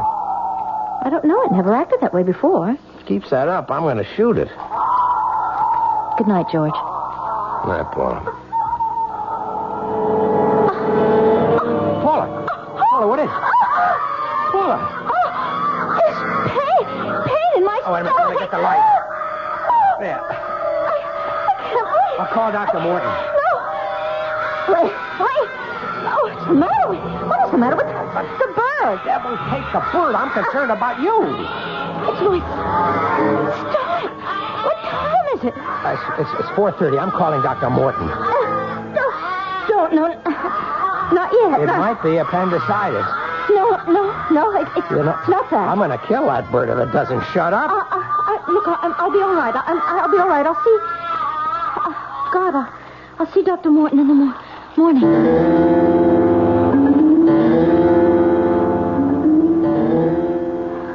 George? Yes, honey. What time is it? 7 o'clock. I fell asleep. After the pain seemed to stop. Oh, the pain. I'm so much better now. Well, we're going to see Dr. Morton just as soon as you feel well enough to get up. No, I'll be all right. I'll just stay home. I don't want to see Dr. Morton today. Paula, you can't let it go. It might be something serious.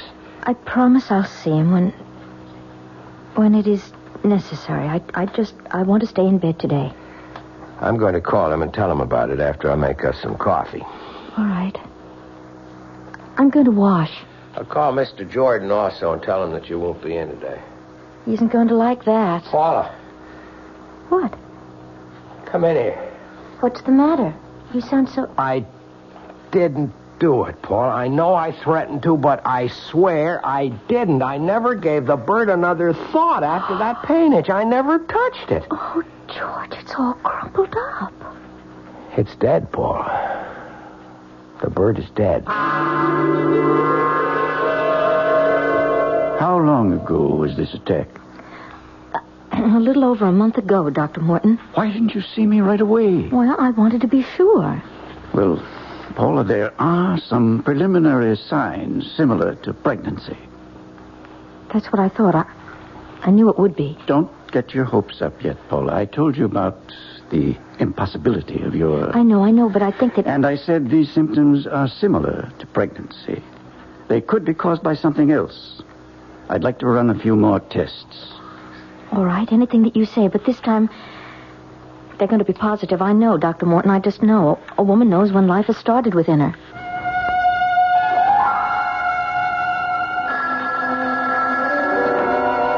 Hello? Mrs. Richards, I thought I'd be seeing you by now. Oh, yes, well, the doctor hasn't confirmed it yet, but But we know, don't we? Yes. The second part of our bargain is due, Mrs. Richards. $5,000.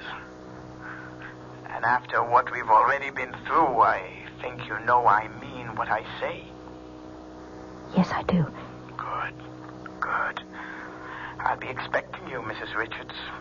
I promise I'll keep my end of the bargain. I told you I arranged for the money. It just hasn't come in yet. I'll check on it today. Good. I'll be seeing you soon, then. Yes, I promise. I hope so, Mrs. Richards. You know what I can do.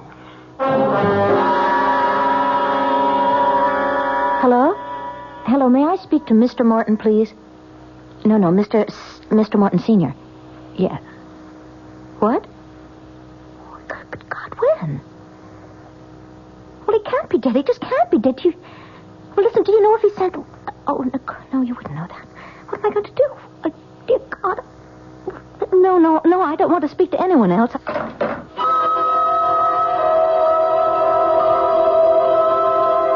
I expected you sooner. I'm sorry. I had to turn to another source for the money. It doesn't matter. You're here with it now? It's all there. Good. We're almost even then, eh? I hope so. You don't sound grateful, Mrs. Richards. You wanted a child, and you are pregnant. You should be grateful. I have lost my son. Oh, I'm so sorry. Claude is dead. But he was so ill, perhaps it's better. Part of this will pay for the funeral. The rest is for the future. I really must go now. Of course. Go. And good fortune. You won't need the amulet anymore. Save it as a souvenir. And I'll be seeing you when the baby is born. Paula, George. Sit down. Well, I'm sure glad Paula's finally decided to have you check on those stomach pains, Dr. Morton. When I examined her last week... Last week? I didn't tell you, George. I wanted to be sure first.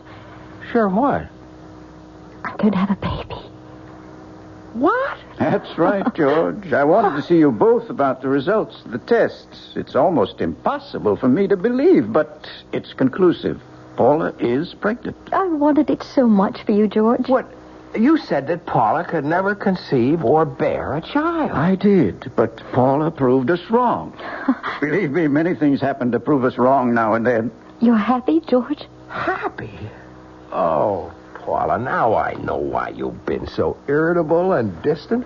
You know, I feel like I'm getting my wife back along with a baby. Well, I want to see you every 2 weeks. We usually make it a monthly visit, but you're an unusual case. A very wonderful case. I wish you both much happiness. You wanted to see me, Mr. Jordan? Yes, Paula. How are you feeling? I think full is the word. When is the big day? The end of August. It's only 3 months. I'm going to spend an uncomfortable summer. It looks that way. I don't know any way of saying this, Paula, other than just coming right out with it. You know we were audited last month at the end of the quarter. Yes. The auditors found a shortage of $5,000. I'll have to have an explanation. Yes, I suppose you will. Now, I know there must be a reason, Paula. You've worked for me for 5 years. Never a mistake. I'm going to tell you the truth. I just hope that you can believe it. Why shouldn't I?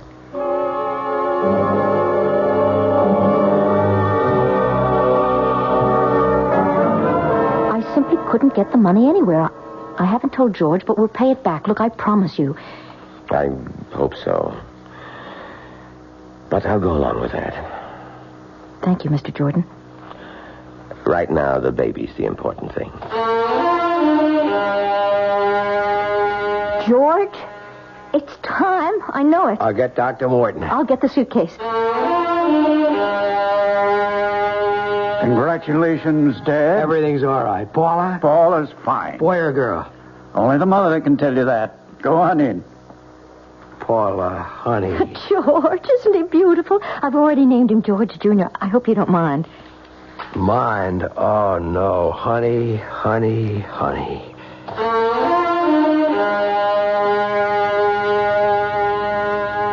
More champagne, Edna? Silly question. A toast to the godmother. Here. Oh, you two. You know you're going to make a grown woman cry. To Edna and to little George. Oh, I'm so happy for both of you. And you don't know how relieved I am. Relieved? Oh. Well, what I mean is I think that Edna means that she's relieved she doesn't have to listen to my troubles at lunch anymore. From now on, everything's roses. I'll get it. Hello? Yes. It's for you, honey. Hello? Hello, Mrs. Richards. Congratulations on your new son. Well, how did you... thank you. It's time now for the favor. The last part of our bargain. Yes, I suppose it is. Good. I'll see you here in my studio tomorrow with the baby. Just to see him? That's all. Just to see him. All right. Good.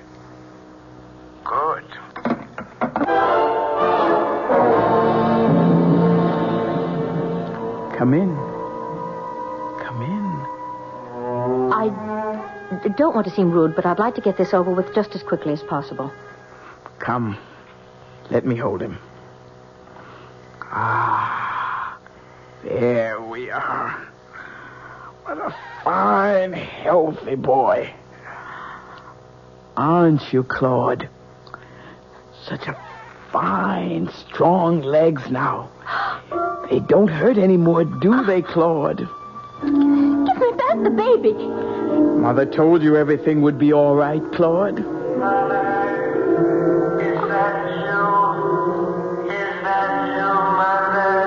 Yes, Claude.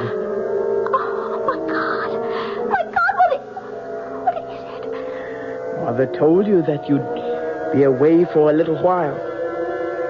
But now we're together again. And you won't be sick anymore, Claude. You have a fine new body now. And we'll take better care of it than we did with the last one. Mother will see to that, Claude. Mother will see to it. So, little George, or little Claude, whichever you prefer, seems to have more than his share of mothers. Perhaps Paula and Mother Love will share the raising of the child. But whatever they do, I hope that you, if you're ever tempted to deal in spells, will remember some age-old advice and follow it. Caveat emptor. Let the buyer beware. I'll be back shortly. And now, with another story of mystery and intrigue, here is Commander Neville Putney to keep you in anxiety. What's this story about, Commander? Well, it concerns a middle-aged business executive named Fremont Witherton, who, after spending his entire career with the same firm, returned home one evening with his dreams suddenly shattered. Is that you, Fremont? It's me, Erica. Fremont, you look so peaked. Erica, I've been fired. That new plant manager, he's been trying to cut me out, and today he succeeded. Well, you don't need to give me that hangdog look. Just go out and get another job. I'm through, Erica. I'm 58 years old. Nobody will hire me for half the salary I've been making. My only hope is to kill the plant manager. Fremont, I hate rough stuff, but if you've decided, your Roscoe's upstairs in the trunk. You load it, and I'll warm up the getaway car. Hey, young man, how about that for a story? Well, that was a dilly, Commander, but you just can't leave us this way. How did it all come out? Time's up for now, but tune in, Bob and Ray, on WOR 3:15 to 7, and maybe you'll find out. This is WOR New York, your Mystery Theater station. Good evening, everyone. This is Patricia McCann. Welcome back to the New York Times, Craig Claiborne, and to the McCann program tomorrow morning at 11:15 a.m. right here on WOR.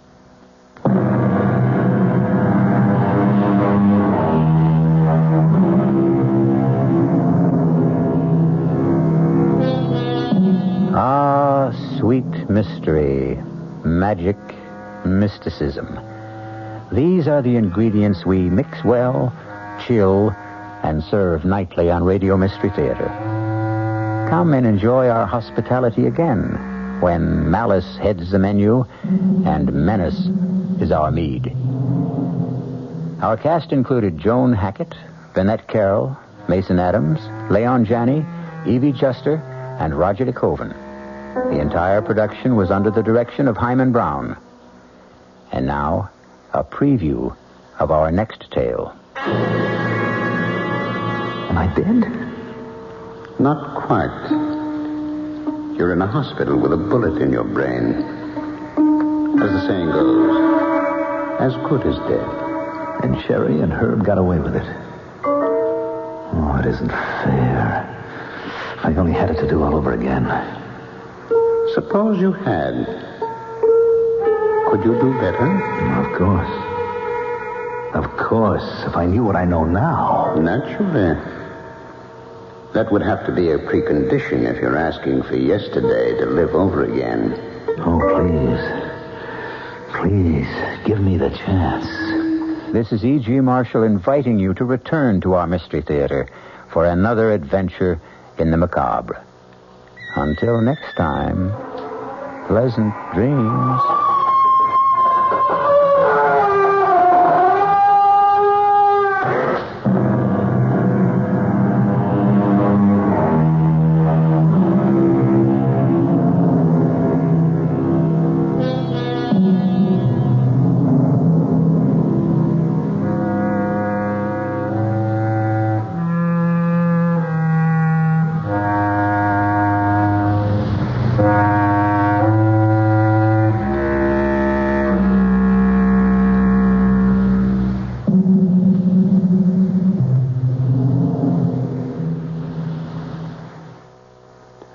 The WOR Mystery Theater was brought to you by ShopRite Supermarkets, where you get a lot more for a little less, and Suburban Savings, with offices throughout New Jersey.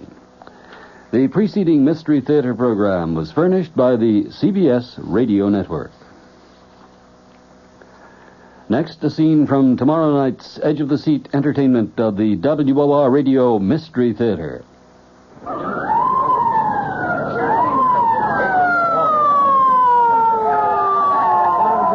Brain injury, boys. Handle with care. That's it. Nice and easy. Keep him flat on the cart. How is he, Doc? Still breathing, Sergeant. Touch and go.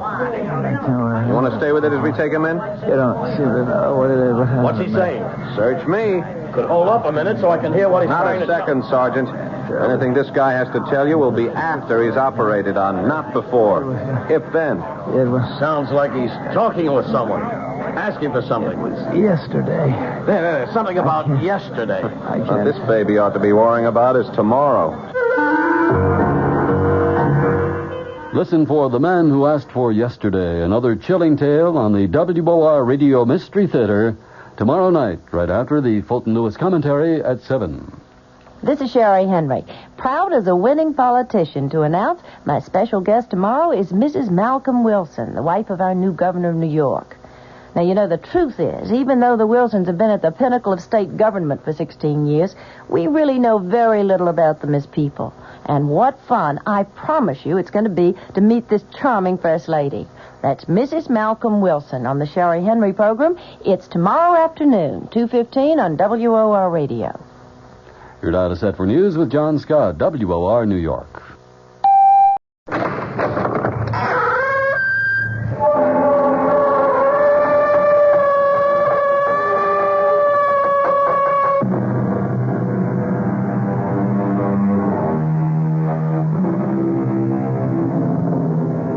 Come in. Welcome. I'm E.G. Marshall. If only I had to do it all over again is a constant cry from the human heart. And the implication is, of course, that if some magical power could grant the plea, how much better things would be handled. Or at the very least, how differently. But is that a valid concept? Does it follow inevitably that people could or would handle things better a second time around?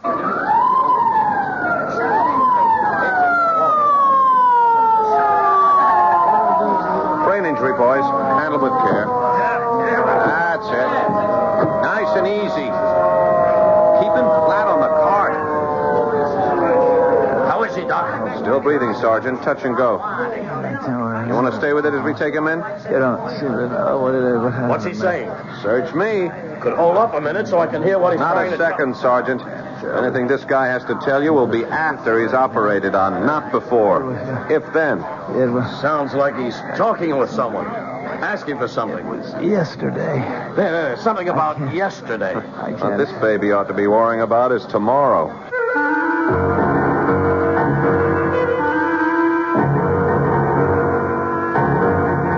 Our mystery drama, The Man Who Asked for Yesterday, was written especially for the Mystery Theater by Ian Martin and stars Mandel Kramer. It is sponsored in part by Anheuser-Busch Incorporated, brewers of Budweiser. I'll be back shortly with Act One. I'm Hy Brown, producer of Radio Mystery Theater, a bit numb with surprise and appreciation. We never anticipated the enthusiasm of your response when we invited your comments about the show. You've said so many, many nice things, and you've telephoned, written, and asked questions. It's those questions, though, that pose a problem. The volume of mail has been so tremendous, over 75,000 letters, and still coming in, that it's going to take time to sort through all of it and find the letters that call for specific answers to questions. But the prize drawing is over, so if you'll send in that question again, we'll try for a prompt reply.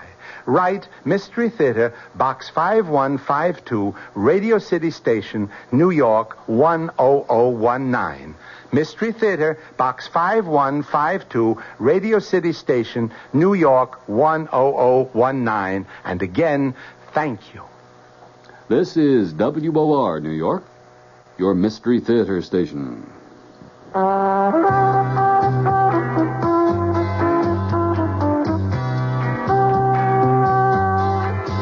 No matter what you're saving for, that's what Suburban Savings for Suburban. Suburban Savings offers you a regular savings account with flexibility. You can add any amount to your account whenever you wish. Withdraw whenever you want. Suburban Savings pays a 5.25% annual interest rate on regular savings paid quarterly, which earns an annual effective yield of 5.47%. Interest is compounded continuously from day of deposit to day of withdrawal, as long as $50 is maintained in the account to the end of the quarter. Come into Suburban Savings and open an account with flexibility. Our regular savings account in New Jersey at Bayonne, Edgewater, Elmwood Park, Emerson, Hackettstown, Morris Plains, Nutley, Paramus, and Sparta.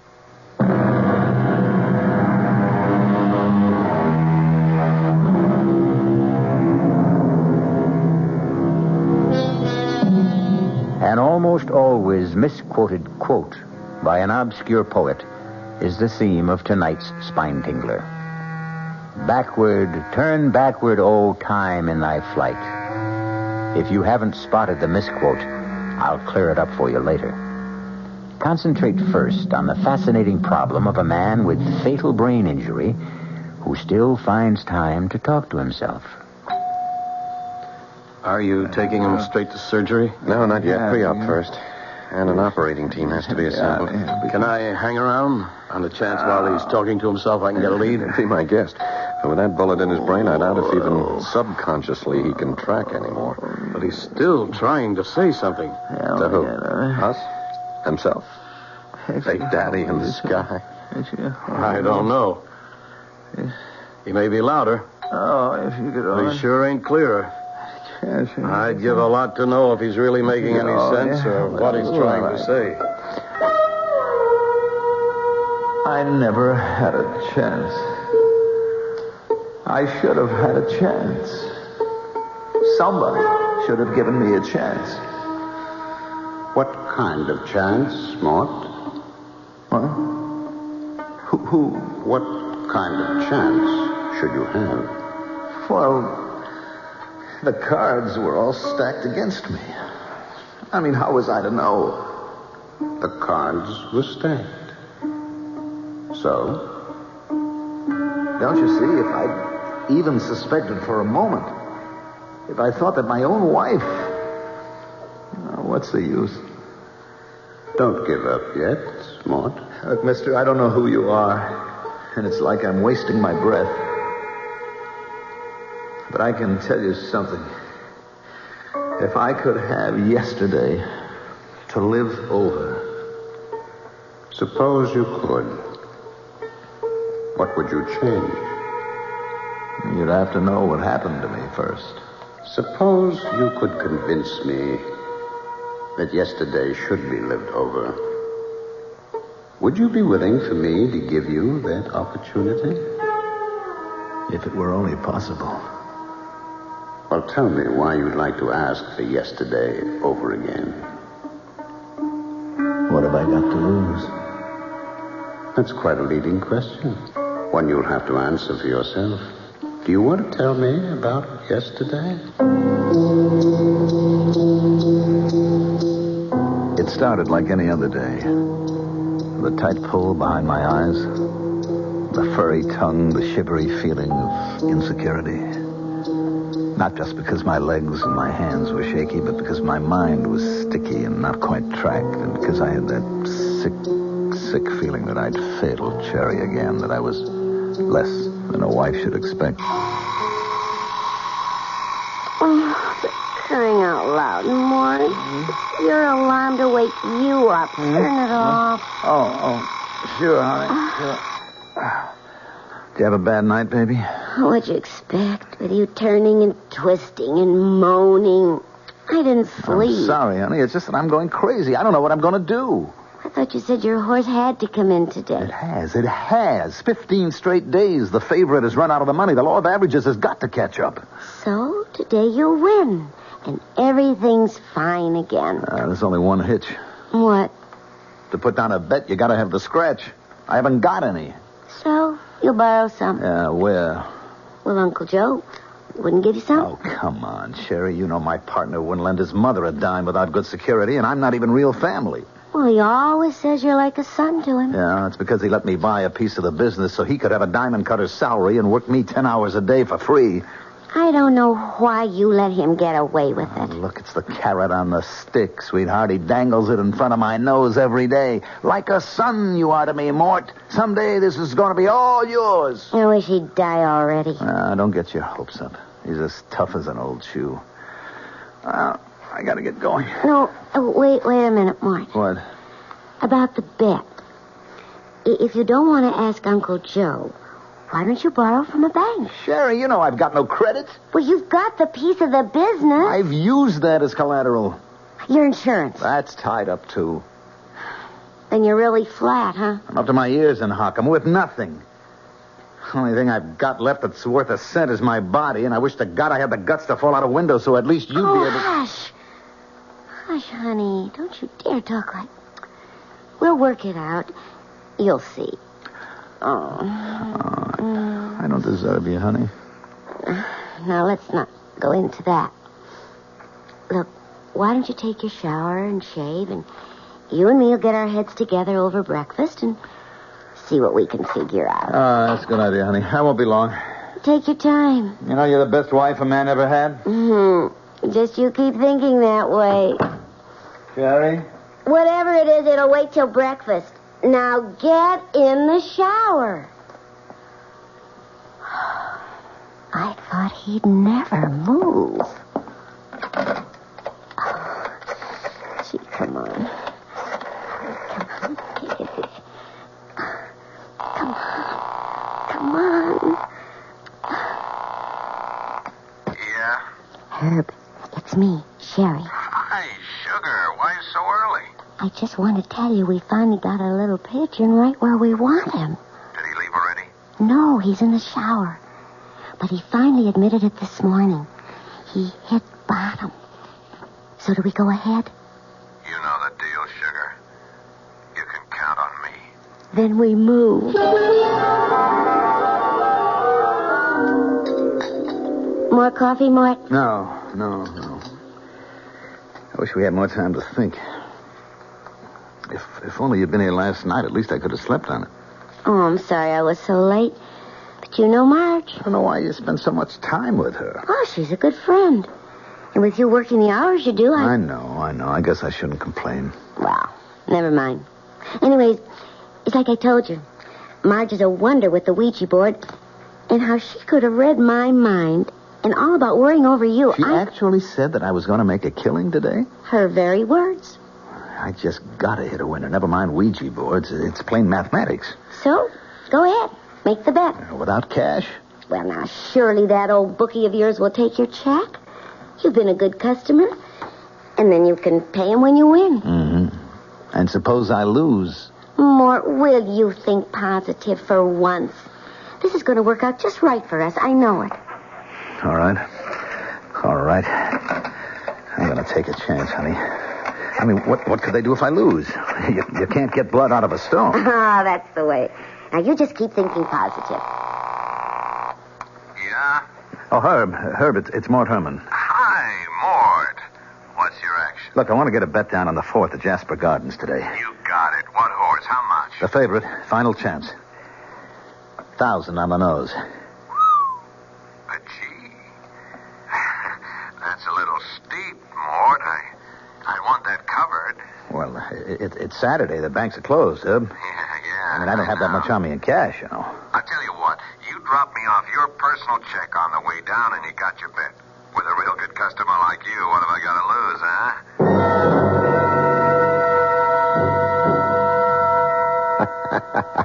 Sherry, baby, I'd like to die laughing. You should have seen him writing out this bum check. His hand was shaking so bad I thought he'd never be able to sign. But you got it. And he is hooked. Oh, not so fast. He is playing a favorite. You know, that horse could win. No, you and me are going to go with better odds. What do you mean? Pass me that slip of paper with that number on it, huh? This? Well, that's Mort's direct phone line at the store. Yeah, I asked him how I could reach him this afternoon after the race in case my phone should be tied up. Now, look, don't make a sound. Don't make a sound while I sell a real bill of goods. Hello? Hi, is that you, Mort? Yeah? Hi, this is Herb. Now, listen, I got your bet down, and then I started to get cold feet about that check. Well, look, if you want to cancel out... Now, I said, listen, now, don't interrupt me. And that bet's up the line by now. I can't cancel out, but I can do you a favor. Now, we're playing with rough boys, Mort, and like I said, you've been a good customer. I don't want to see you hurt bad. But the favorite can't lose. The favorite ain't gonna win. The fix is in. The winner is Tidy Lady. She'll go up at 100 to 1. Now, I'm gonna stick my neck out for you. Give me another check at anything up to 2,500, and I'll see you get down on Tidy Lady. 100 to 1. A sure thing? A lead pipe cinch. You can't lose. I'll be right over. And that sews that up, Sherry, baby. Herb, there isn't any chance that Tidy Lady could win. She'll be lucky to get out of the gate.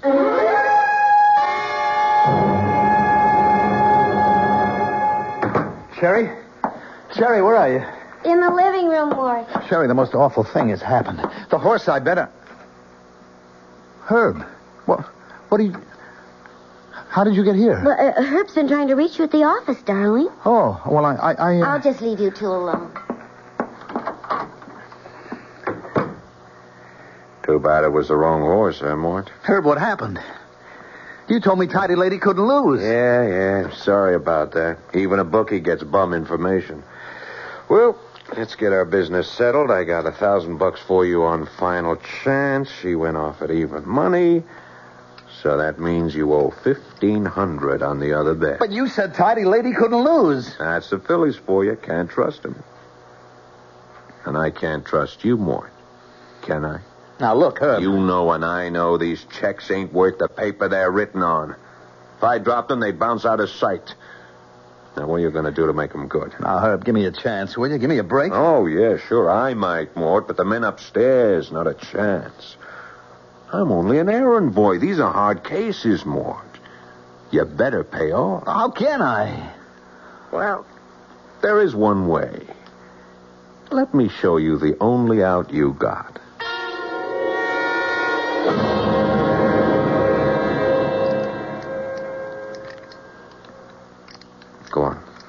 want. Oh, I must be crazy. I can't do this. You know what happens if you don't. Come on. Well, let's get on with it. I can't rob my own partner. I'm not going to open that safe. Oh, yes, you are.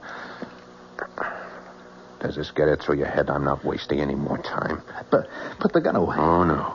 You open that safe, or I'll save the big boy's hitman some trouble. All right. Now, look, just enough to pay off what I owe now. I'll handle the payoff.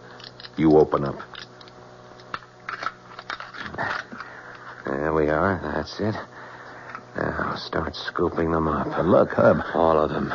Leave the jewelry, but take all of those loose diamonds. You said only enough to pay. Yeah. I had to con you into opening that safe, but don't worry. I'm not greedy. You wait till you hear my real proposition when we get back to your apartment. There's nothing else we can do, Mort. I'm really being very generous. $50,000 in diamonds and the seats I booked for you to South America. Well, it's time to go if you're going to make that plane. How can you be sure I won't refuse? For the same reason I know you won't be back. One thing I'm not paying off are your gambling debts. That'll keep you away from home.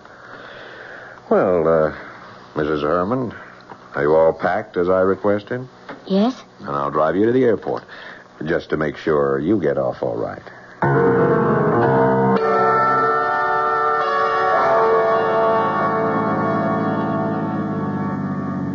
What did we come off the highway for? We're almost out of gas. Well, the airport's just across the bridge. You could have made it. Turn left here.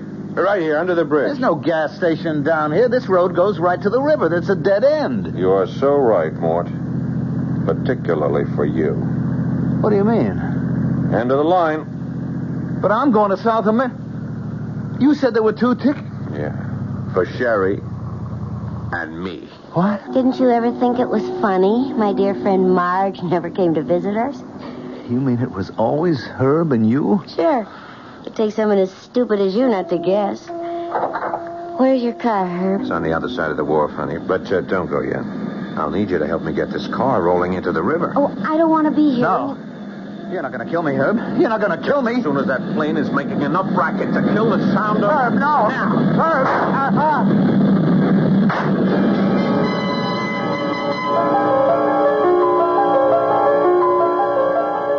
I tried to jerk my head away frantically at the last moment, but I could feel the bullet smash into my skull and then burst in a fountain of searing sparks.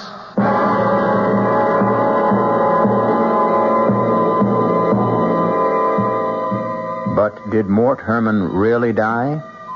If so, how could he be able to ask his mysterious partner in conversation to borrow back yesterday? Well, we'll find that out when we return shortly with Act 2.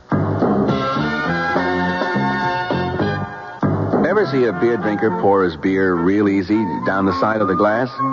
Maybe you do it yourself. If so, the Budweiser brewmaster thinks you're missing something, especially if you're a Budweiser drinker. You see, Bud is brewed so it will kick up a healthy head of foam. Exclusive beechwood aging and natural carbonation make it a lively brew. Well, anyway, pouring Bud plunk down the middle of the glass helps bring out the best in that clean white Budweiser foam and real beer aroma. It also helps you get the full benefit of a taste, smoothness, and drinkability you'll find in no other beer at any price.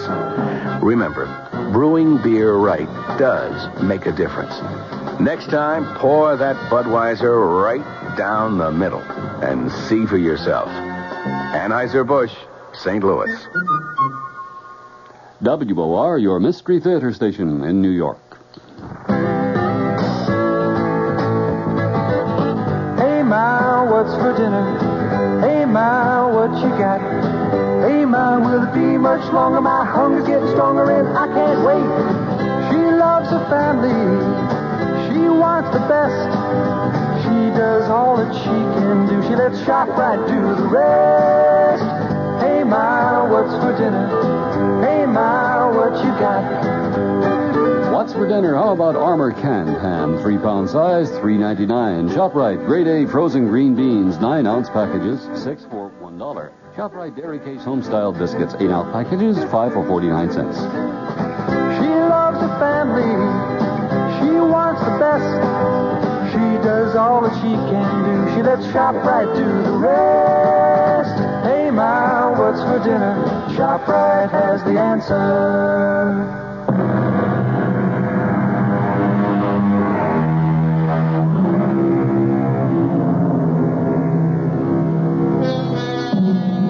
Can a man on the threshold of death hesitate and draw back? Is there for any of us the hope of a second chance? And if we were granted this chance, if we were allowed to retrace our steps, could we change the course of events and find another ending? We're about to return to the story of a man who asked for yesterday. Am I dead? Not quite. You're in a hospital with a bullet in your brain. As the saying goes, as good as dead. And Sherry and Herb got away with it. Oh, it isn't fair. If I only had it to do all over again. Suppose you had. Could you do better? Of course. Of course, if I knew what I know now. Naturally. That would have to be a precondition if you're asking for yesterday to live over again. You mean there's a chance that I can? If you deserve it. Oh, please. Please, give me the chance. Can you? Oh, yes. Well, why not? I'm a bit of a gambler myself. Let's see how you can remake yesterday.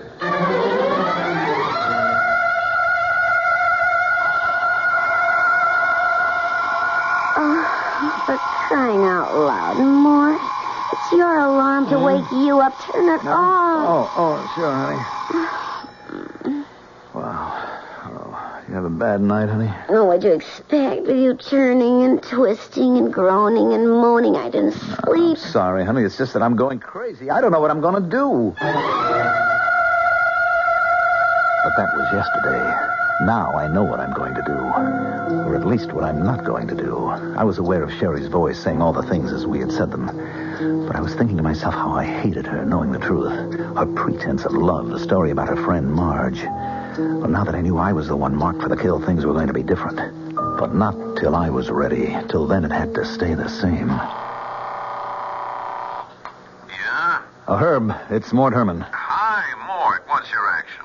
Look, I want to get a bet down on the 4th at Jasper Gardens today. You got it. What horse? How much? The favorite. Final chance. 1,000 on the nose. But gee, that's a little steep.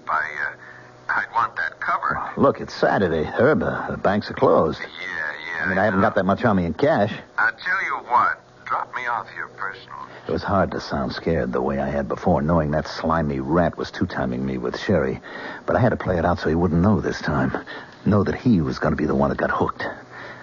By the second call, I was ready to make the first of my changes in the action. And I'll see you get down on Tidy Lady. 100 to 1.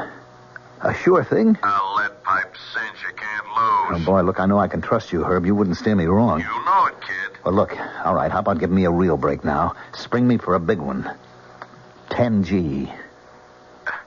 Now, wait a minute. You know I'm good for it, don't you? Well... Look, I got a safe full of diamonds would cover that 10 ways from nowhere. A bet that big might shake the odds. Herb, come on. You can lay it off 50 different places. Okay. You got a deal. But bring me that check. My upping the ante was a jolt for Herb, I knew. But I also knew that he had to go for it. As I wrote out the worthless check, I could just figure the conversation now going on between Herb and my no-good cheating wife. Did he go for it? Yeah. Herb, is something wrong? No, I just got a little mad is all. What? I thought I had my pigeon pegged. Small potatoes better like Mort wouldn't dare look beyond a $2,500 bet. But he had a nerve to hold me up for 10,000. So what's the difference? Doesn't that give you even more of a lever to talk him into opening up the safe? Yeah, but it'll run me quite a few grand more to pay off the boys upstairs. It's a drop in the bucket, Herb. There's easy $1 million in that safe. So what do you care? Yeah, I just got a little nervous, hon. That fool should balk at going through with a big caper. I wouldn't like to be holding those bum checks I couldn't cover. I don't want to end up in the river with concrete boots. Oh, don't even talk like that, Herb. He'll cave in like plaster of Paris once he gets the notion he might be hurt. I promise you. You made the plane reservations. I went even better than that. The tickets are sitting right at home. Did you bring me his gun? I didn't want to carry it around. It's in the drawer at home. You're not going to chicken out on going all the way. Don't you worry. Because after the heist, he's got to go. He'll be the one the police figure for it. They'll be looking for him, and we don't want him found. Herb, there's no outside chance this tidy lady could win. She'll be lucky to get out of the gates. What they didn't know was that from here on in, the odds were changed. I was calling the shots. And don't worry, Uncle Joe. I'll mind the store. Yeah. I'll set the burglar alarm when I leave. Don't worry. Everything's under control. Yes, sir, Uncle. Your little boy Morty has everything under complete control. If I didn't know about that unnumbered bank account you got in Switzerland or all the blue chip stocks, I'd hate to do this to you, Uncle Joe. 22 right. 8 to the left. 31 right. 14 back. A real nephew, maybe you could have trusted, but a made-up one, you got only yourself to blame. I cleaned the safe out of everything in diamonds, just like Herbie would have made me do. They went into my pockets. It's surprising how little space nearly $1 million in diamonds takes up. Then I went to deliver my check to Herb. I'm stretching quite a point for you, Mort. Well, I know that, Herb, but I'll be good for the check. I mean, even... Oh, don't give it a thought. You and me, we're going to be rich men after that 4:30 finish. I know kickbacks. We're riding on all the suckers' money. Is it, you want a drink to it? No. I'll pass, Herb. I'm kind of pooped. I've been under a lot of strain lately. So I think I'll just go on home and take a little nap until post time. You're not going back to the store, huh? No. I think I'll just watch on TV while our jockey boots our fortune home. Well, maybe I come up and join you. We could celebrate together. Why not?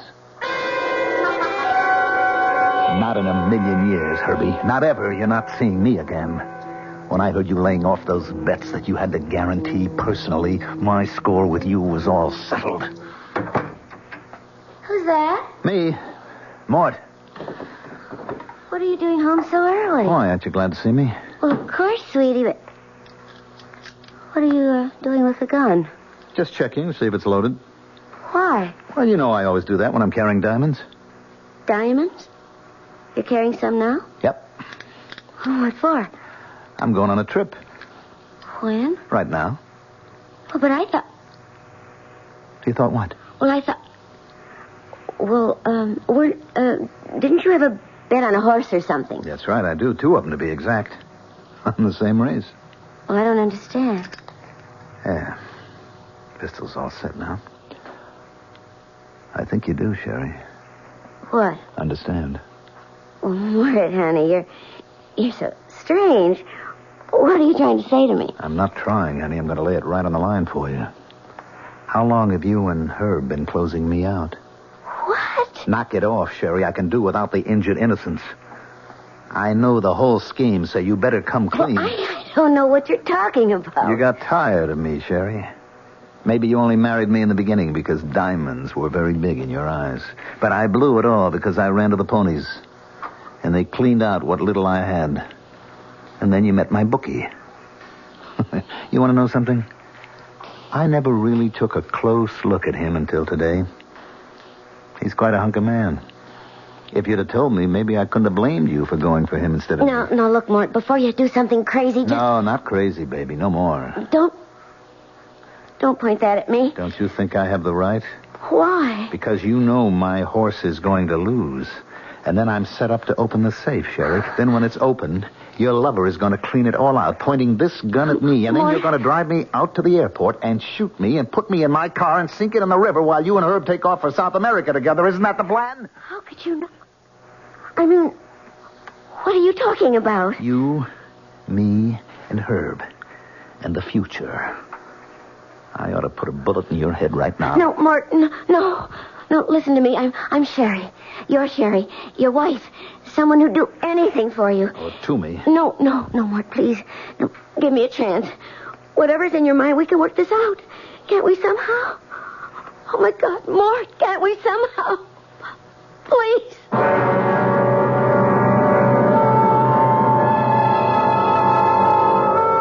So the worm has turned with a vengeance. The biter is bit.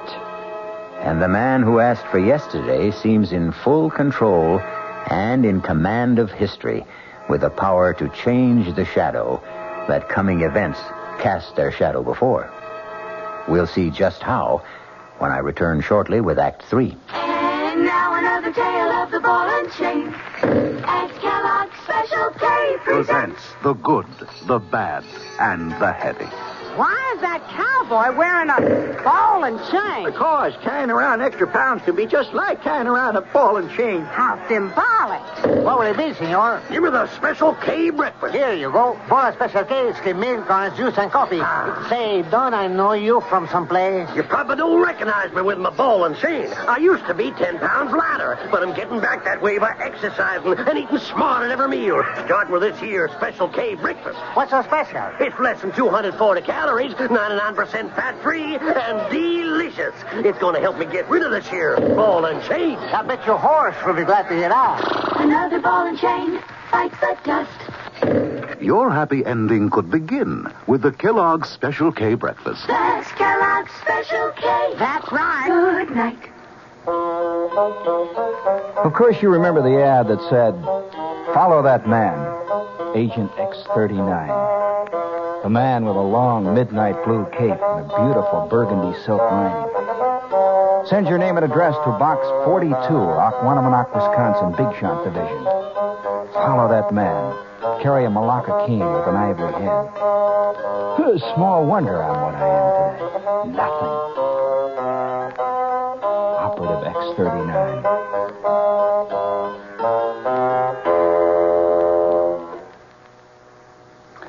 Gene Shepard, tonight at 9:15 over WOR New York, your Mystery Theater station.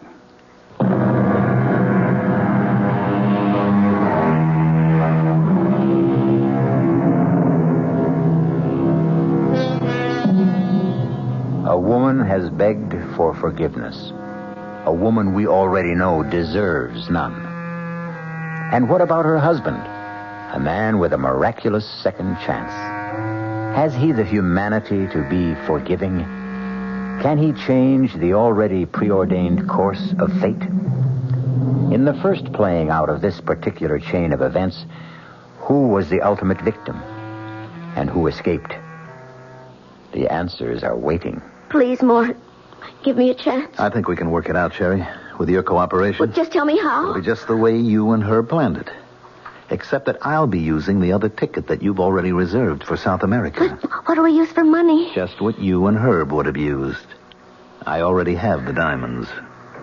We can leave immediately. Yeah, but the horse race. That doesn't matter anymore. Doesn't matter. When you've already bet Don't 10,000. look so guilty, Sherry. I'm aware that you know about that. Mort, you're scaring me. I'm also aware that the bet means nothing to me. That the horse isn't going to win. How can you know all these things? Let's just write it off to the strange fact that I have suddenly acquired second sight. Now you're scaring me even more. Maybe that's the object. Come on, let's pack and go. But, Mort, if you're going to lose the bet, how is it going to be paid? Oh, that's the beauty part. That's going to be your ex-boyfriend's problem, Herbie. But he hasn't The money? got... Well, like he threatened me, then he can pay for it in blood. Now, do you want to hang around and do the same? You couldn't leave me. I know too much. That's how it goes, sweetie. That's why my offer to come along isn't exactly take it or leave it. Let me put it another way. I've already reserved an earlier flight, and I'm leaving on it with or without you. Now, it's now or never. Make up your mind.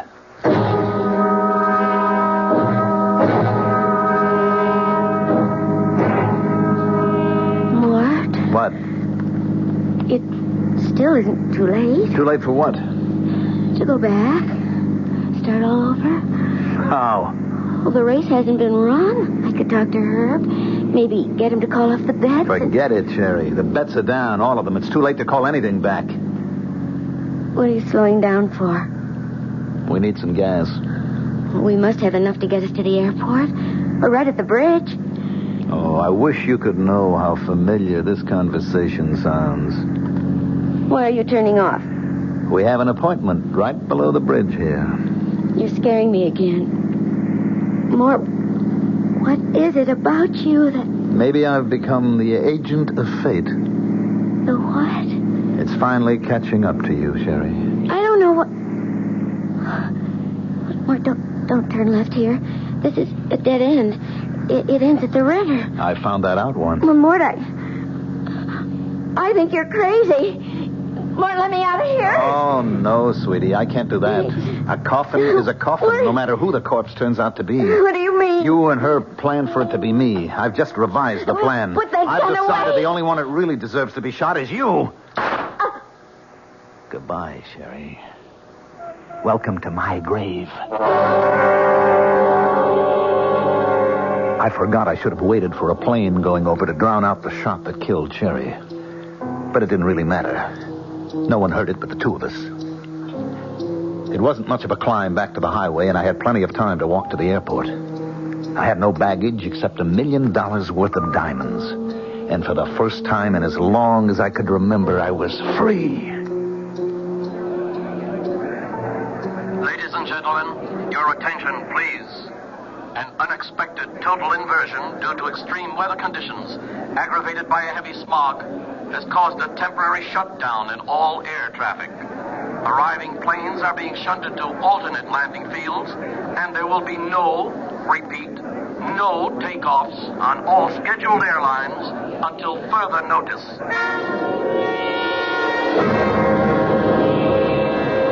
The stunning announcement caused me my first twinge of terror. I had to get away. With a deep breath, I took hold of myself. I mustn't give way to panic.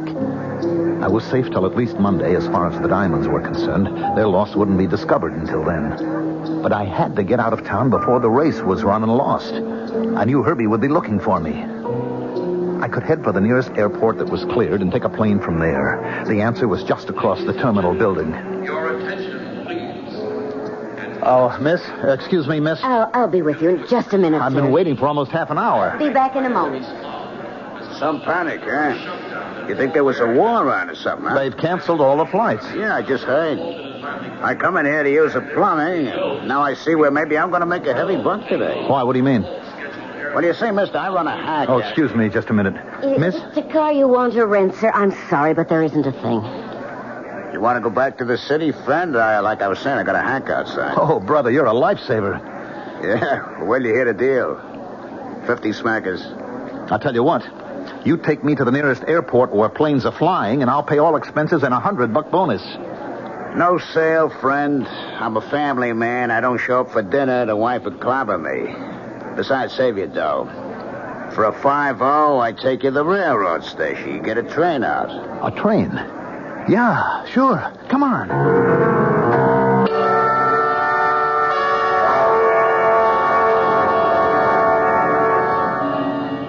Oh, what's the matter, driver? You got me. Some traffic jam. Looks like fire trucks up there at the station. Well, there's a cop over there. See if you can get his attention. We got it already, Bubby. He's on his way already. You headed for the railroad station, buddy? Yeah, officer. I got a passenger going. You got nobody going nowhere. There's a fire in the tunnel. There won't be a train out of here for several hours. Turn over at the next corner. Now, wait a minute, Sergeant. You don't understand. I've got to leave. Do yourself a favor. With the airport shut down, this fire in the tunnel, what you should be worrying is find yourself a room for the night. Well, the bus station. I can get a bus. That's where the laugh is on them. I mean, the business they could be doing tonight, their drivers had to pick this weekend to go out on strike. Okay, Hacky, you're holding up traffic. Move on. What am I going to do? I don't know, mister. But I'll tell you one thing. You've about used up your 50. Make up your mind wherever I drop you. It better be close. Just let me think a minute.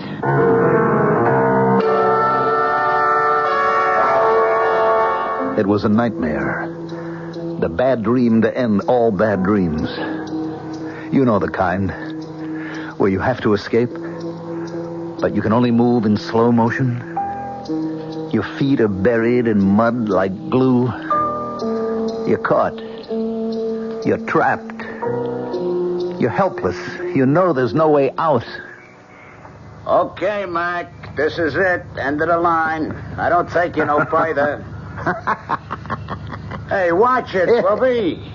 Let's not throw any fits or nothing. I already got enough trouble out of you. You don't get the joke. I ain't interested. I want you out. You know where you've stopped? Right in front of my own house. So ain't that a lucky coincidence? I brung you home. So out. This is the last place in the world I want to be. I can't get out here. Hello, Mort. I've been waiting for you. Herb. Look, Herb. Let me give you a hand out. You look a bit shaky. And don't make any sudden moves. Oh, you got your fare, Hacky? I got it, mister. Take care of your friend there. He's kind of in a bad way. All right, let's keep our hands nice and open where I can see him. And then we'll go inside and we'll have a little chat.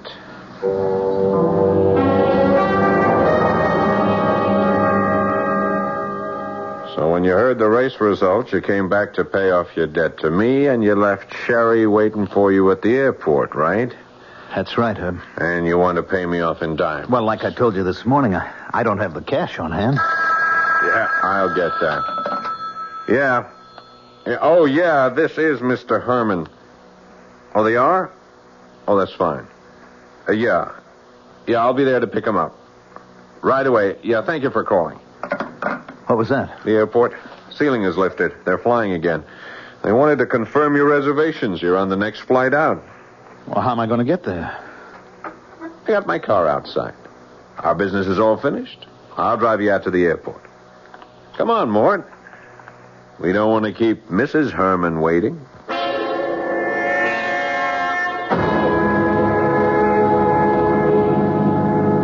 I appreciate you going out of your way like this, Herb. Don't mention it.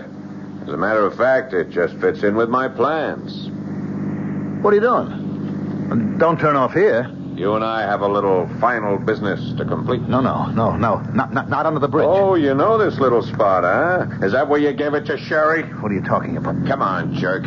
When I took that gun from you, I could smell it had been fired recently. When I couldn't reach Sherry, as we planned earlier this afternoon, I had to figure maybe you'd caught on about us. That's why I was waiting for you when you got home.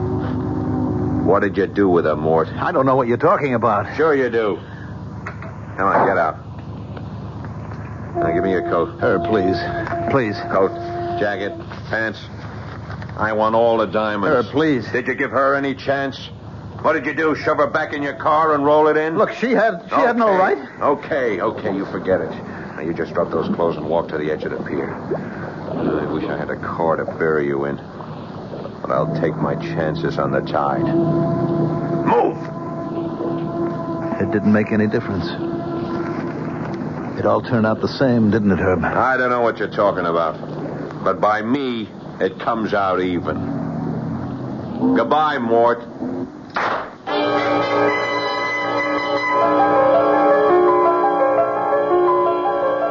Where am I?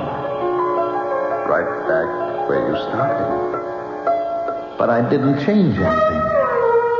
Did you really think you could? But Herb gets away with everything. And I killed Cherry.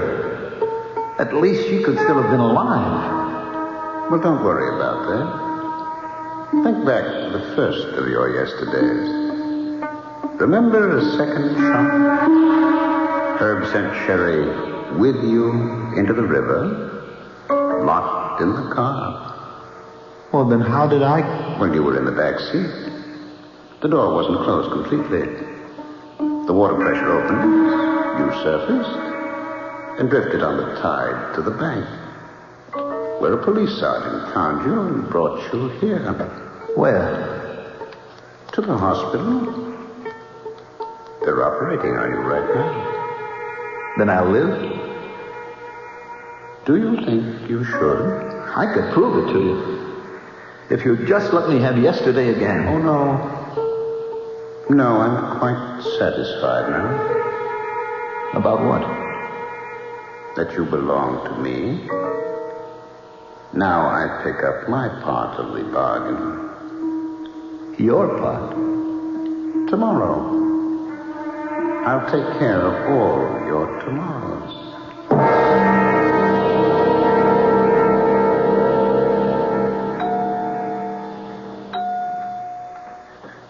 Your man just died on the operating table, Sergeant. You can go on home. Catch some shut-eye. You kidding? I just got a new headache. Know that cutoff by the bridge to the airport? Yeah, the one that goes down to the docks? Yeah. Guy coming up from there got creamed by a trailer truck. Killed him. Busted his car to nothing. And get this. Scattered diamonds all over the road. I mean, by the hundreds. Stolen? That's my job to find out. Well, sorry about your patient. Funny thing, I saw that little guy earlier today by the railroad station. Frantic to get out of town. With all the communication jam-ups we had today. Wonder what he was trying to run from. I guess we'll never know.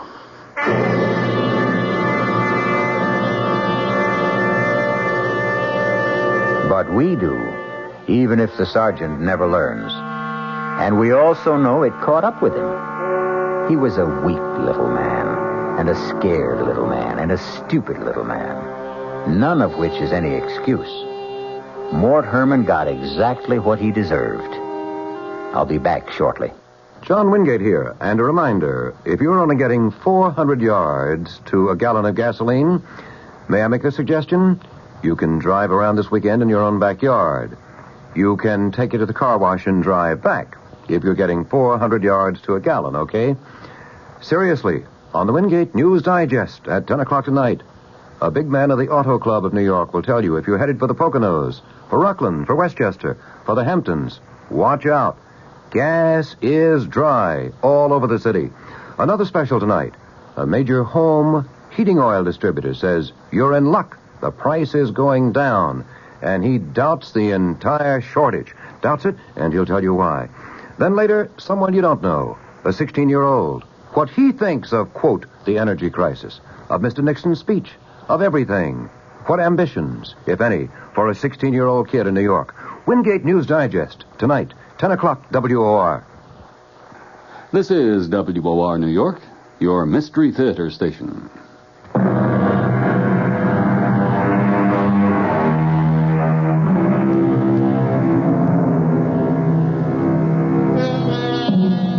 In the beginning, if you remember, I mentioned an often misquoted line.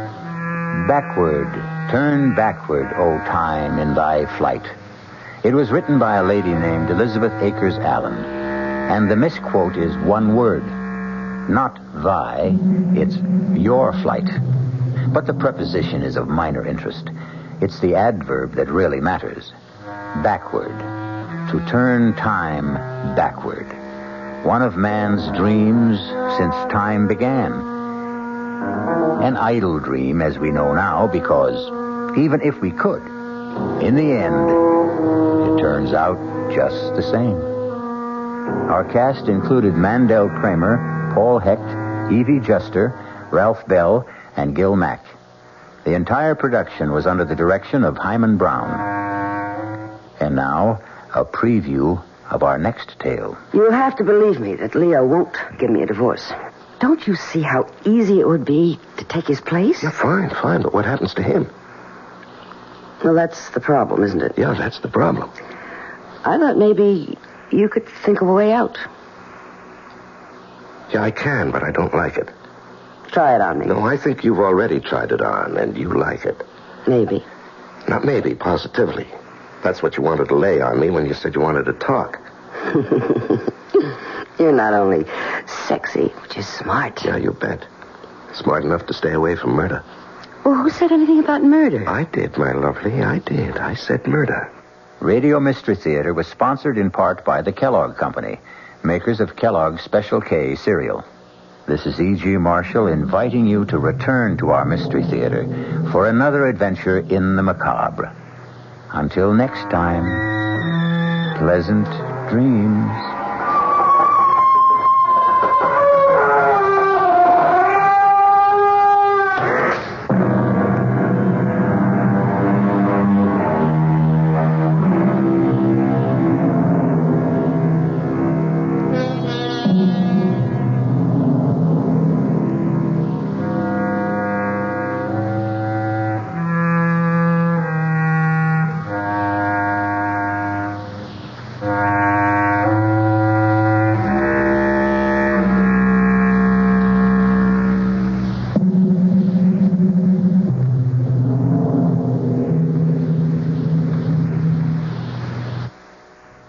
The WOR Mystery Theater was brought to you by ShopRite Supermarkets, where you get a lot more for a little less, and by Suburban Savings, with offices throughout North Jersey. The preceding Mystery Theater program was furnished by the CBS Radio Network. Here now, a short scene from tomorrow night's thrilling tale on the WOR Radio Mystery Theater. You look exactly like my husband. A dead ringer. Here, take a look at this picture. Hey, that's scary. I didn't know two guys could look this much alike. How would you like to be my husband? No way. I like being who I am, Al Grissom. But don't you see how easy it would be to take his place? Yeah, you bet. But it's easier to stay away from murder. Well, who said anything about murder? You did, my lovely. And my answer is no way.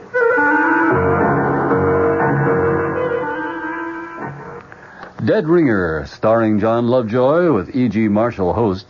A man and woman plots a murder with a man who looks just like her husband. Their victim, her husband. Gloria Winters is amazed to discover that a man she found hurt on a highway is a dead ringer for her husband, whom she wants to divorce.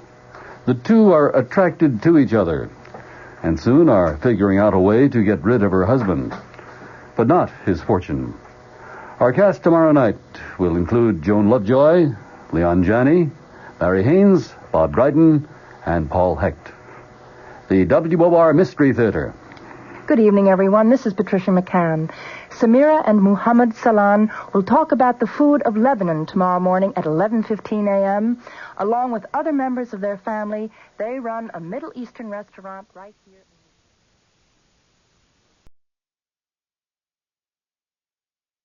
CBS Radio Mystery Theater presents...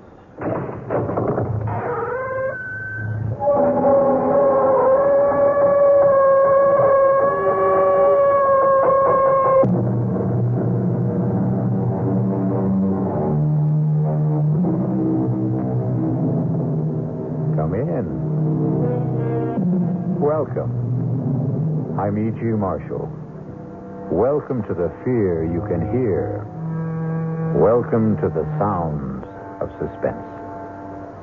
Have you ever noticed the similarity between night driving and making your way through life?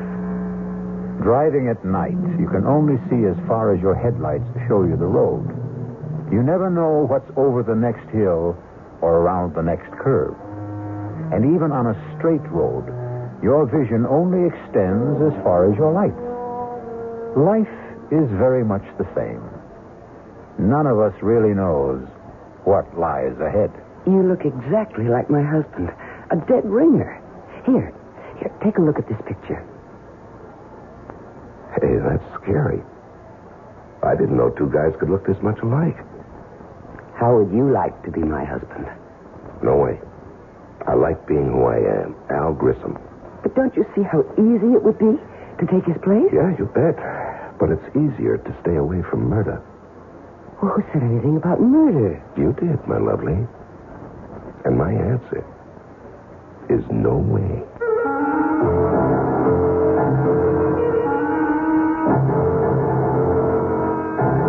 Our mystery drama, Dead Ringer, was written especially for the Mystery Theater by Murray Burnett and stars Leon Janney. It is sponsored in part by Anheuser-Busch Incorporated, Brewers of Budweiser, and by the Kellogg Company, makers of Kellogg's Special K cereal. I'll be back shortly with Act One.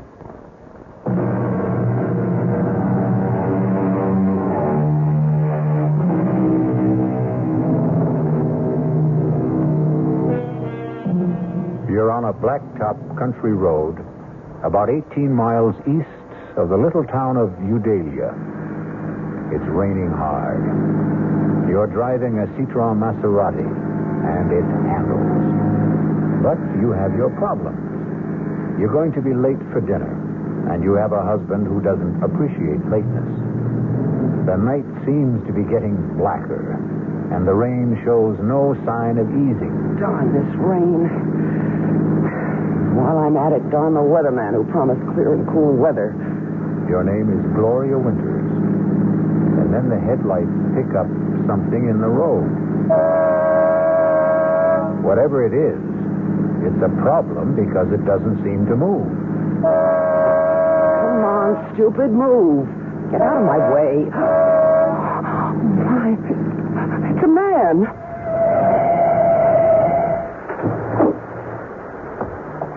What happened? A car hit me and drove off. Thanks for stopping. That's okay. Well, a lot of people didn't. Do you think you can make it to my car? Yeah, with a little help. Okay. There we go. That's it.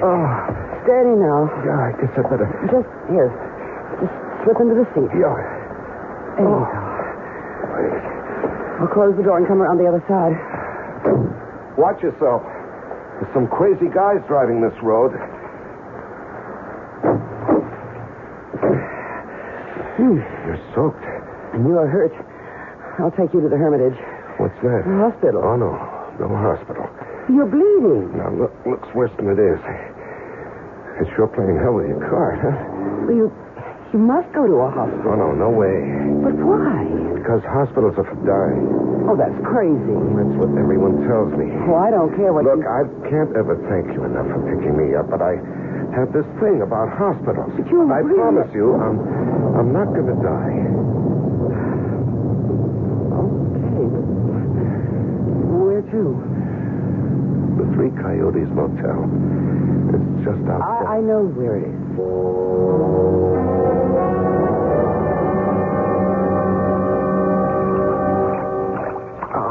No, come on. Just put your head on the pillow and don't be a baby. Oh, you're some dynamite kind of good Samaritan. Well, I have a right to see what you look like under all that dirt and blood, haven't I? No argument. This may hurt. Oh. There. Well, now you're beginning to look like you have it perfectly. It's that bad, huh? Oh, no. It's nothing. I just thought of something. Like what? You look exactly like my husband. But I mean exactly. You could be identical to him. You don't believe me? No, I believe you. Well, that's why I got such a shock when I cleaned you up and got a good look at your face in the light. You're a dead ringer for Leo. Oh. Why does that shake you up? Oh, Leo and I are having our problems. Isn't everybody? I suppose. I'm just wondering... Yeah? Well, I'm wondering what you were doing walking down Route 38 in the rain at 6:15. I missed the bus. There's no bus on Route 38. Oh, I didn't know that. I did. Okay, I suppose you've got a right to know the story. I live in Chicago. I'm a market analyst. Come again? I advise my customers about what to do or what not to do in the stock market, sort of a security specialist. Are you, married? Oh, no. But that's part of the story. Years ago, I fell in love. She was from Chicago, too, but it didn't work out. You've heard the story 100 million times. You met someone. We said a sentimental goodbye. She cried. I felt sick, and we made the usual commitments. If she ever needs me, you know. Romantic. Mm-hmm. Romantic. Well, the day before yesterday, I got a call from her. She was living near Eudalia. She was in trouble. What kind of trouble? Well, it was private. And there'll be no names. Okay. So I came. Naturally, she didn't want her husband to know. She didn't want my car to be seen by the neighbors. Well, you know how small towns are. Yes, I know. So I let her call the shots. She picked me up, drove me somewhere close to her house. She was supposed to drive me back, but her husband had called and said he was coming home early. Well, where was he supposed to be? He was on a business call that would have kept him from getting home before 9. So our appointment was cut short. She panicked, and I walked, trying to thumb a ride. This weirdo came along, and pow. And you found me. What a difference. What a difference.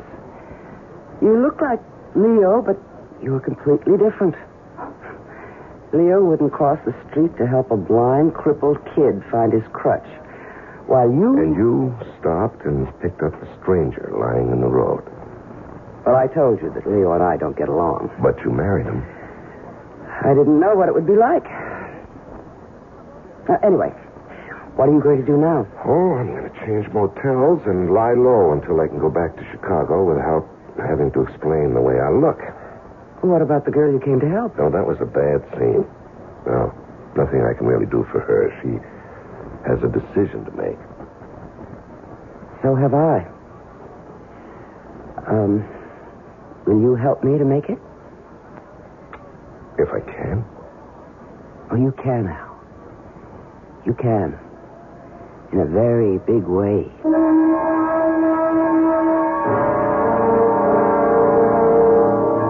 I don't like it, Gloria. I don't like it at all. You have been saying that for a whole week, Leo. When's he going back to Chicago? When the scars heal and nobody will ask questions. How about the name of the girl he came to help? He won't tell me. I don't like it.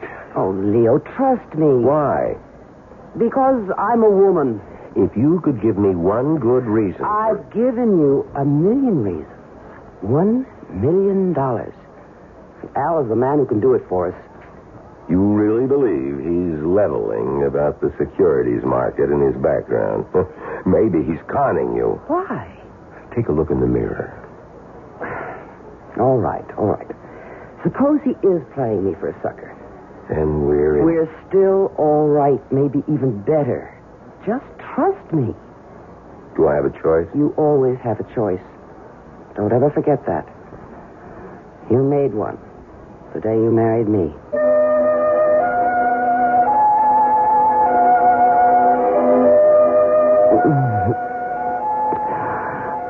Oh, I do love you, Al.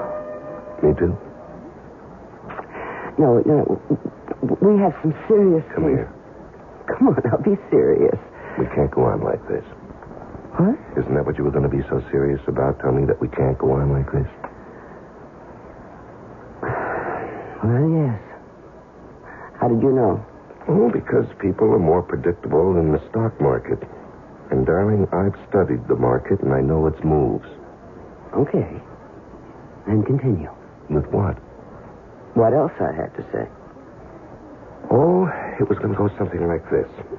I told you I was fed up with Leo, and until you came along, I just didn't see any way out, but now... You're doing super. Go on. But now, if we love each other, I can divorce Leo, and we'll get married and live happily ever after. Right? Not exactly. Where'd I go wrong? On the divorce. You don't want a divorce, Leo? I know Leo. He'd never give me a divorce. Does that matter? Well, a woman wants a little security. Hey, with your looks, you don't have to worry about that. Looks don't last forever. Well, nothing does. Some things do. Okay, name one. Death? You know, I never met anyone like you. Not even that girl you came out here to help? Not even her. And you have no parents, no relatives. Nobody except yourself. Just me and my shadow. We've talked a lot about Leo. You've never seen him. And I don't want to. I'd like you to look at this picture of him. That's scary. I didn't know two guys could look this much alike. I told you. Yeah, but... You thought I was laying it on for your benefit. I guess. And now? I believe you couldn't tell us apart. I guess this was in the back of my mind ever since I first saw your face. What was? How would you like to be Mr. Leo Winters? Oh, no way. I like being Al Grissom. Don't you see how easy it would be to take his place? Yeah, fine. But what happens to him?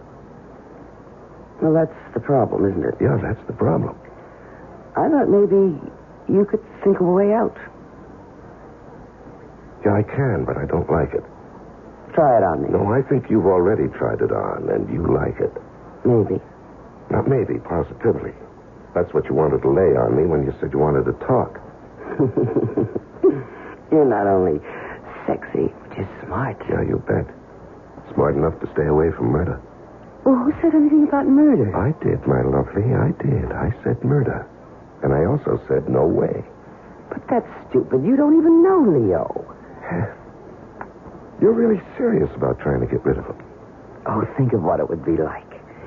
Mr. and Mrs. Leo Winters, you and me, happily married for the rest of our lives. Now, you jumped about 3 tracks in a couple of miles. You're too far down the road. Why? How did you get Leo to let you come and see me? Did you tell him we were playing backgammon or chess? Well, you know how greedy he is. He thinks that you're going to make him a lot of money with your connections in the Chicago markets. But we've still got a little problem to solve about his departure. Ah, then you're interested. Lady, if I hadn't been interested, either you or I would have been long gone from this room. You must have been thinking about this for some time. I have. And you must have come up with some ideas. I have. Well, I'd like to hear them before I commit myself. You will. But I promised Leo I'd be back at 3:30 sharp. That doesn't give us enough time to discuss it now. No, but it does give us enough time to... Seal the bargain?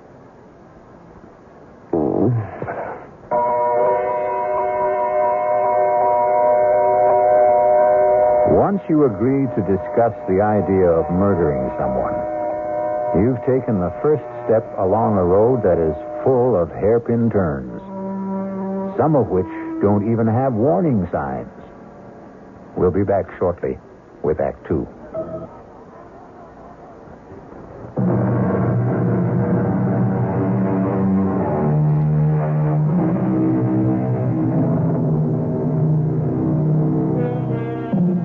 It's me again, and we're talking about murder. That is, we're not talking about it, but Gloria Winters and Al Grissom are trying to arrange a murder. It isn't a simple task, as you will hear. No, hiring a killer is just setting yourself up for big trouble. Well, do you have any better ideas? No, not yet. You'd better come up with one, because Leo's getting suspicious. Oh. You don't have a gun. Now, we've been through that. Well, you could buy one. And it can be traced. Not if we get rid of it afterwards. Gloria, I know the way the police operate. When a husband gets knocked off, the first one they check out is his wife. And statistics show they have a better than even chance of being right. But I'm going to say it was a prowler. Now, what makes you think they'll believe you? Hey. I've got it. Why didn't I think of this before? The same thing that happened to you before, only this time it'll be fatal. Hit and run? Of course. You know, the more we talk, the more I'm beginning to think we ought to forget about the whole thing. No. All right? What car are we going to use?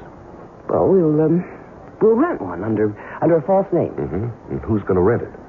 Well... Now, you see, the guy who rents either one of us a car will remember us. And even if we give a false name... But why should they be worried if they get the car back? Because the hit and run will be discovered. They'll start asking questions. Well, I'll be home with a friend as a witness. No. Hit and run is a crime. They'll go looking for the driver of the car, and that has to be me. No, I don't like anything we've come up with. And we've got to stop thinking about murder. Now, the cops are going to be looking for somebody and continue to think of more than an accident. Hit and run isn't natural. Nobody's going to dig much into what looks like a natural death. If we could get a doctor to sign a death certificate, we'd have it made. I know a doctor. Oh? Well, he can't be in on it. He's got to think it's death from some kind of natural cause. I said I know a doctor. Who? His name is Carmody, Hugh Carmody. He's about 85 years old. He's our family doctor. He was my mother's doctor when I was born. Is he still practicing? Well, not really. But he refuses to give up the families he's treated for years. So he still looks after me and Leo, sort of inherited him when we got married. Mm-hmm. An idea? Just a glimmer. Would this doctor believe you? Oh, of course. Come on, let me in on it. Okay. What do you know about poisons? Practically nothing. Yeah, well, that makes us even. Now, what we need is some kind of poison that looks like he died of a stroke or a heart attack or maybe some kind of food poisoning. Mushrooms. What? Toadstools, mushrooms. They're poisonous. Yeah, but he's not going to eat them. He will if I cook them. You know, that might... No. He'll get suspicious if you give them to him and you don't eat them. Well, we need to know more about poison mushrooms. The library. I'll go there. Your mind? You'll go asking for a book about mushrooms and then call in this doctor to look at Leo who's just eaten some bad mushrooms. All right. I understand. But I've still got to... I'll see you later. Where are you going? To find out what I want. And nobody will ever know.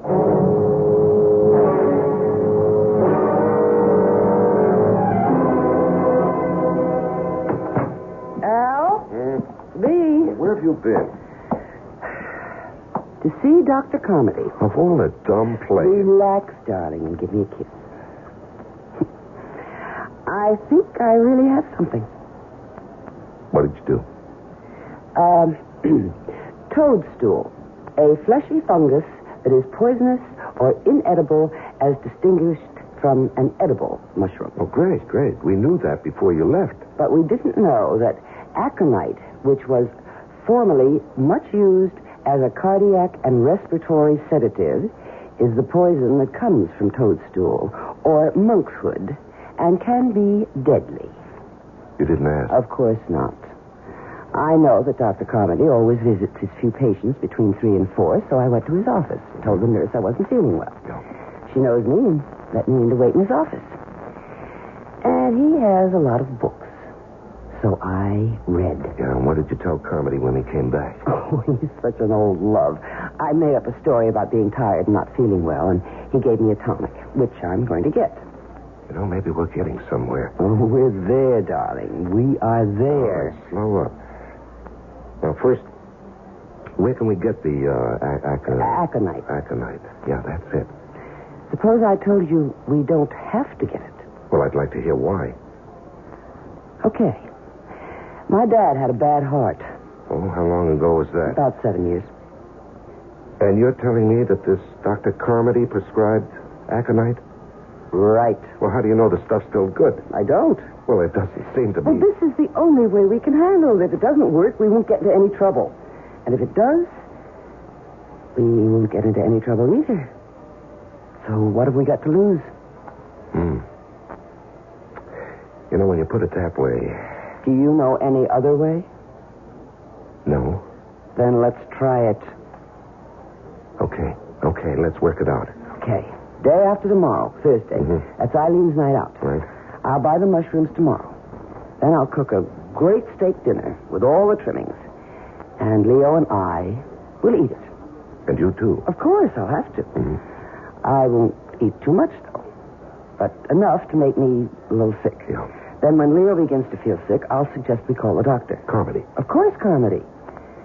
He'll come and ask about what we ate, and I'll say steak and mushrooms, and he'll say, mushrooms? And right away, diagnose mushroom poisoning and give us something. Yeah, I'm with you so far. And then? And then after he leaves, I'll tuck dear old Leo into bed, tell him I have to go to the drugstore to get something. I'll go down and let you in. Wait a minute. What do you need me for? We're in this together, my love. And I want you there. Yeah, I damn well better disappear after Leo dies. That will be just fine. And we'll set up a very, very romantic meeting place.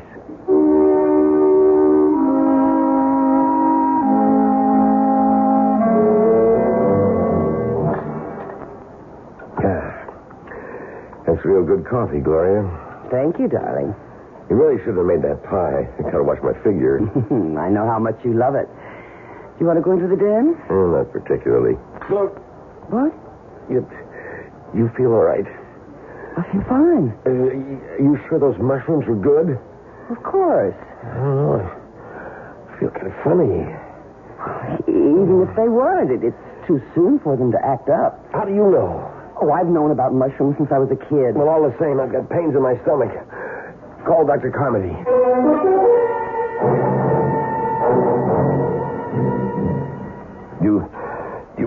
this the mushrooms, Doctor? I know it's the mushrooms. Has to be. Both of you ate them, and you tell me, Leo, that you ate more than Gloria. Yeah, that's right. That's what I get for being a pig. Well, you're going to be all right. Just stay in bed, and Gloria, you get this prescription filled. What about the pain? I'm giving you a sedative also. Yeah, what I can't understand is how you cooked those mushrooms in the first place, Gloria. Your mother told you about those things when you were a child. Well, I know, and I feel just awful. I can't explain how it happened. But I'm sorry. I have no excuse. Yeah, no use crying over spilt milk. Yeah, I better get home to bed. You get that prescription filled, young lady. Oh, I will. Let me take you to your car.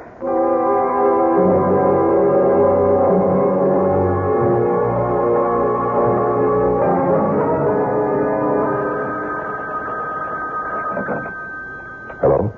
Are you ready to come over and sit with a sick friend? It worked? Like a charm. How was Dr. Carmody? Just as we planned. He diagnosed mushroom poisoning. Bawled me out gently. But we're lucky. That visit to his office paid off. How will I get into your house? Well, you know where the house is? Yeah, I do.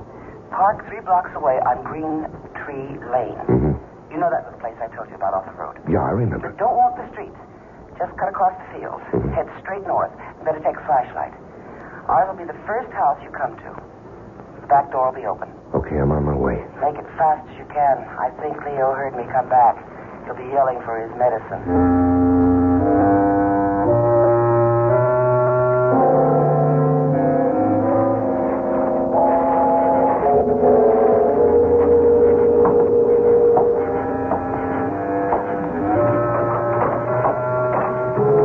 Gloria?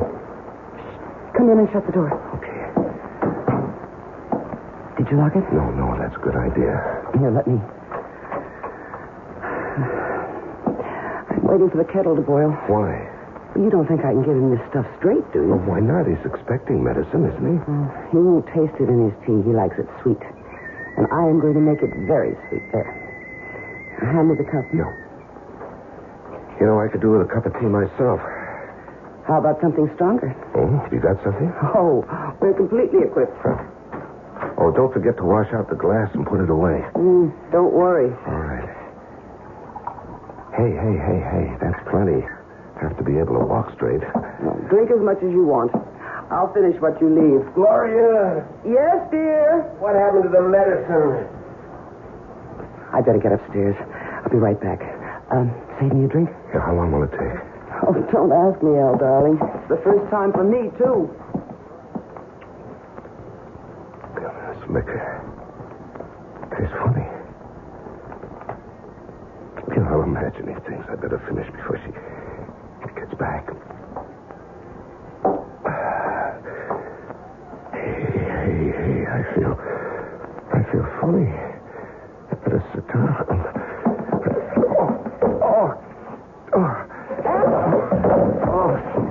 Al, what happened? I'm sorry. I made so much noise. I don't feel too good. Don't worry about the noise, Al. It's all right with me. What? Well, I guess the aconite wasn't too old, Al. Stupid. This was a setup all the way. All the way.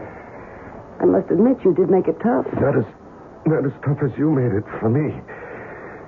You know, you're a hell of a... Dame. You're right, Al. No, not Dame. I was going to say a hell of a liar. It wasn't all lies, Al. I'm expensive. And there is $1 million life insurance policy. And when I saw your face, I realized that this was just too good an opportunity to miss. You know, there's a little something I...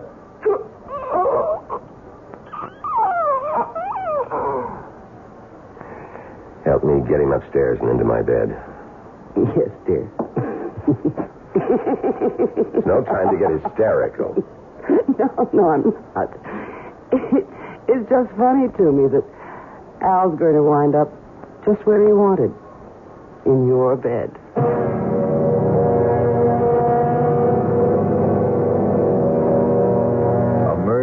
been accomplished. The happy couple, Leo and Gloria Winters, still have a way to go before they achieve their goal. But murder sometimes makes for strange and uneasy bets. Do you really think it's the mushrooms, Doctor? With Act 3.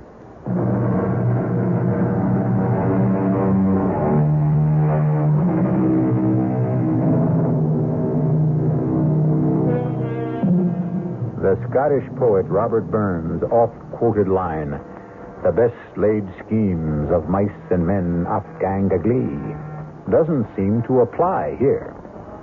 Leo and Gloria Winters have successfully killed Al Grissom, the man who looked enough like Leo Winters to have been his twin.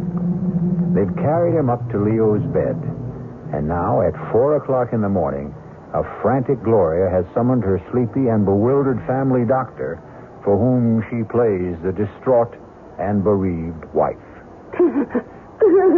I don't understand. Neither do I, Doctor. I gave him the medicine you prescribed, and he seemed to feel better. And he dropped off to sleep, and he... Well, I think you'd do well to take that sedative yourself. You can't go on this It's all way. my fault if I hadn't given No, him... it's no one's fault, Gloria. If there's any blame attached to this tragedy, it's mine. But certainly his symptoms earlier didn't seem to warrant more action than I took. Leo's gone, and I killed him. Oh, God. Gloria? I'm sorry, Doctor. It's all right. It's perfectly understandable in this situation. Now, I want you to take this sedative and go downstairs and lie down. I'll attend to everything. All right, I will. Thank you. Thank you.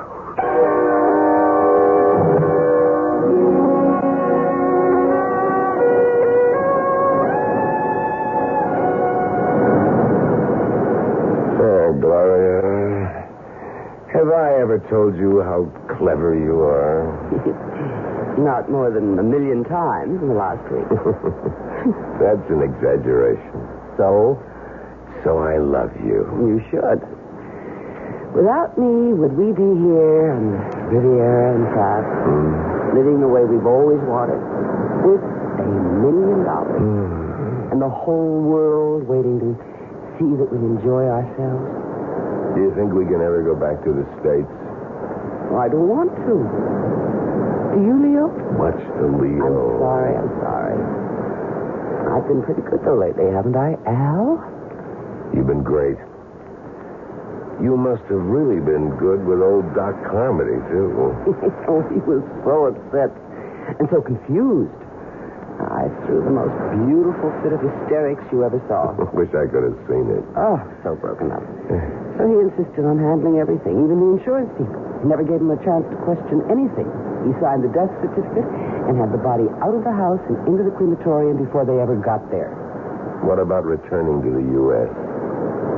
Oh, I don't think we should for a while. Maybe in a couple of years, But never to Udalia. Maybe San Francisco. New York. We'll see. How about a dip? Al Grissom. A pleasure to see you again, Al. How you doing? Now, that's a silly question. I can see you're doing great. No one stays at a class hotel like this unless he's doing great. But I always said you had class, Al. Yes, and style. Oh, you want to introduce me to the girl who's hanging on to you? I'm afraid you've got the wrong man. Don't you mean you're afraid I got the right one, Al? Look, I don't know you. I've never seen you before in my life. Now, you're not being smart, Al, and you were always very smart. That is, until 3 months ago, when you made your first mistake. Hey, come on, darling. Let's get away from this. You forget it. You're finished with that getting away stuff. Well, how can I prove to you that you've made a mistake? My name isn't Al Grissom. Al. You're registered under a false name? Come on, Al. I'd recognize you anywhere. But I still can't figure why you didn't try some kind of face job. But like I said, you haven't played this very smart from the beginning. Look, mister. Oh, the name is Grafton. Lou Grafton. And I'll meet you at the Promenade Cafe in an hour. 1 hour, Al. And you be there. Who is this guy? Don't ask me. And who should I ask? Maybe Al. Very funny. Didn't Al ever mention this Lou Grafton? Must have said something. Nothing. Well, I don't believe you. But why would I lie? I don't know. But you certainly were cozy enough with Al I to know. found out what I had to. What we had talked about. He had no family, no relatives, nothing, nobody to trace. I'd better meet this guy and find out what he's talking about. I'll go with you. I don't think that's smart. We're in it together, Al. Who knows? I may even be able to help.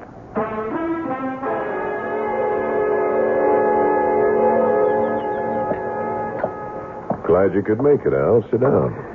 This is Gloria. Nice meeting you again, Gloria. Tell her you'll meet her in a little while, Al. She's in on this. On the whole deal? Yes. You certainly changed, Al. You never put a dame on the spot before. On the spot? Oh, well, look. All I meant is that she's with me. You've made a mistake, and I don't even know what you're talking about. Darling, why don't we listen to what he has to say? Smart. Al, this is the only time I'm going to go soft. The only time. Well, because we've known each other so long, and... well, because we didn't pull it off the first time. Now, I've talked to John. I got him to agree that if you give us the whole take, we'll forget about what happened. The whole take? The whole $2 million, Al. All of it. Well? Yeah, I'm trying to think. What's there to think about? What's your alternative? You going to try to run again? You know we'll get you. You've seen it happen 100 times to other guys who've tried to cross us. Now, you just tell us where and when we can pick up the cash. And just thank God that I could make the deal for you. It isn't all that easy. What's your problem? It's no use. You wouldn't believe If you got a problem, you know we can help, but don't give me any fairy tales. Any time. For what? To think. There's nothing to think about. Well, from what you say. How much time? Another day. Oh, no deal. Look, if you want to do business with me, you'll just have Tonight.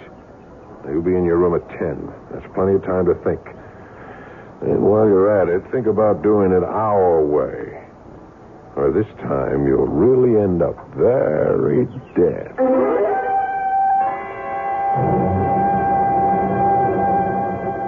$2 million. That's a lot of dollars. Yeah, you're a big help. Well, I might be if you'd stop repeating the figures over and over again. There's no way we can get $2 million. I've got to prove to them that I'm not Al Grissom. Then they'll leave us alone. And how do you do that? Of course. Fingerprints. I'll have absolute proof. Even those guys will leave fingerprints. And who's going to tell them? You? No. I've got to arrange somehow for the police to send my prints to Washington or somewhere. And the police will get word back that these aren't the fingerprints of Al Grissom, but really the prints of a man named Leo Winters, who supposedly died 1 month ago and whose widow collected $1 million in life insurance. You're right. That's the only way to go. How do we convince him I'm not Grissom? I don't know. We went to a lot of trouble to prove to the world that you were. Who was this Grissom? He must have been awfully big to get into a deal like this. I think he must be calling you. Me? Who else? Well, I don't want to answer it. Well, that's not smart. They know we're here. Now, don't start talking like Grafton. Hello? Al, it's me.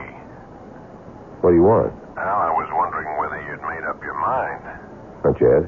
It's 9 o'clock. You said 10. I did, but John's not happy. What do I care about John? You should, Al. After all, he's got a real legitimate beef. You worked for him for years.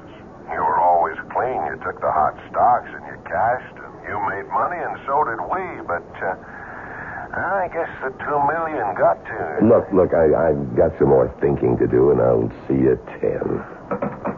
Well? I know who and what Grissom was.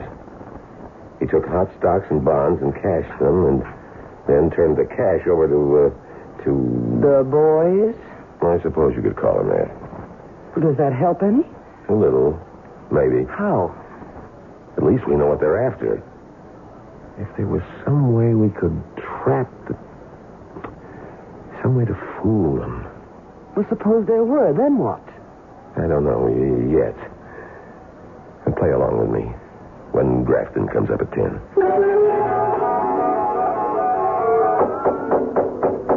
Yes? Grafton.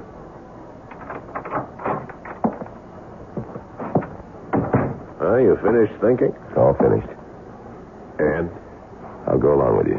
Now, why couldn't you have told me that this morning? You had to get John's blood pressure up. Forget John. I told you I had problems. And I told you it would help. I don't have the $2 million with me. Well, we never figured you did. Where is it, Chicago? I'll pick it up. When? As soon as I can. Would you stop playing games? When? It's back in the States. Okay.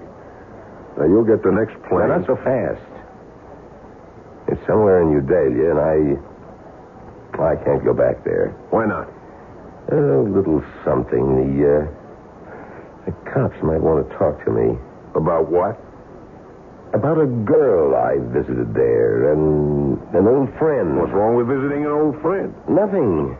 If you don't get caught by her husband and get into a fight, beat him up, and he calls the cops. That's not much of a rap. That's right. But you'd want to see me in jail. Yeah, you got a point. We'll pick up the dough. No way. Why not? We're going to get it anyway. You're going to get it. But I want some assurance that I'm going to be okay. You have my word. I'd like a little more than that. Like what? That's what I've been trying to figure out. Some way I'll be sure that... Look, if you haven't figured it out by now, you're not going to. I get the plane tickets. You sure don't give me much time. We gave you time before, Al. Too much time.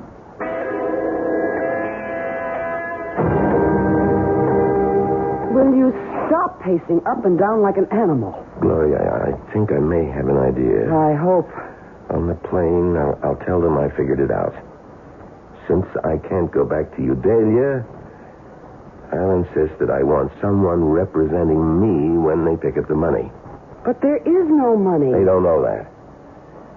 I'll insist that you go along. Hold it. You'll be all right. What happens when they find out there isn't any money and I'm there and you're not? Put in a call to Carmody.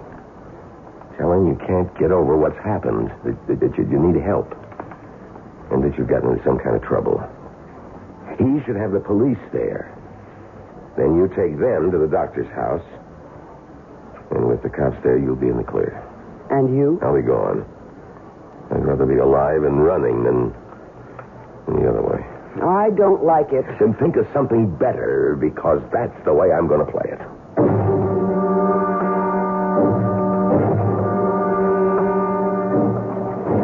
Now, Al, I know you won't get any crazy ideas at this stage of the game, but just in case you do, these two young fellas here are in our party.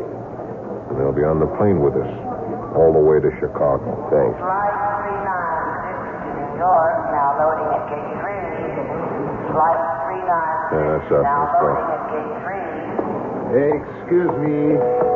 One moment, please. What do you want? Lieutenant Fourneau, Interpol. I believe you are Mr. Leo Winters. I'm afraid you're mistaken. I've known this man for years. His name is Al. Mr. Winters. You heard him. You've got the wrong man. Please, don't make a fuss, Mr. Winters. I'm instructed to hold you for the murder of an Alvin Grissom in New Delhi. Hold me. What about her? She's my wife, and she was in on this from the beginning. The whole thing. We know all about Mrs. Winters. In fact, she was the one who informed us about the murder. In return for some small promises.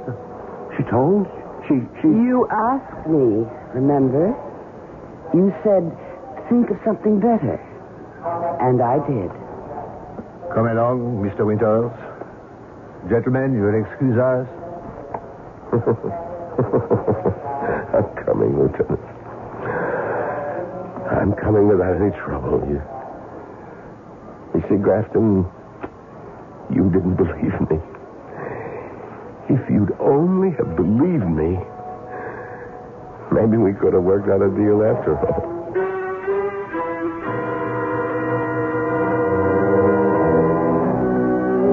The Winters had a good plan, and it all would have worked, except for one thing they couldn't have foreseen: the bend in the road ahead, and what lay around it. I'll return shortly.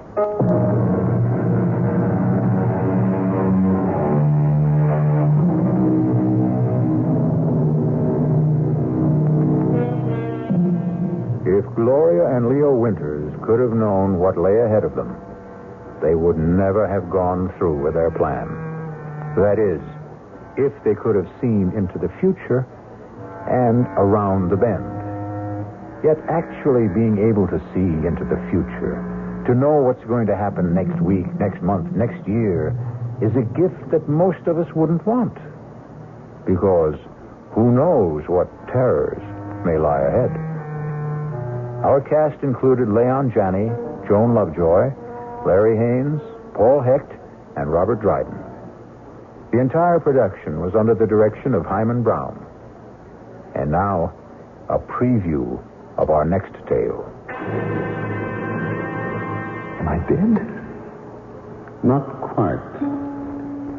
You're in a hospital with a bullet in your brain. As the saying goes, as good as dead. And Sherry and Herb got away with it. Oh, it isn't fair. If I only had it to do all over again. Suppose you had. Could you do better? Of course.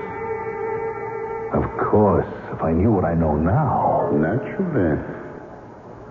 That would have to be a precondition if you're asking for yesterday to live over again. Oh, please. Please, give me the chance. Can you? Well, why not? I'm a bit of a gambler myself. Let's see how you can remake yesterday. Radio Mystery Theater was sponsored in part by the Kellogg Company, makers of Kellogg's Special K cereal, and by Anheuser-Busch Incorporated, brewers of Budweiser. This is E.G. Marshall inviting you to return to our Mystery Theater for another adventure in the macabre. Until next time, pleasant dreams.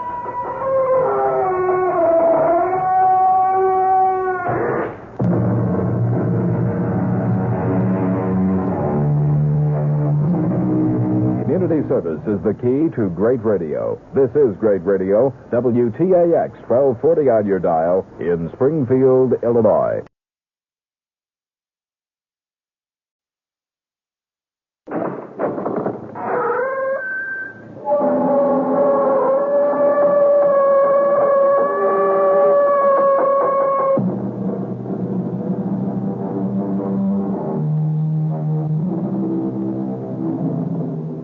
Come in.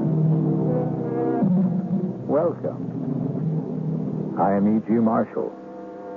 Welcome to the world of your own terrifying imagination. Since the beginning of time, people have argued about the existence of ghosts. They have been called variously wraiths, specters, phantoms, apparitions, shadows, or shades. But everyone agrees that if there are such things as ghosts, they are the souls of dead persons haunting living persons. And that's what our story is about.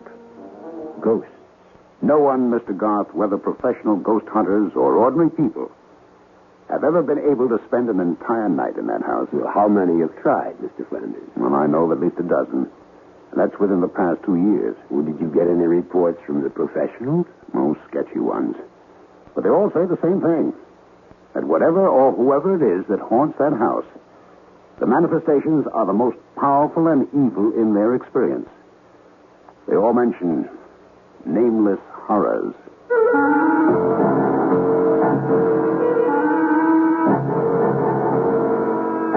Our mystery drama, A Ghostly Game of Death, was written especially for the Mystery Theater by Murray Burnett and stars William Prince. It is sponsored in part by Anheuser-Busch Incorporated, brewers of Budweiser, and by the Kellogg Company, makers of Kellogg's Special K cereal. I'll be back shortly with Act One.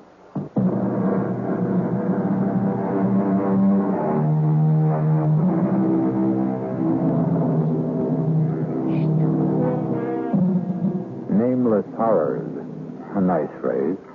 But as soon as you put a name and identity to horrors, somehow they prove bearable. In the last century, people have shown that they can and do bear up under mass genocide and atomic bombings. But the horror that is nameless, that is the most fearful of all. And our spine tingler will try to put a name to one kind of horror. You are not real. There are no such things as ghosts. I'm just imagining things. But I see you. I see you. No, don't hurt me.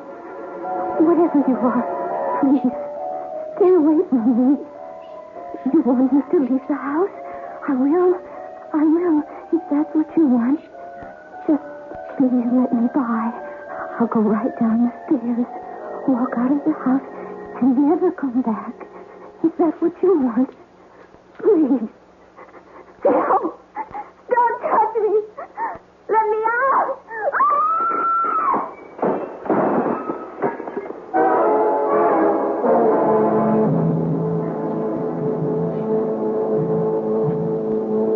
Suicide. That's what all the papers say, Mr. Garth. But we know better. It's ghosts. That house is haunted. Mr. Flanders, my field of study is the supernatural. But I can't even begin to tell you whether I can help or not until you get control of yourself. I'm sorry, but this whole thing is just about putting our firm out of business. Well, the house, Mr. Flanders. Do you have anything on the history of the house? Yes. It was built in the early 1800s by a sea captain named Ephraim Hatch for himself and his bride, a young lady named Lucy Endicott. And they lived in it for some 4 years until the tragedy. You have the details? Well, Captain Hatch was supposedly a hellraiser in his youth, but also a great seafaring man. He was in whaling and, if the rumors are true, slave trading. At any rate, he amassed a fortune. He fell in love with this Endicott girl who was the town beauty, married her, settled down, and built this house. The tragedy. Well, the story goes, as nearly as we can piece it together, that the captain returned from one of his voyages earlier than expected and found his bride entertaining a lover. He killed them both. Horribly. And ever since, the house has been haunted and unlivable. We're building a condominium. This house is a key location, right in the middle of the property we own. We can't even get wreckers to tear it down. No one will go near the place. Well, you keep telling me that no one has lived in the house. What about this girl who just died there? Oh, that was a stupid idea of my partner's. Her name was Roberta Ginley, a television reporter. She wanted to make a name for herself, and my partner sold me on the idea that if she spent a night in the house and then went on television and told people about it, our problems would be solved. And now we're in a worse mess than before. That's why we came to you.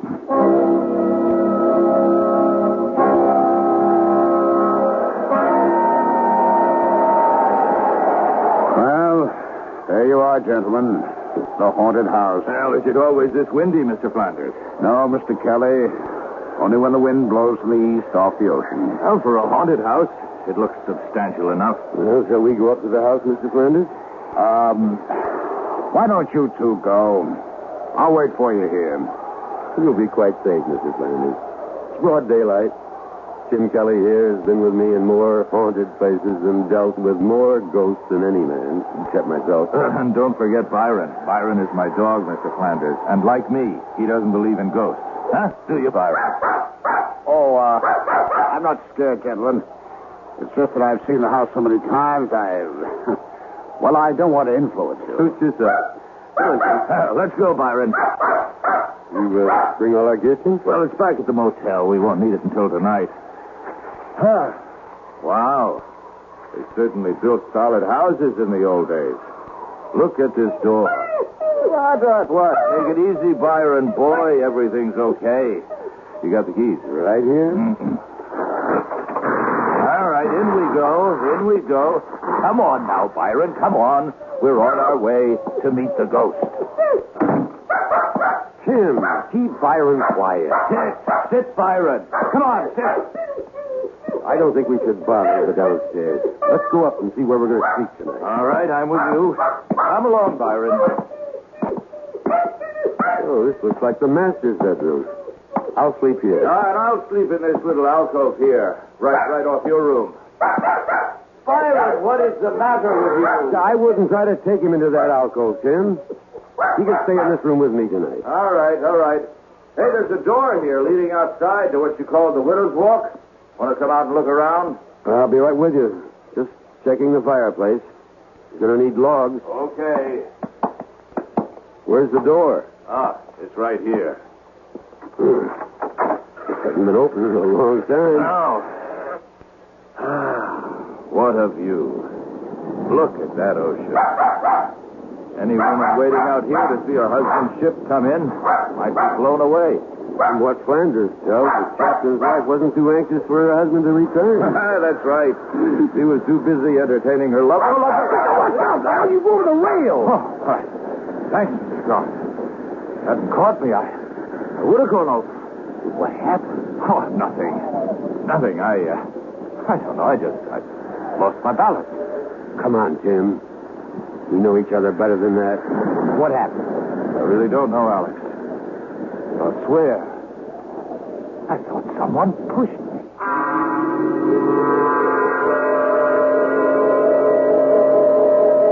Mr. Garth, I'm not at all sure I'm doing the right thing, and I'll understand if you don't want to go through with this. I'll pay all your expenses to date. You're concerned about my safety? Yes. A real estate deal is important, but not that important. Mr. Flanders, you have nothing on your conscience. Tim and I will spend tonight in the house, and by tomorrow, the ghost should be at rest.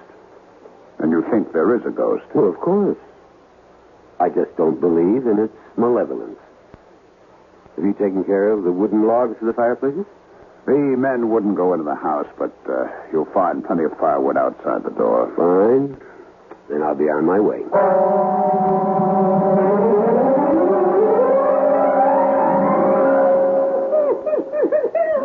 I've never seen Byron act like this. Something to think about. Well, I've been with you on about 50 of these haunted house deals. You think there's something different about this one? Well, I don't know, but I'm going to find out. Well, I've heard that sort of moan before. According to you, Alex, it's a ghost in pain. It is. Sounds like the evening's entertainment is about to start. Tim? Yes, Alex? We've worked together for a long time, and we get along so well because I respect your disbelief in the supernatural. Yeah, which has come in handy when I uncovered a few tape recorders and other little safe devices. Right. But for your own sake, Tim, there's something about this house that seems different. Now, please, be careful. Huh? You trying to scare me? Oh, I don't think that's possible. Right. Now, how about some wood for my fire? Oh, whoever you are, if you're trying to scare us, it's not going to work. You know, in all the years we've been working together, Alex, I've yet to see a ghost. But you've heard them. Oh, so you tell me. You talk with them. I just hear noises, and sometimes they're man-made. And sometimes not. Would you strike a match, please? That's better. Get some of the chill off the room. The fireplaces always seem to make a room more cheerful.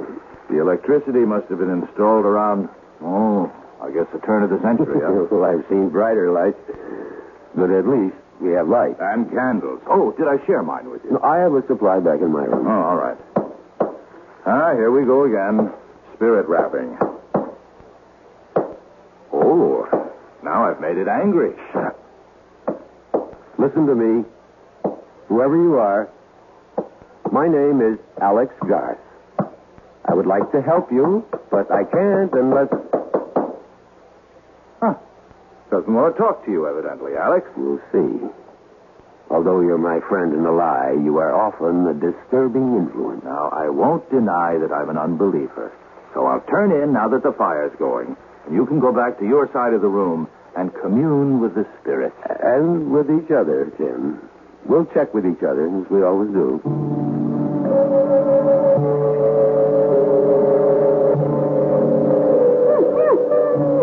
Oh, quiet, Byron. It's all right, boy. It's all right. Oh, trust me, Byron. You like your ears rubbed. Expect me to sleep with all that racket going on? Has Byron gone bananas? Well, I'm trying to quiet him. Easy, boy, easy. It's all over. Tim, is there any way we can get Byron out of here? He's beginning to fall to the mouth. He's covered with perspiration. Well, I don't want to let him out now. He'll just get lost. He'll get over it when he sees nothing's happening. Hey. What? My lights just went out. How are yours? Going. Gone. Easy, boy, easy. I know you're in trouble. Please, let me help you. If you'll show yourself, I could help you. I've helped others. Believe me. Is your name Lucy? Lucy Endicott? If you are Lucy, would you rap twice? Can you? Byron, come here. Come here right. Lucy, you're frightening a dumb animal. You're not frightening me. I'm sure you don't want to terrify a beast. He's never done you any harm. Byron, come here. Come out of that corner. Come to me. Good God. Come on. Alex, the fire's going out in here. So we go to the candles. You've plenty of matches, haven't you? Yeah, I'm fine, but I'm really worried about Byron. Oh, somebody's playing games. I tried to find the fuse box if I could, but... Hey. What is it, Jim? Well, whoever's at the controls is pretty good. A nice cold gust of wind just blew out the match I was using to light the candle. Well, I've got a couple of candles lit. You want one? Oh, no, thanks. I'm not scared of the dark. That's pounding. That's a new one, isn't it, Alex? It's new to me. It isn't spirit rapping. Sounds like someone wants in. Want to go down and open the door? Oh, no chance. Hey, Alex, is your side of the room rocking like a boat? I'm steady as a rock. Was that Byron? Yes. What happened? I'm not sure.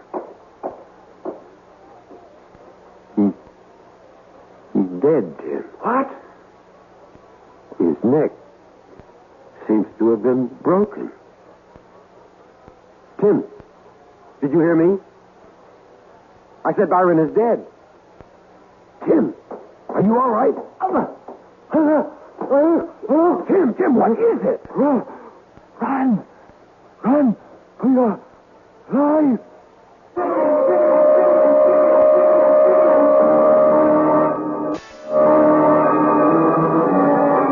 Each man has his own nightmare.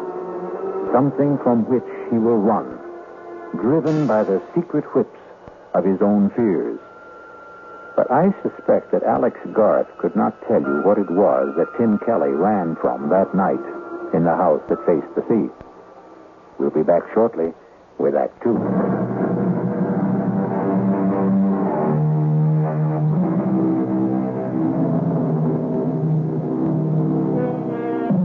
Alex Garth, authority on the supernatural, has undertaken to spend a night in a house so demon-ridden that workmen have even refused to tear it down.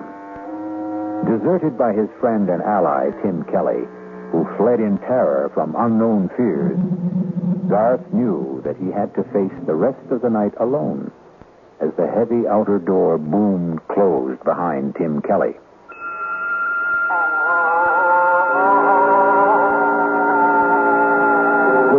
show yourself now. I promise not to run away like my friends. You'll never find peace unless you let me help you. There can be no rest for you except through me. Do you think you're being punished for some sin you committed when you were alive? That isn't you. Is it, Lucy? Please, let me help you. I will not let you in, and I will not leave this house. Locking the room doesn't frighten me. I'm not afraid. Mr. Coggin! We've split it tough, fellas. Keep her steady or I'll kill you! That letter I received in Trinidad tells me that my Lucy, my wife, is carrying on under the roof of the house that I built for her with young John Rogers. So, Mr. Coggin, we're going to drive for home and to hell with the storm. Nightmares. We've all experienced them. But I venture to say that none of us has experienced the horrible sights, shapes, and sounds that Alex Garth saw and heard in that dark room of the haunted house for the next hour. And when he still held hard to his sanity and what remained of his courage, the apparitions changed in character. Garth no longer knew what was real and what was fantasy. He later told me that he may even have fallen asleep, hard as that may be to believe. Alex? Alex Garth? Lucy? I am Lucy. Am I not there, Alex Garth? Yes, Even beautiful? very beautiful. Would you not like to touch me, Alex? Even if I wanted to, I could not. You think I am cold and repulsive. That is what you think. John, tell Alex how nice I am to touch. You are very nice to the touch, Lucy. Was John your lover? You do nothing but ask questions, Alex Garth. What should I do, Lucy? Make me feel once more the touch of a man you love. And Lucy, you're in torment. I can only give you peace. torment? Why should I be unhappy? I live here in my house and... Of course, we were naughty, John and I. We tried to frighten you. But that was only because I don't like strangers in my home. Apologize to Alex, John. This is a childish game you're playing, Lucy. But I adore games. I love games. Come, dance a minuet with me, Alex. Isn't the music lovely, Alex? I don't dance the minuet, Lucy. John, you dance with me. This was how John and I first met. Doesn't he dance beautifully, Alex? Very beautifully. Remember, John? Remember how you looked at me that night? Yes. And that old witch Hannah saw it and wrote the letter to your husband. Oh, not then, John. It was much later. Look at me that way again, John. Oh, you're no fun. No fun anymore at all, John. Alex, you come and dance with me. No, thank you. You are afraid, Alex. Yes, I am afraid. John, you heard. He is afraid. I said I was afraid, Lucy, but not terrified. Fiddlesticks.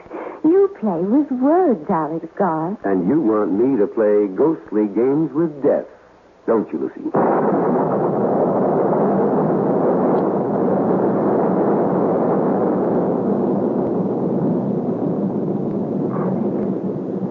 Alex Garth, wake up.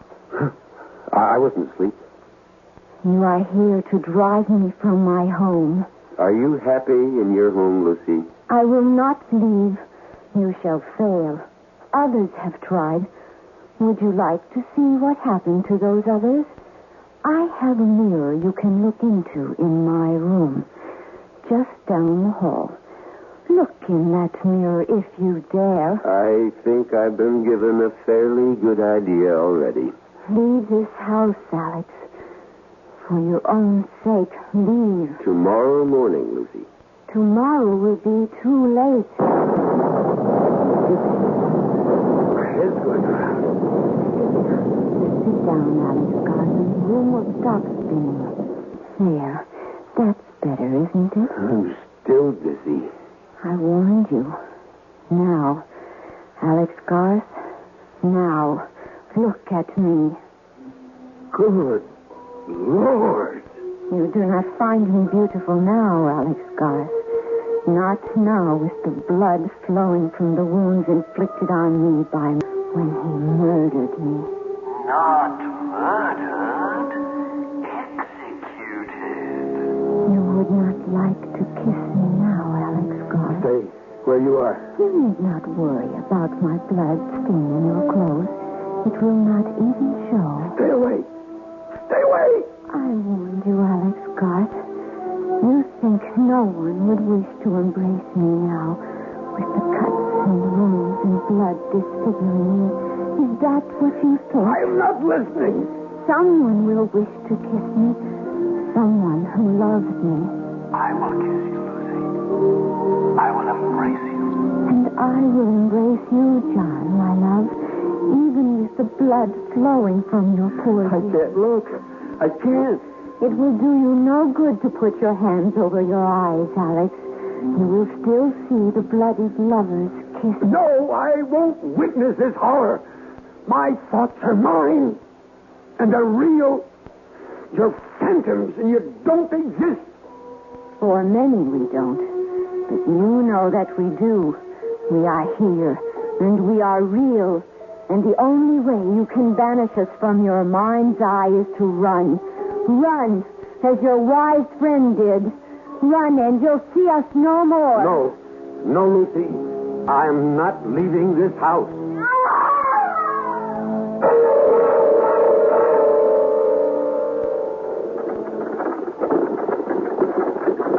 This is the carriage bearing me to the burial ground, Alex. If you open your eyes, you can see into the coffin. The undertaker did a fine job. I looked almost as pretty as I did before I died. I was wearing the dress you've seen me in, Alex, and the only mourner following who wasn't afraid of my husband's wrath. The only person who didn't believe I was a wanton. Do you believe that? Yes. You do? Yes. Everyone feared Captain Hatch. And you, Lucy, most of all, you still fear him. No. Oh, why won't you go? Like you, Lucy, I am bound. How bound? By my knowledge, by my pride, by knowing if I leave now, I failed. You have stayed longer than anyone. Not long enough. You mustn't stay. What you have seen is... it will be worse and dangerous for you. Even more dangerous. And you're afraid for me? Yes. Why? You really don't know? Of course not. But you've seen John. Have you not noticed that you are very alike? Well, I really hadn't looked that closely. Would you? No, I believe you. Then you must see how dangerous it is for you now. Then help me. I cannot. If you would trust me and tell me what the control is, I could help. You're very wise, Alex, but this is something beyond your wisdom. Try me. It's impossible. I am held here by forces stronger than yours. How do you know what my powers are? I told you, you are not the first who has been here, but you are the bravest, and your courage will destroy you.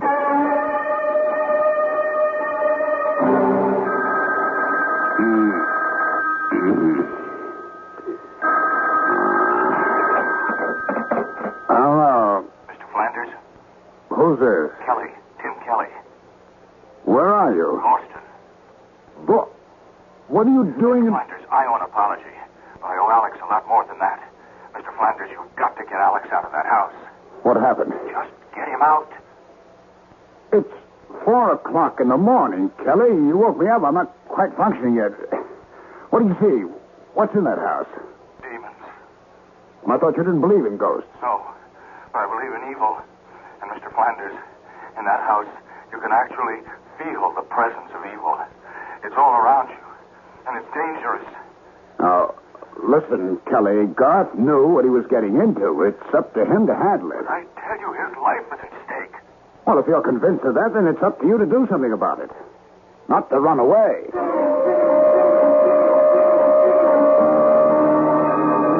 You speak to me of powers, Alex Garth, yet you are afraid to test them. What kind of test do you propose? The mirror. The mirror in my room. Let's go. Well, come along. I'm warning you, Alex Garth. Wait a second. Your death machine will not help you. Death machine? Oh, you mean the revolver? Call it what you like. It spits fire and noise and has been used stupidly by stupid people against us. Surely you know better, Alex Garth. No, it gives me something to hold on to. Come on. You could try to hold on to me. This is your room? You fear to go in? Well, I'm wondering what it is about this room that... This is the room Tim ran out of, isn't it? The mirror is over here. Now, look in the mirror, Alex Garth. Look well. See, Alex Garth? Is that you, Lucy? It is I, Alex. She's a very young girl. And your schoolmates? Who are they? Schoolmates. Is John among them? Look. Look in the mirror. I can't make out the faces. Now you're grown. I can't. Oh! No! No!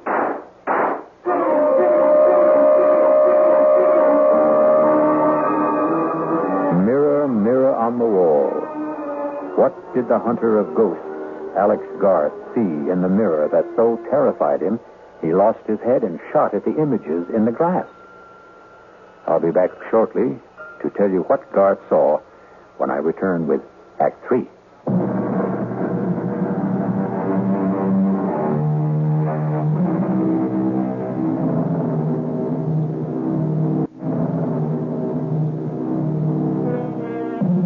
Some people believe in ghosts. Some very thoughtful people. There are others who say if you believe in ghosts, you will see ghosts. And Alex Garth, expert on the supernatural, is not only seeing, but talking to ghosts.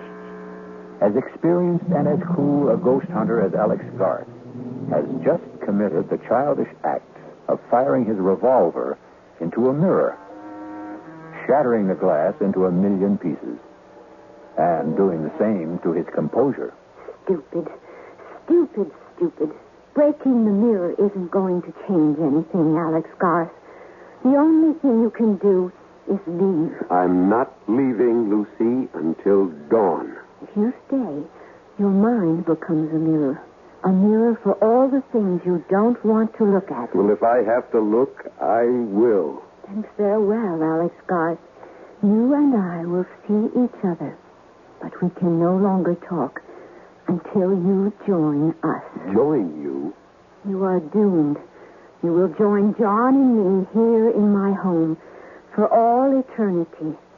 And God help you, Alex Garth, because I no longer can.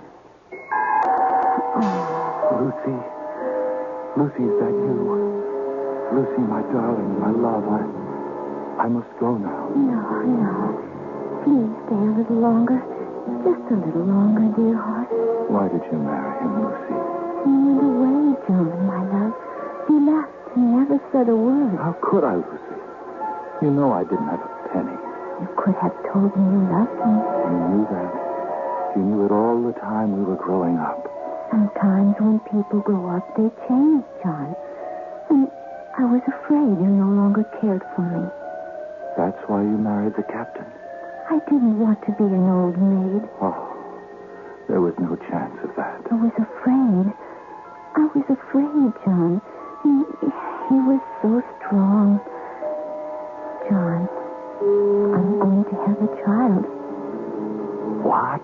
I'm going to have a baby, John. You're a baby. You're sure? I'm sure. Then we have to leave. You must come away with me, Lucy. Where will we go? West. To a new place. For a fresh start. Somewhere where Ephraim can't find us. There is no such place. Of course there is. Lucy, you know what will happen if Ephraim discovers that... Ephraim won't be home for at least a week. He was in Trinidad. The last I heard... Lucy, please. Come on down and unbolt the door. What do we do? Hide. I'm not letting in. Where? Anywhere. Quick. There. In my wardrobe. Behind my gown. Lucy.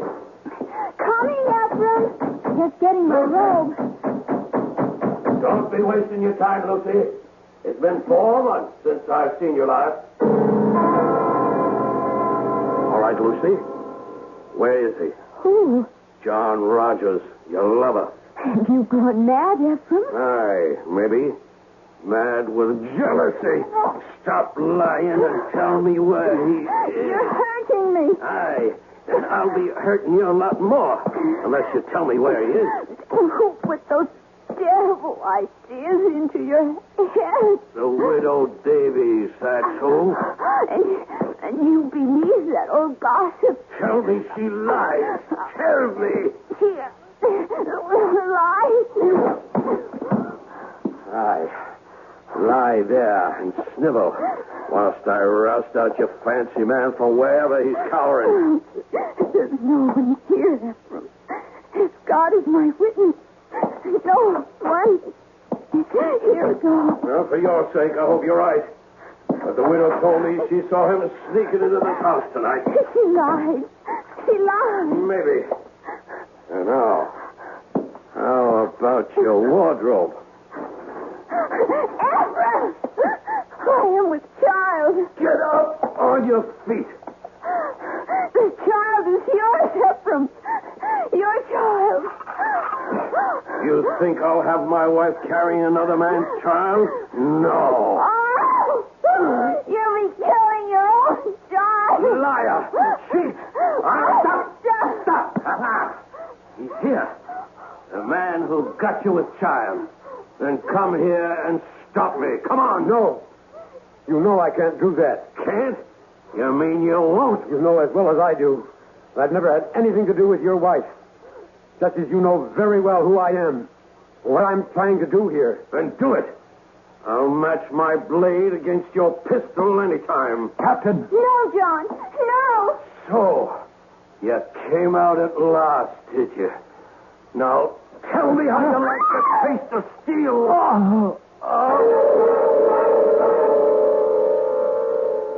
Here. Have another drink, Garth. You look as if you need it.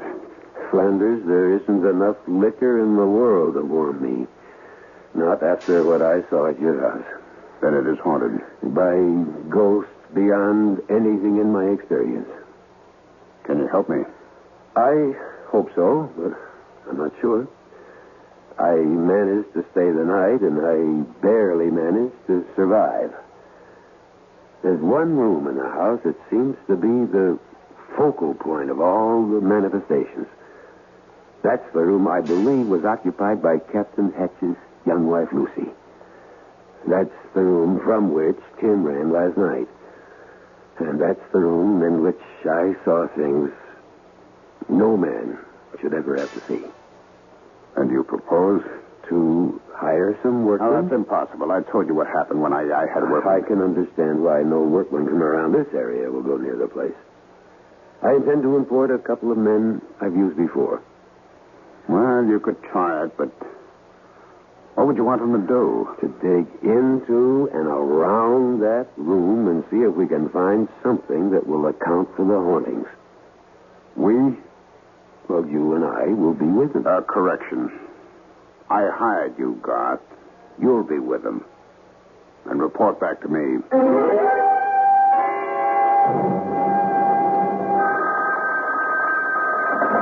Hello? Flanders, this is Olive Garth. I'm calling you from a diner just down the road from the house. With good news? With news. My workman walked out. Well, that's that. If you want that house cleansed, all I ask is you meet me there in half an hour. Well, why do you need me? Well, for two reasons. One, I don't know what may have to be done to the house, which is your property. And two, I don't think one man can do all the necessary digging that may have to be done.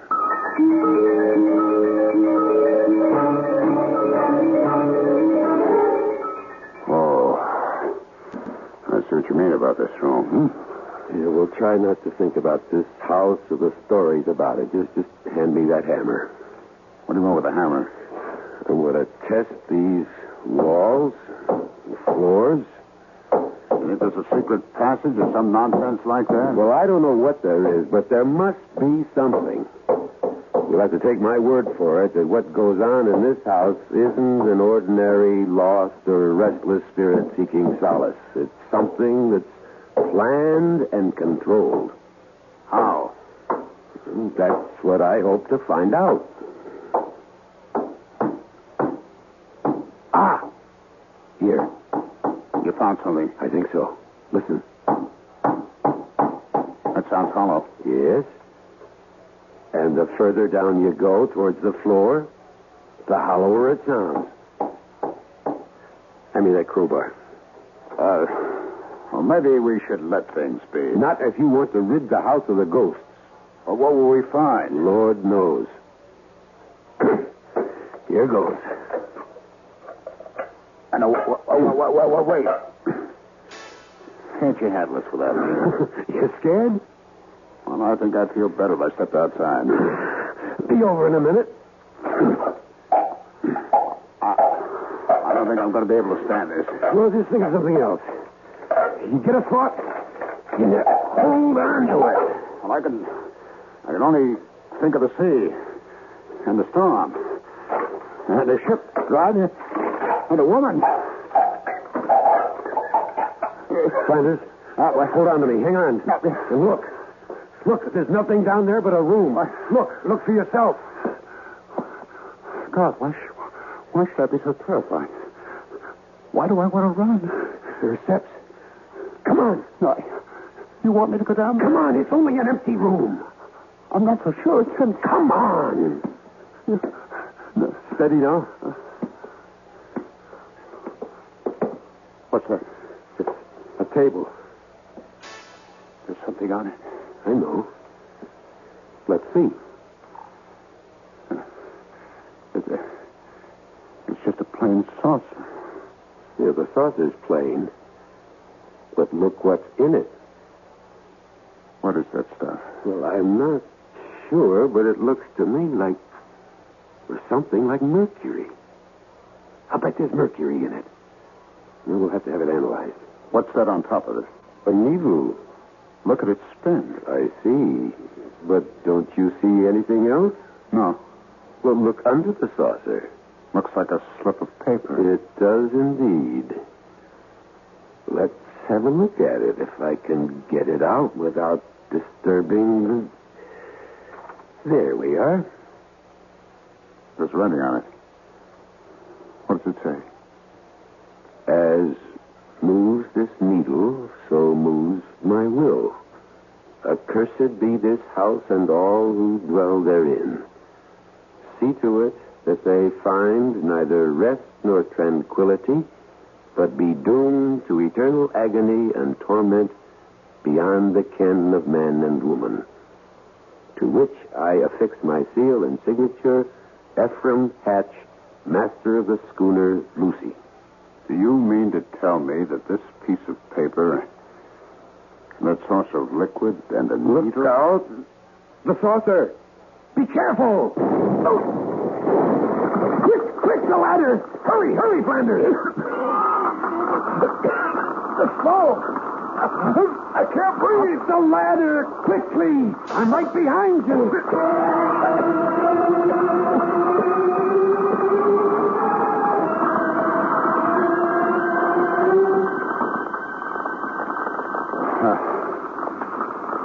How do you say thanks to a man who saved your life? Oh, don't bother.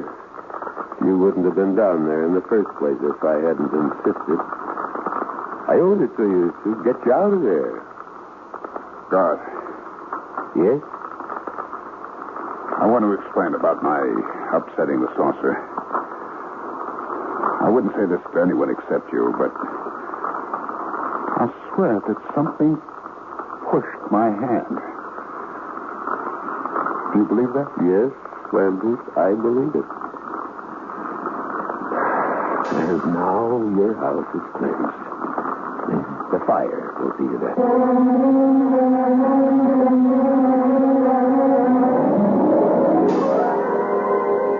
For those of you who are skeptical about the existence of such things as ghosts, I have a suggestion. Find a house reputed to be haunted and spend the night there. And then let me know about it. I'll be back shortly. Alex Garth is still an avid investigator of the supernatural. However, he has a curious reluctance to tell people about what he saw during the night he spent in that house on the New England coast. And he never admits that many times in the dead of night, he sees again the face of Lucy, her lover, and the terrible sword of Captain Ephraim Hatch. And he awakens with his mouth open in a soundless scream. Our cast included William Prince, Ralph Bell, Joan Tyson, William Redfield, and Gil Mack. The entire production was under the direction of Hyman Brown. And now, a preview of our next tale. Are you saying the legend is true that Millie has offended the beast goddess and is being punished? I don't know what I'm saying. But look at her. She's flushed, breathing rapidly. She could burst through that sedative any minute. Kevin, I'm so hungry. Try to rest, darling. I'm going to speak with the hospital in Rio. I'll describe her symptoms. They'll arrange together then. My wrist. Doctor. It's burning. Look at her wrist. Look at her wrist. Something's on it. It's a design. It's the shape of that bracelet. Kevin, it's your imagination. Is it? Look. Do you see that symbol? It's on every ornament worn by the goddess. The design decorates her dress. It's just a raw, ugly scar. But it's her sign. The sign of the beast goddess. This is E.G. Marshall inviting you to return to our Mystery Theater for another adventure in the macabre. Until next time, pleasant dreams.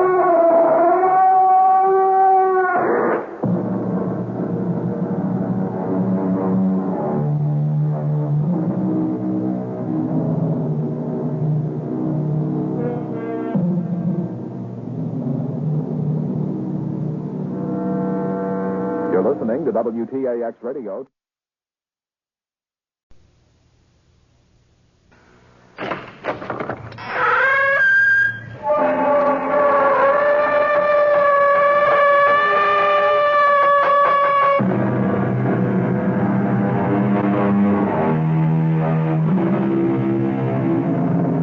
Come in. Welcome. I'm E.G. Marshall.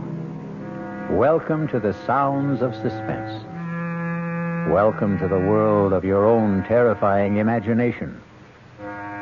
So many catastrophic things happen in this world because a lady asks a gentleman a question and then refuses to accept his answer. For instance, the Lady Eve. What great harm could it do if I took just the tiniest bite of that apple? Or the lady named Pandora. Why would it be a calamity if I should sneak just a quick little peek into that box? Now add to the list a charming young lady named Millie. She also has a question. Why can't I have the bracelet, Kevin? It belongs to the temple. Oh, nonsense. It's been lying here in the jungle for at least 1,000 years. Who'd miss it? Its owner, the beast goddess. Oh, come on, Kevin. And you know what she does with people who steal her property. She turns them into animals. Really? Well, it's the local legend, Millie. Now, you just take that little bracelet off your arm and put it back exactly where you found it. Sure. Millie, I mean it. Sure, Kevin. Sure.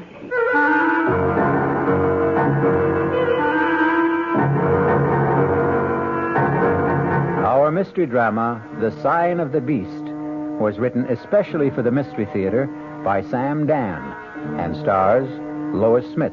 It is sponsored in part by Anheuser-Busch Incorporated, brewers of Budweiser. I'll be back shortly with Act One.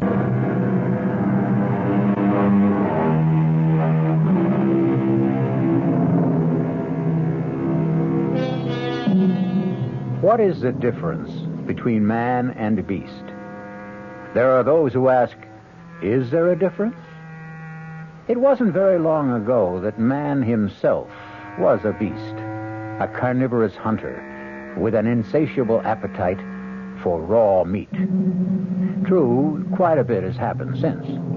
We've learned manners, we've invented civilization and culture, we've created a conscience, a code of morals, a system of ethics.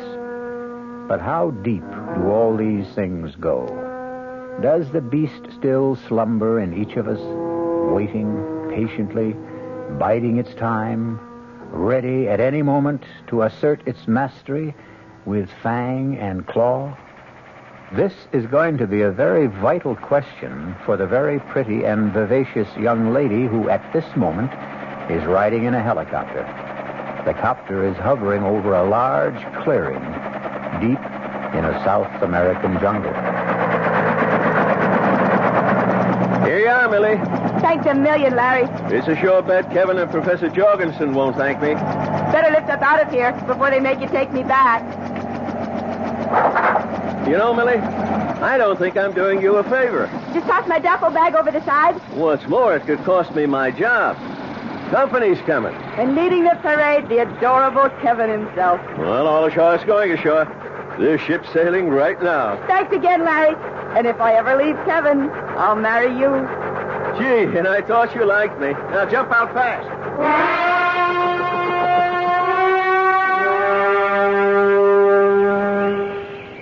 And furthermore, you haven't even kissed me. Look, I'm very angry about this, Millie.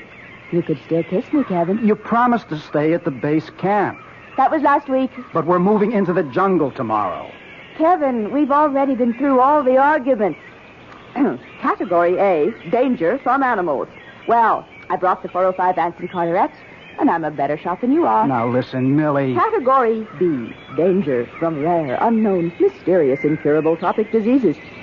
You have just as much chance of getting one as I do. Dr. Jorgensen will be furious. Your Dr. Jorgensen is my Uncle Bert. I can handle him. It isn't a matter of handling people. Well, it's true, you know. Millie can always handle me. Uncle Bert, I love you. A kiss to see me. Dr. Jorgensen will have to radio that idiot Larry. I'm not going back, Kevin. Sir, won't you make her see reason? I warned you about this, Kevin. Last year, when you said to me, how about an introduction to that good-looking niece of yours, I told you the problems, but you would have her. And I'm worth it. Oh, Millie, it's only because I love you so much. Uncle Bert, why don't we leave Achilles here to sulk in his tent while you show me around the camp?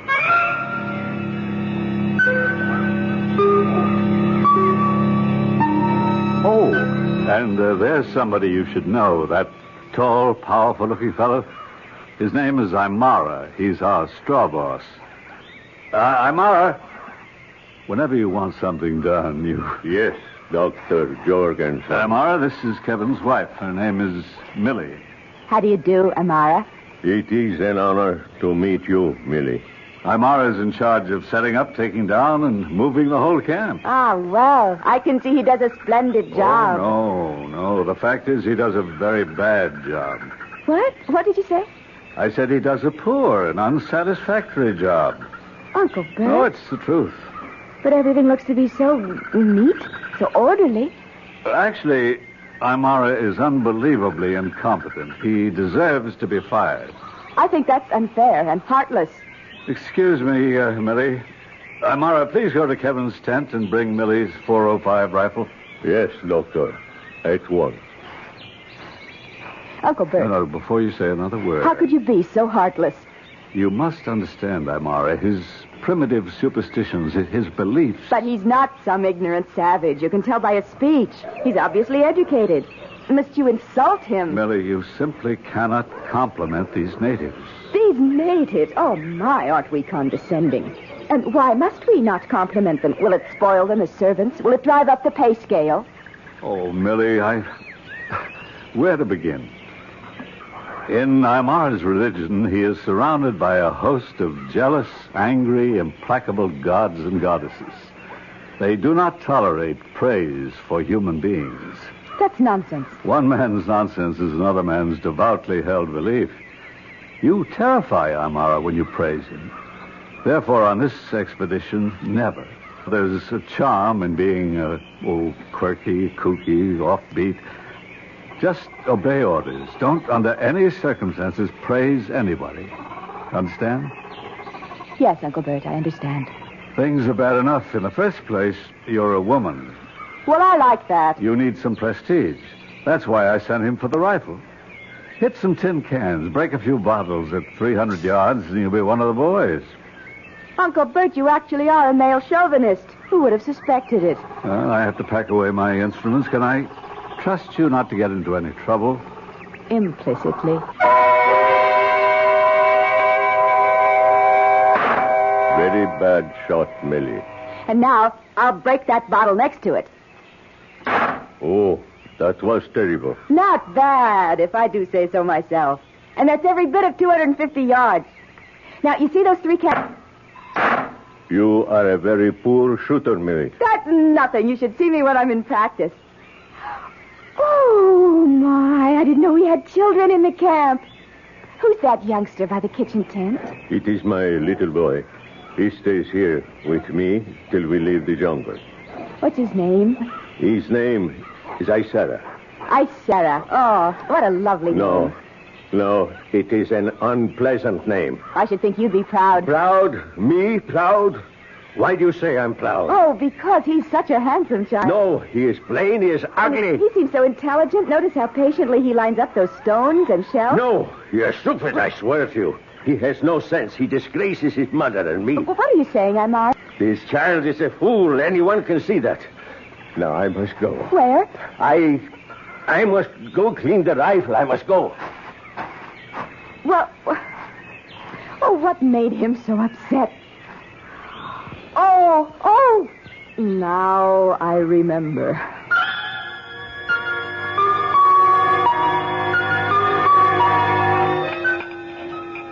Amira, you may serve the coffee. I know the cuisine has left something to be desired these past few days, Millie. Oh, none of this bothers me. I can live on tea and toast, fruit and vegetables. By tomorrow sometime, we'll come to the ancient temple, the forbidden ground. I have the cameras ready. I must caution you, Millie. We were permitted to come here only because I promised the chief, who is my blood brother. We do have a wild family, don't we, that Uncle we Bert? will not defile the holy grounds. Now, all around you'll see scattered ornaments, bric-a-brac, all sorts of things. Touch nothing. Uncle Bert, I hardly have to be told. We can photograph anything, everything, but it all belongs to the goddess, the beast goddess. It'd be dangerous to touch anything anyhow. You see, dear, this is very possessive. I don't know why I have to be treated like a child and indoctrinated with lessons in basic honesty. I've been on digs with you before, Uncle You Bert. take anything that belongs to the beast goddess, and she'll transform you into a wild animal. What's that, Uncle Bert? Those drums. You get used to it. It's just the native telegraph service. What are they saying? Oh, I never learned to read them exactly. I can just get the general idea. I think it's news of death. Death? Yes, it's someone's death. How can you tell? Well, the basic rhythm speaks of death. And since it's a very beat, it's probably, the death of a child. A child? Yes, I'm sure of it. Millie, is something wrong? Oh, I have a headache. I think I'd better turn in.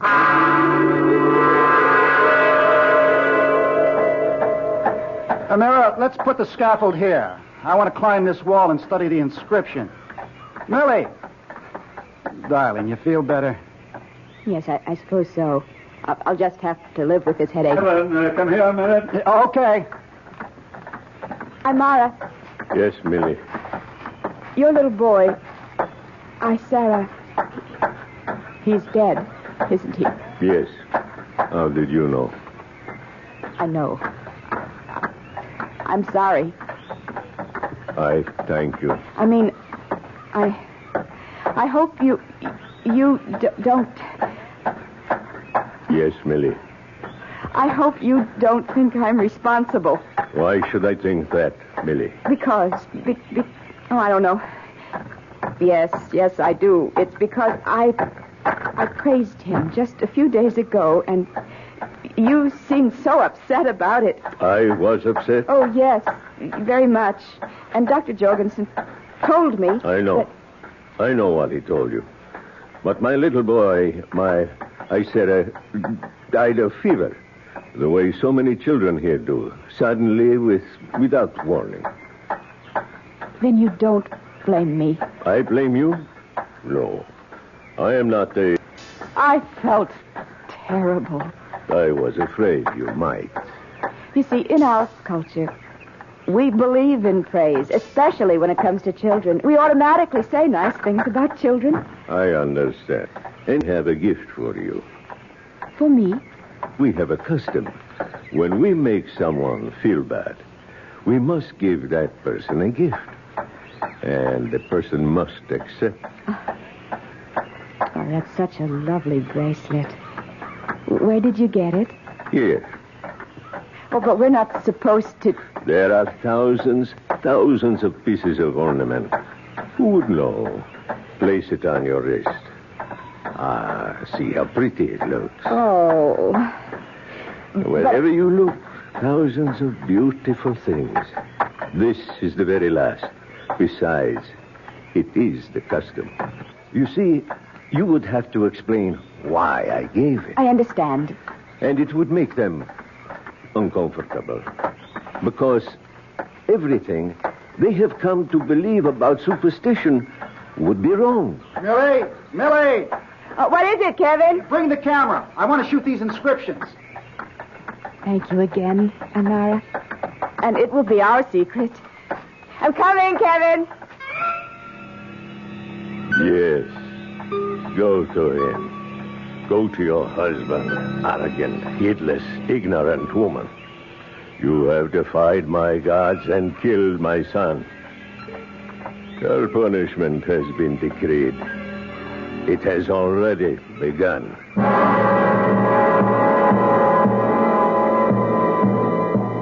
Well, Aymara is obviously a man of parts, and he's already shown us quite a few of them so far. The punishment that has just begun will be expanded and continued when we return shortly with Act Two.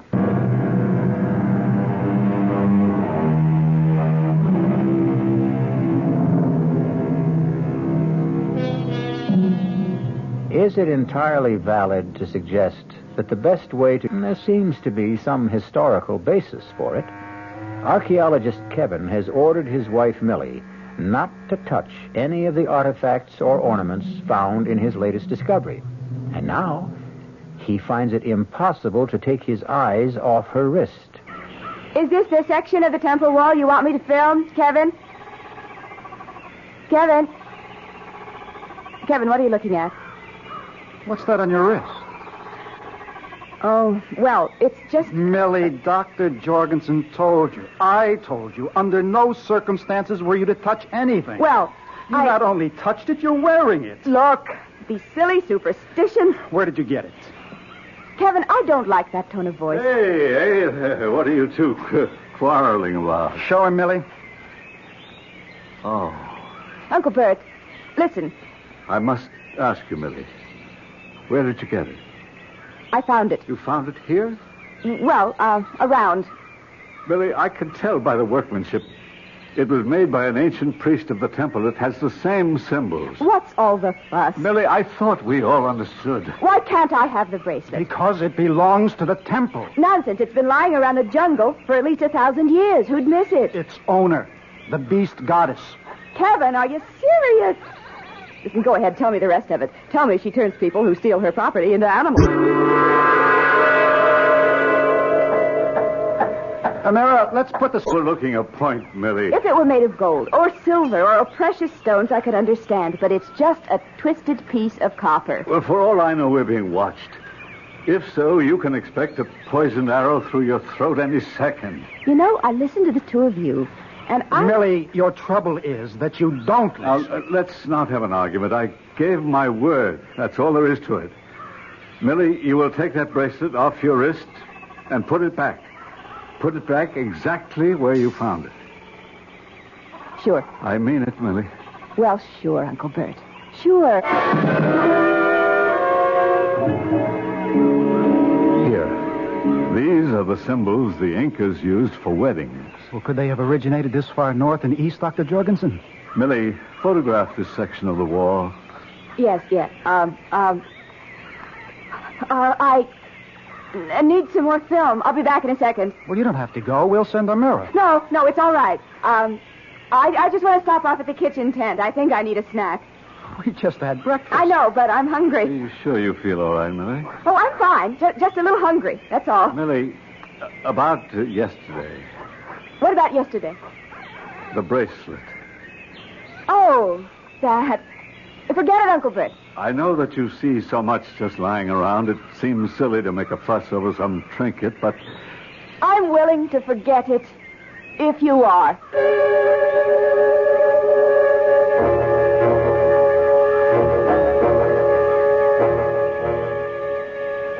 Hi, Mara. Yes, Millie. Where's the cook? He will be back soon. I was wondering if there's anything to eat. What would you like? Well, I'd like some meat. I could cook a slice. Oh, would you please, Amara, and hurry? Will this be enough? Just throw it on the fire. Yes, Millie. That's good. Oh, that smells good. Be careful, don't burn it. I just put it... No, you're burning it. Amara, that's good. It's good. Right now, just the way it is. I tell you, it's fine. Yes, Millie. Let me get you a plate and a knife and a fork. Oh, hurry. Here you are, Millie. Amara, put up some more.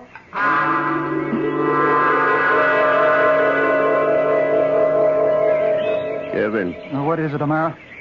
You asked me to prepare a list of supplies for the helicopter. Yes, good. Let me write it down. First, we need fresh meat. Okay, fresh meat. Wait a minute.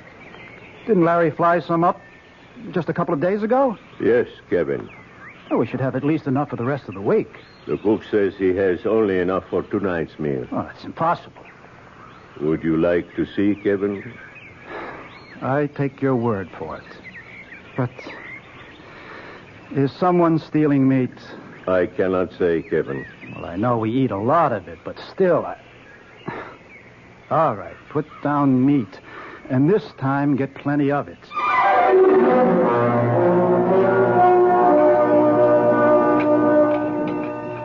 Is there any more meat, Amara?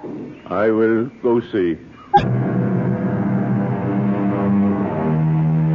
Meat since I've known you. Aren't you going to finish yours, Kevin? Well, I've had enough. Let me have your plate. The air out here must agree with you, Millie. I'm starved, Uncle Bert. I don't understand it. You must be famished. Honey, you haven't had meat in so long, you've forgotten how to eat it. You have to chew it before you swallow. Excuse me. Here are some chops. Take them back. They're too well done. I want some rare. I'm sorry. This is all we have. Tell him to put up some more. There is no more meat. Well, that's right.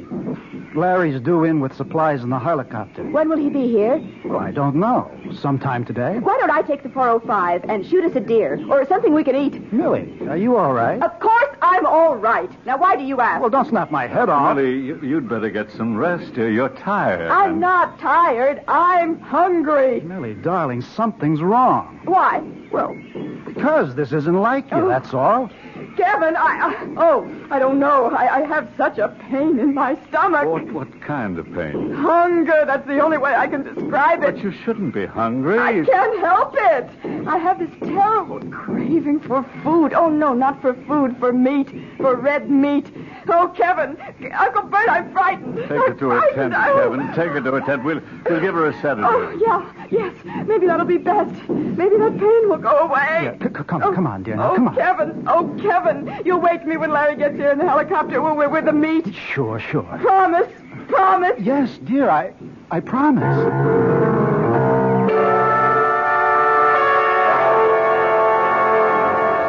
Is she asleep, Kevin? Yes, finally. Dr. Jorgensen, what's wrong? I don't know. I've never seen her hysterical. Are you as worried as I am? I'm worried enough to want to get her to Rio, to a hospital. Let's radio Larry to get that damn helicopter here pronto. I just spoke to Larry. We have a problem. It seems the helicopter needs some repairs. What kind of repairs, for God's sake? I don't know. It was technical. Larry's working on it. Larry, he's an idiot. If he hadn't brought her here... It's our fault, yours and mine. We let her stay. What are we going to do? You say she's asleep. Well, all she needs is rest. Maybe when she wakes up, she'll be better.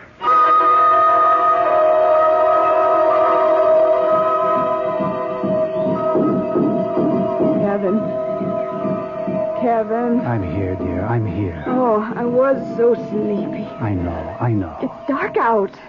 What time is it? Well, it's almost midnight. You let me sleep. You didn't wake me. I couldn't. But Larry was here and he brought the meat. No, dear. The helicopter's out of order. Oh, Kevin, I am so hungry. Well, I knew you'd be hungry when you woke up, so I'll make you an egg sandwich. No, I want some meat. But there isn't any. There's plenty of meat. Where, Millie? All around you. Out there. There's deer. There's wild pig. Can't you smell it? Oh, no, Millie. Let me have the 405. We'll be able to feast. You can't go. No, I'm in the morning. You can't hunt in the morning. Always hunt at night.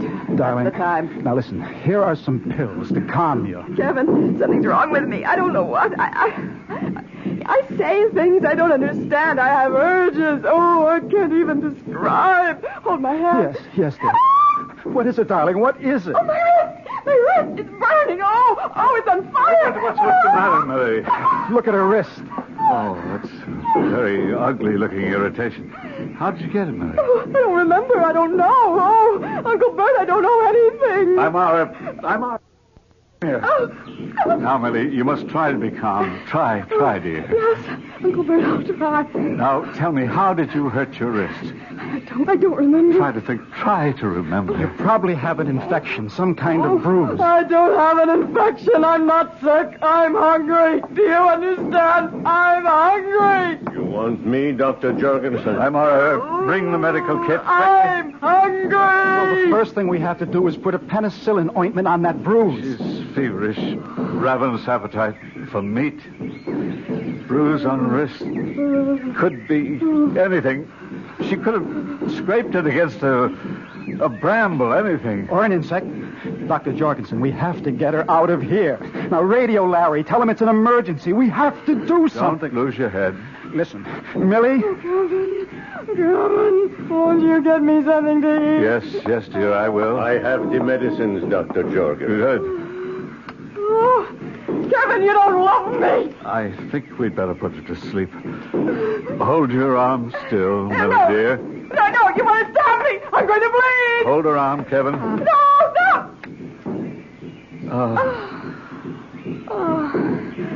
I'm all right.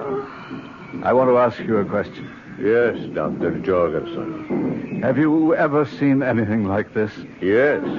Where? When? Once, it was a man. He had invaded these holy grounds. He had stolen a jewel from the beast goddess. Yes, go on. He then became a beast. He disappeared into the jungle, and he was never seen again. Thank you, Amar. You may leave. This kind of superstition we can do without. Maybe. And don't bite my head off. Maybe there's something to it. Something to what? To what he's saying. Oh, I know. Primitive superstition. But look at us. You and me. Between us, we carry a considerable supply of the knowledge of the civilized world. Between us, we have degrees in medicine, anthropology, chemistry, sociology. Can we explain it? Are you saying the legend is true, that Millie has offended the beast goddess, being punished? I don't know what I'm saying. But look at her. Look how troubled, how agitated she is. She's flushed, breathing rapidly. She could burst through that sedative any minute. Kevin, I'm so hungry. Try to rest, darling. I'm going to get on the radio. The helicopter is out of order. We're past all that. I'm going to speak with the hospital in Rio. I'll describe her symptoms. They'll arrange to get her there. My wrist. Oh, my wrist. Oh. Doctor. It's burning. Oh. Look at her wrist. Look at her wrist. Something's on it. Oh. It's a design. It's the shape of that bracelet. Kevin, it's your imagination. Is it? Look. Do you see that symbol? It's on every ornament worn by the goddess. The design decorates her dress. It's just a raw, ugly scar with some very wavy lines. But it's her sign. The sign of the beast goddess. The sign of the beast. It could be a coincidence. Do you believe that? Tell me, do you believe it? Kevin, I don't know what to believe.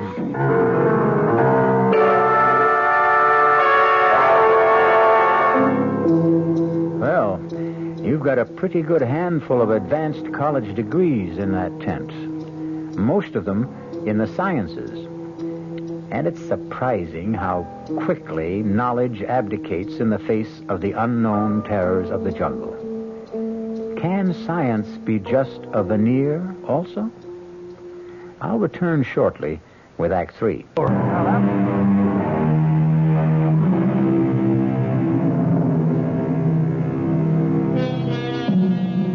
Hamlet said that there were more things under heaven and earth than were dreamed of in philosophy. Hamlet should be with us in a tent, deep in a South American jungle, amidst the ruins of an ancient temple, because there are more things than any of us can dream of. Is she still asleep? I think so.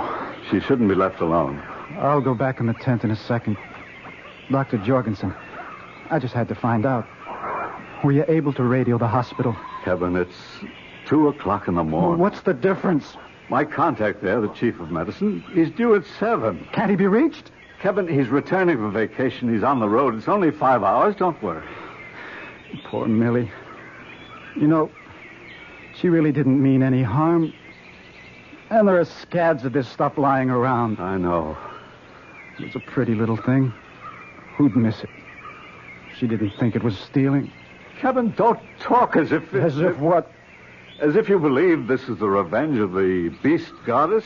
Can you rule it out? Kevin! If they can't send a copter for her, I'll carry her out of here on my back. Those damn drums, what are they saying? Is it important? I'm getting so jumpy. What are the drums saying? Oh, no, nothing. That isn't so, Dr. Jorgensen. Why do you make an issue out of it? Why do you refuse to tell me? Now, you can read those drums. The way I can read a telegram. Now, what are you trying to keep from me? It's just that I thought the agitated state you're in right now... Well, don't make it worse. What are those drums saying? Well, it has to do with revenge. Revenge? What was that? Well, those are rifle shots. Well, who'd be firing at this hour? Come on. Millie! Millie! Oh, she's gone. She's got a rifle. Amira, wake everybody up. Rouse the camp. We have to find Millie. Millie! Careful now. Watch every footstep. It's a good thing there's a moon. Millie, where are you? Those shots came from just about here. Why did she go out? Oh, let's quit pretending. You know why she went out. To hunt. At night? Why? Because she's hungry. Oh, Kevin. When are we going to face it? Admit it. Millie, can't you hear us? Look. Where? Oh, no. No, she can't be dead. Millie. She seems to be breathing. There's blood all over her. But it isn't her blood. She must have shot this deer and... Millie. Millie? Are you all right? I feel so nice and warm.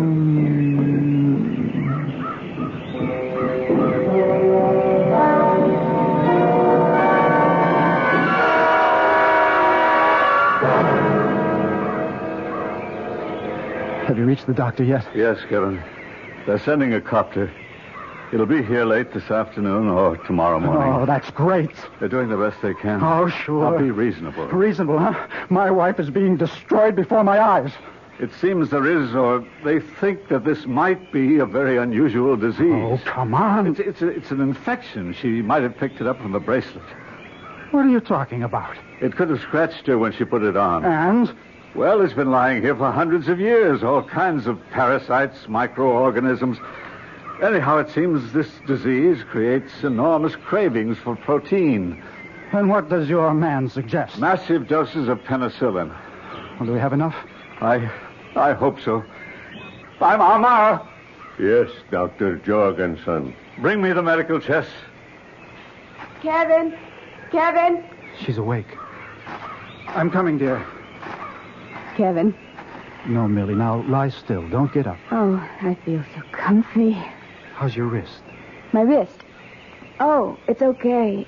It only hurts when I feel hungry. And you're not hungry now? No.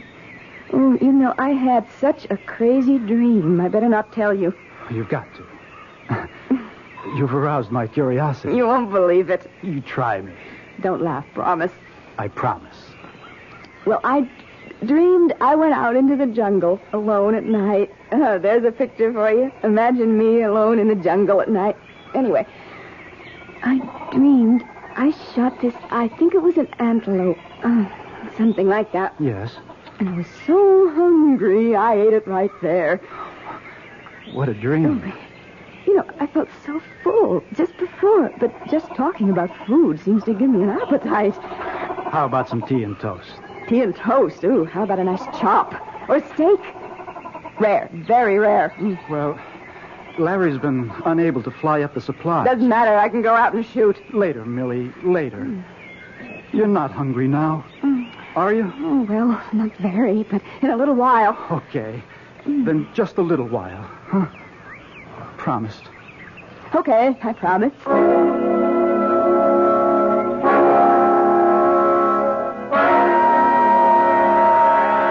Where have you been, Doctor? I've been waiting in the tent. Don't leave her alone again, Kevin. Where's that penicillin? That's just the problem. What problem? Look, we just can't have any more problems. We do. The penicillin is gone. That's impossible. All the bottles of penicillin solution, all the tablets, gone. But how? I don't know. Are any other supplies missing? No, everything's here. Kevin! Go to her quickly. The penicillin. Amara brought me the chest. The drug was missing. We have spares in the supply depot. I looked, gone from there, too.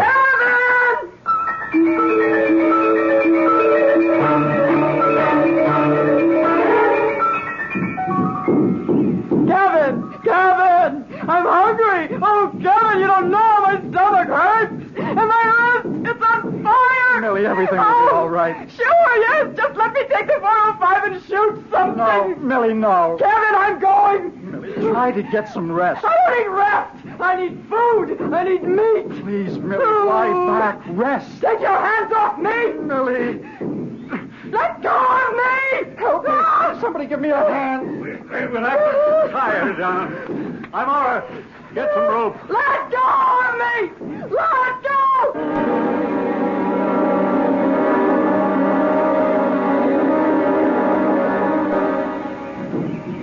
Where's that damn helicopter? He could never find us at night. He'll have to wait till morning. I don't know if she can wait until morning. Listen, we don't have medicine. Let's try the other thing. What other thing? The legend. Maybe we can placate the goddess. Kevin. Is there anything else we can do? Now, there's something happening here. The penicillin is gone. How do you account for it? We may have forgotten to pack it. Nonsense. Last night, you said the drums were talking about revenge. Revenge for who? For what? And what are they saying tonight? It's revenge. Kevin! Come in here! I'm coming. Kevin, I want the 405. Untie me. No, Millie. What did you do with it? Untie me. What did you do with it? The bracelet. You didn't put it back, did you? I'm hungry. I'll die, Kevin. I'll die. I'll untie you. If you just tell me, where did you put the bracelet? I'll get you some meat. Yes. Oh, Kevin, yes. The bracelet. The bracelet. It's in my makeup kit. Oh, no, untie me. Let me hunt. Where did you find the bracelet? You promised to untie me. Where did you find the bracelet? I must go hunting. Oh, Kevin. Where did you find the bracelet, Millie? I didn't find it. Tell me the truth or I'll never untie it. I didn't find it. I'll leave you here to starve. Amara. What about Amara? I promised him I wouldn't tell. What about Amara? He gave me the bracelet. Oh, Kevin, untie me. Please, untie me.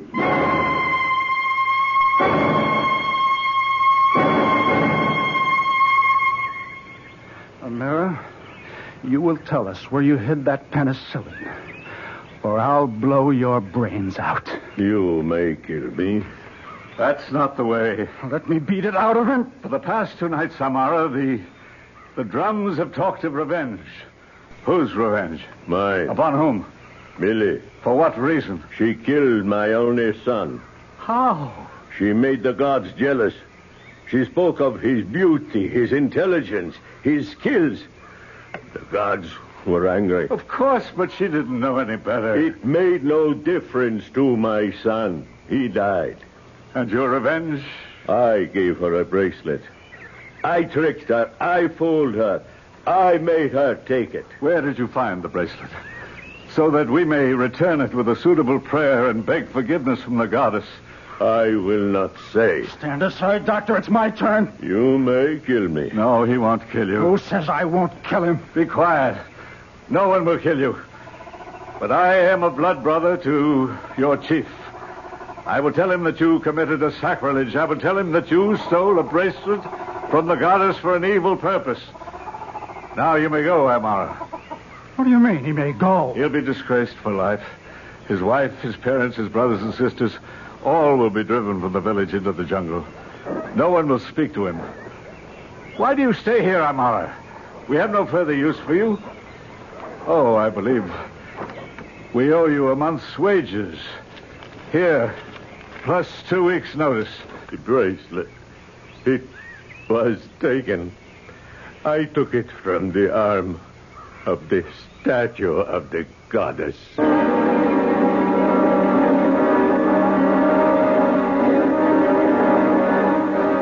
Now repeat this, Millie. Why do I have to go through this mumbo-jumbo? Oh, just do it, Millie. Now, place the bracelet on the wrist of the statue. Ugly old girl, isn't she? Millie. Okay. Now say, forgive my sin. What sin? Okay.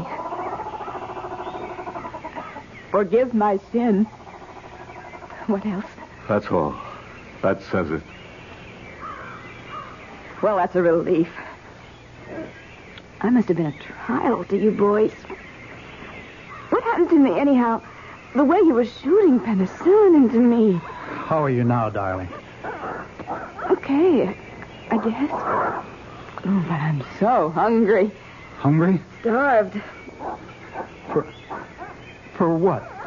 Meat? Meat. Since when did I ever eat meat? Just point me at some tea and toast, and salad, and fruit. I might even have an egg.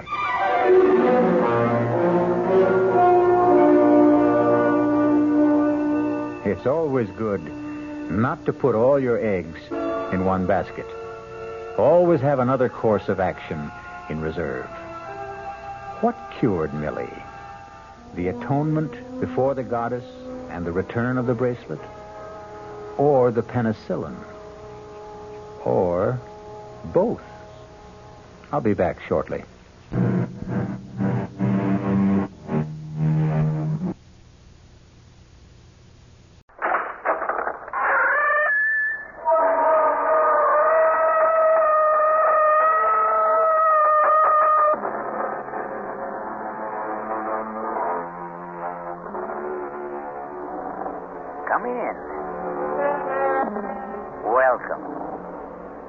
I'm E.G. Marshall. Welcome to the sound of suspense, to the fear you can hear. This time around, we're involved in the supernatural. Any dictionary will give you several definitions. Supernatural, above and beyond the natural order of events, of or related to ghosts. Behavior caused by the intervention or by the action of a god on earthly affairs. Choose your own definition for this tale we are about to relate. No. They don't want me here. Something doesn't want me here.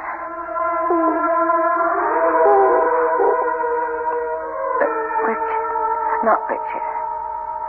April. April is still in his mind.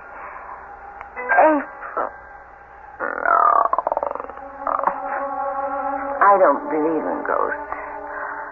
I won't. No. Who's there? Who's there?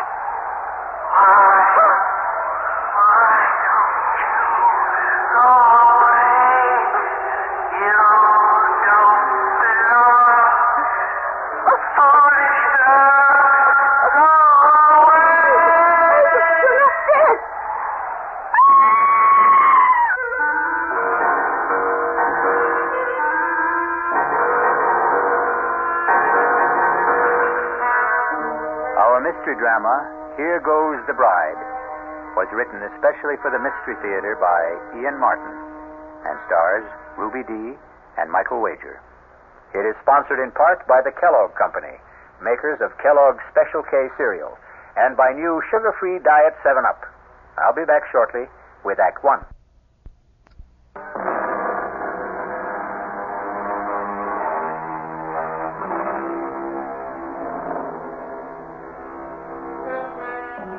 The supernatural doesn't always have to presuppose something totally beyond this earth. There are those among us who hover somewhere between earth and sky. The stars who light up our theater marquees or movie screens. All the human beings who have become, by extension, a little larger than life. This is the shocking tale about two of those. Richard. Yes, Jenny? It's such a lovely day. Can't we put the top down? Well, I don't want to take a chance on being recognized. Nobody will recognize me. Just do as I say, please. Oh, sorry to make you do the driving, darling, but that's why I had Juan leave my sister Lisa's car in Monterey. The damn snoop should know by now not to pay any attention to it. Does your sister look like me, Richard? Enough from a distance. Same colored hair. But not really. He's attractive enough, I suppose. No, actually, she is very plain, and you... Yes. You're the most beautiful woman I've ever known. Then I thought you only married me for my money. Look, don't say that. But, darling, I was only joking. Did you really mean what you said about me? Every word. But she was so beautiful. How could you... April was April. She isn't in my world or anyone else's anymore. She's dead. I'm sorry, darling. I shouldn't have brought her up. Oh, we're here already. So, I'm about to see Richard Morgan's Folly at last. Don't let the wall spoil it for you. Ooh, it's like a fortress, barbed wire, broken glass. And the gate looks as though you borrowed it from the Bastille. Does it all have to be so high? The price of privacy. What little we could ever get. The fans considered April and myself public property. But we could forget that once we're inside. From there, looking out, you can't even see the walls. Open the gate. I don't think I could even budge it if I knew how. Not manually. You see the little box on the visor? It's an electric gizmo. Just press the button on it. It's a magic castle. Enter, Your Majesty, and long live the Queen.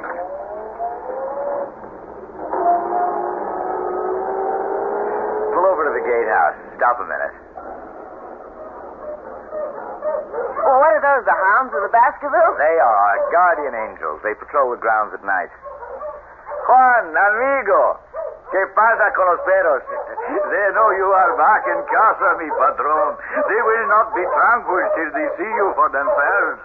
Bienvenida en casa, Senor Morgan. Muchas gracias, viejo amigo. Darling, this is Juan, el señor Aguilar. Juan, permíteme presentarte con nueva señora, mi esposa, señora Morgan. Juan, put the top down for the senora. I'll get the dogs quiet. Good to get some fresh air.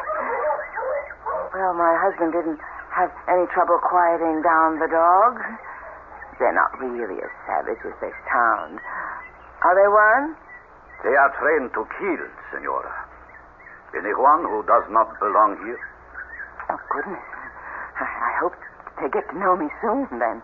If they learn to know you belong, you have nothing to fear. You've been here a long time? Since the house was first built. Then you were here from the beginning with Richard's first wife, April. See?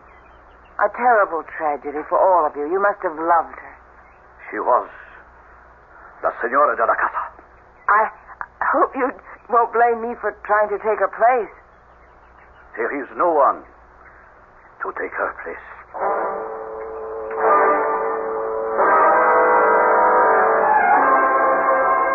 Conchita? Sí, señorita. Here in the hall. Yes, Señorita Morgan. You didn't take her portrait down. La señora? April? That is her place. I don't think my brother is going to agree with you. He is bringing home a new bride, you know. I know. Didn't he suggest it might be a sensible idea to clear away all the portraits and memories of April from around the house? The portrait here in the hall is painted on plaster. It cannot be removed, any more than her memory can be removed. So it stays. This is her place. No one can take it. A fresco. Funny, I never realized that. Because it's framed, I suppose. It was El Patron's idea for the wedding present. His way of saying, here's my love, which will never die, as it will never die for any of us. Except for my brother Richard. Maybe he thinks so. Maybe not. But once he returns again, I think he will know there is only one, La Señora.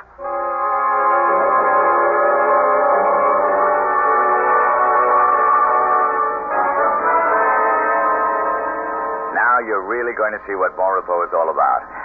I'm going to drive slow so you can drink it in. Look.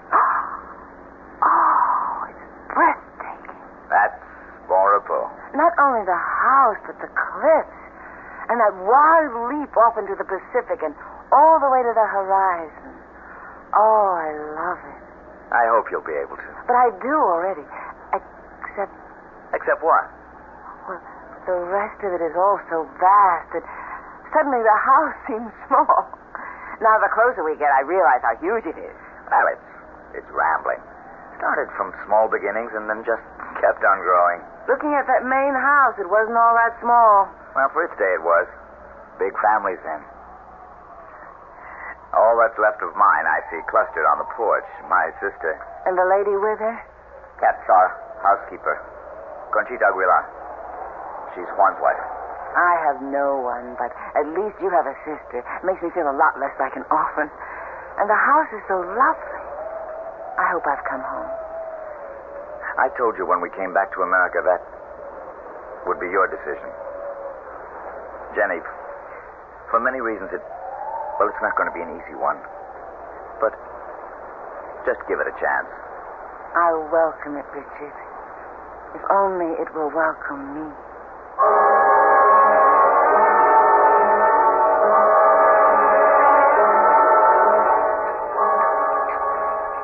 We flew straight from Japan to San Francisco. Then drove down to Monterey to pick up the car. Oh, it's so good to see you. Your bride is lovely. But you could have let us know about the wedding. Lisa, I wanted to keep it private, so we just sneaked off.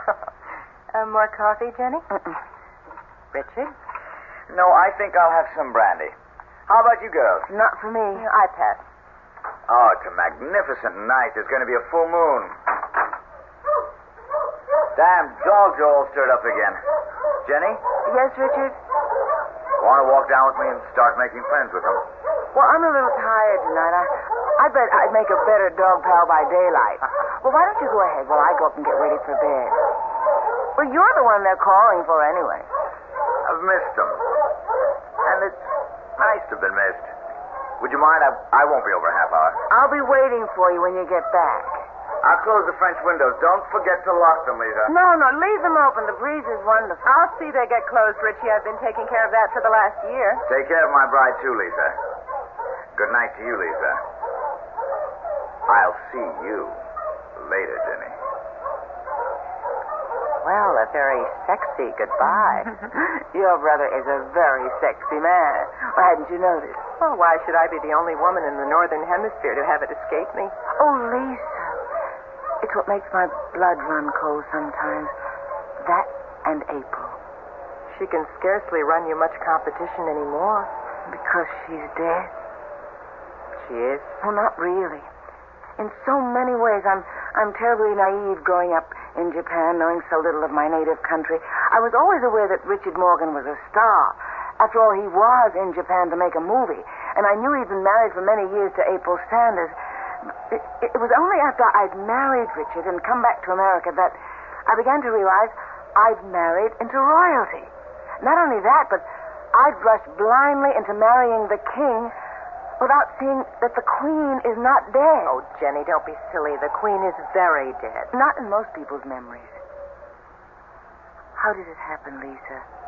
How could that vibrant, overwhelmingly wonderful woman have met her death? Want to take a little walk, Jenny? I could use some air. Which way do we go? Oh, towards the sea. There's enough moonlight to light the way. Are you cold? Lord, no. I welcome the breeze. Well, where are you taking me? To the end of the world. What? Well, where April ended hers. You wanted to know how it happened, didn't you?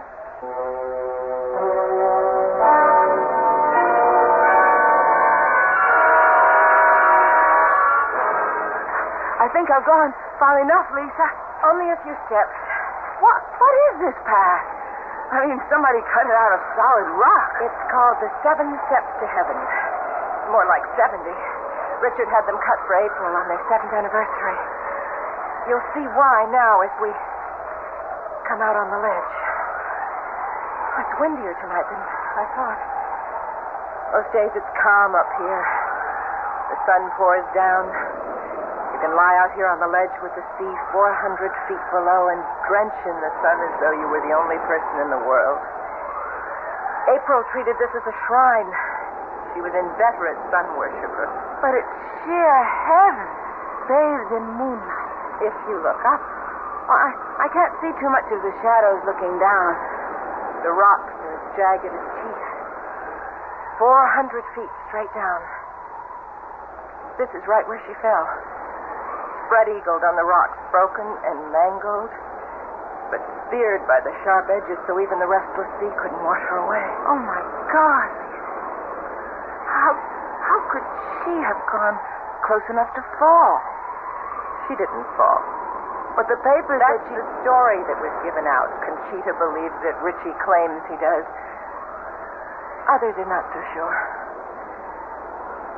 Come on, this place gives me the heebie-jeebies. Let's get back to the house before Richie sets those damn dogs loose.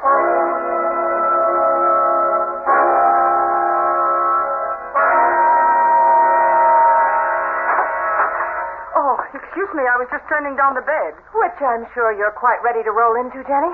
Good night, dear. Welcome home, such as it is. Good night, Lisa. See you whenever. Don't feel there's anything to get up for. Will there be anything else, madame? No, thanks, Conchita. Then I will say buenas noches, madame. Wait a minute. Si, madame? Madam is not a Spanish word. Why do you call me that? What would you have me call you?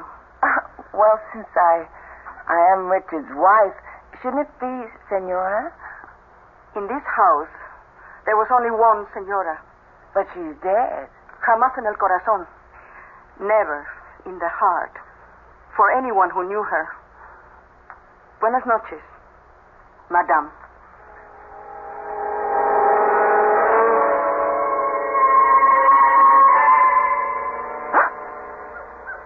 Richard?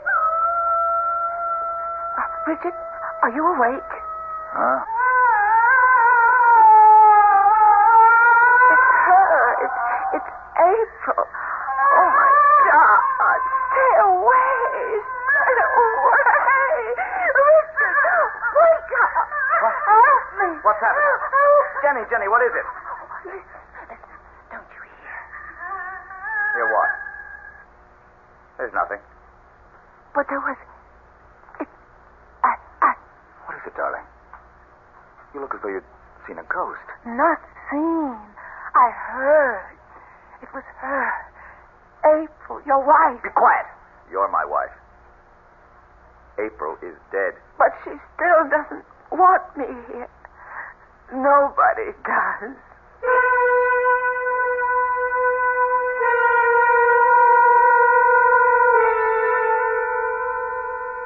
Not a very auspicious housewarming for poor Jenny at Bon Repos.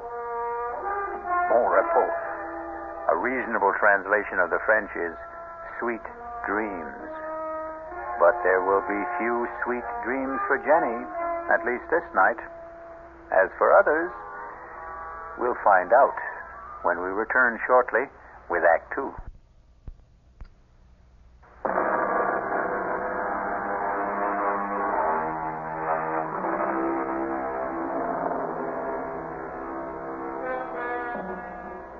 By the fresh light of a clear morning, with the wind stilled and the sunlight flooding all the dark corners, Bon Repos is a little more worthy of its name. But Richard Morgan is having a difficult time selling that to his still shaken bride. Let a little light in. You'll feel better, Jenny. No, Richard. I'm still not over last night. Who was it? Darling, it wasn't anybody. You still say you didn't hear it? That awful sobbing. It was nothing but the wind. Sometimes it sighs and moans all around the house, and you'd swear it was a human voice. But look. Not a whisper this morning. Even the ocean's like glass. Today you'll understand why I love this house so much. Richard, come here. Beside me on the bed. All right, darling. I know you love Bon Repos, but... But what? Richard, please, I don't want to live here. Why not? Darling, try to understand. I don't feel I belong here. I know Juan and Conchita seem to resent me. Have they said anything? No, not in so many words. It's just a feeling I get. I'm not wanted. That isn't true. Richard, don't you see? It's her house. It was her family's house to begin with. She's here still. She'll never leave it. She'll haunt me every minute I'm in it. Please, take me away from here. All right. If that's what you want, I'll sell the damn place, tear it apart stone by stone. Richard. Oh, Jenny, my darling, look, it's just the time lag, the long flight from Japan. Days and nights turned upside down. I'm going to have Conchita bring us a breakfast up to the room. We'll have it out on the veranda. Give you a chance to get a good look at Juan's landscaping, all that riot of color, bougainvillea, poinsettia, camellia against the green. Maybe that'll change your mind about poor old Bon Repos. Darling, I know how much you love it, but... Oh, come on, Jenny. Give it a chance. A few more days, a week. Give it a chance to cast its own peculiar spell. All right, darling. Go get us some breakfast. I'll wash up and brush my teeth and get rid of some cobwebs while you're gone. Jenny. Yes? I love you, Mrs. Morgan. Mm-hmm. That's who I am, and I love you, my husband. Conchita. Si, patron? Come over here in the alcove. What the hell happened last night? I couldn't help it. She woke up, started to scream, and then to sob. You heard? No, House must have heard. Why didn't you stop her? I did as soon as I could. You know I don't want my wife to know about her being here. I know. Then keep her quiet. You've got sedatives. That's your job. And I want my new wife made welcome. That is not my job. Then I'll find someone else for it. You would drive Juan and me from this house? We'll talk about this later. For now, bring breakfast to the veranda for the senor and me. Si, senor. Where's my sister? In her room, I think. Muy bien. Come in. It's open. Richard, I didn't expect to see you this morning. Why not? Well, after all, brother mine, a new bridegroom. I'm an old bridegroom by now. Yes, maybe she is a touch young for you. Damn you, I didn't mean that. I didn't mean what I said either. I was only teasing you. She's a lovely girl. She's sunny and free and unspoiled. I want to keep her that way. What the devil am I going to do about her? Upstairs there. You heard her last night. Well, you know my feelings on the subject. Get rid of her. For good. I can't. After all, it's partly her house. God, why won't she die? It would be a neat solution to it all, wouldn't it? But it seems she just won't. I'm afraid you're stuck with her as long as your conscience holds you back. Please, for God's sake, don't tell Jenny about her. Just how long do you think you can keep her secret? Oh, I don't know. All I need is a few days, a week. By then, one way or another, it won't matter.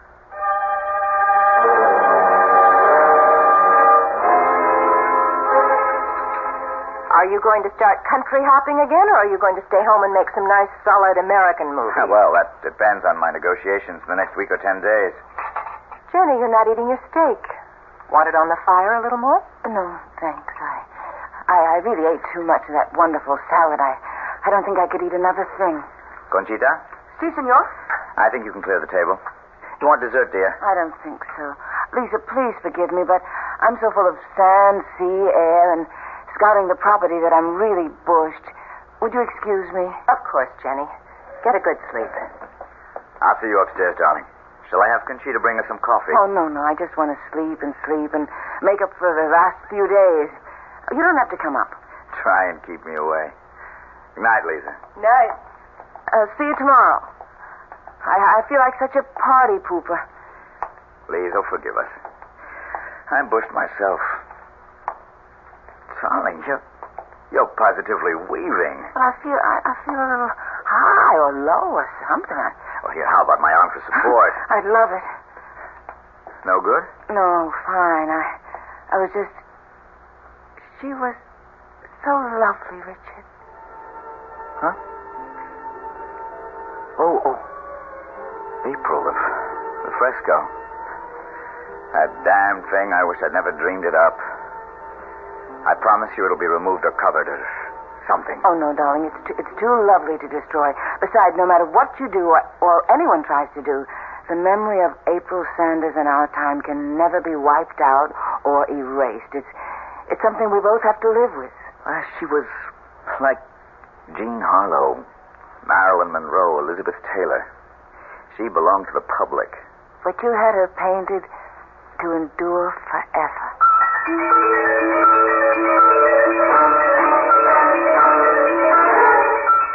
But are you sure the dog was poisoned? That's enough, you two. Silencio! What was all that arguing about? Nothing. Trouble with one of the dogs. Come on, Jenny. Let's have some morning coffee and juice and get back to normal. Well, what's the matter with the dog? Here's your juice. Oh, it's what I've been trying to steel myself to weed out. He's a maverick, or was. What do you mean? Well, some dogs take to training, some don't. This one, well, just never did. He's unpredictable, a natural-born scavenger. He picked up something from the garbage with a botulism, I guess. Anyway, he died this morning. But what could a dog... Now, look, don't take on about it. I'm going down to bring up some eggs and bacon. Why don't you set the table for us on the veranda? Of course, darling. The steak. I didn't eat. Is that what poisoned him? Oh, God, help me to know what to do. I love my husband, but every instinct in me tells me to run for my life.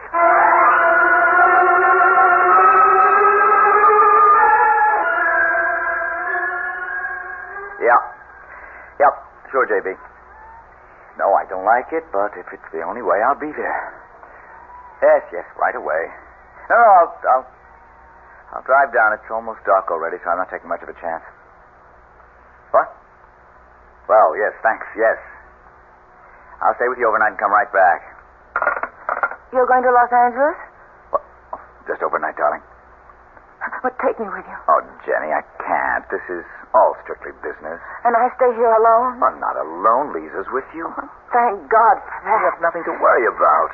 Of course I haven't. Go, do what you have to do, and come back to me safe. And you stay safe for me to come back to.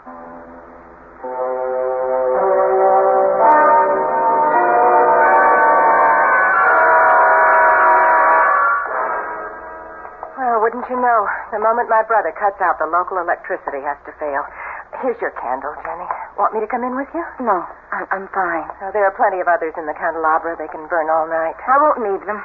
That good night drink we had has curdled my brain. No, me too. I don't know about you, but I'm sailing. Maybe there was something in Conchita's horoscopolia, but I'm positively lightheaded. Well, whatever it was, thank God for small favors. I'll sleep sound tonight. If I can just find the bed. Whew, I'm really hyper tight. And no reason for it. Whatever it is, don't let Conchita see me like this. See me to bed, Lisa.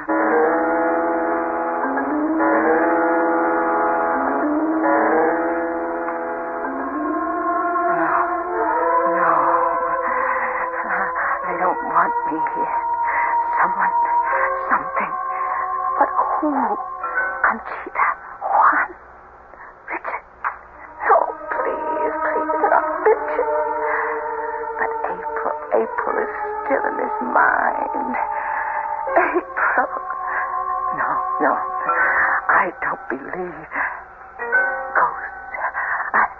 I won't. Who's there? Who's there?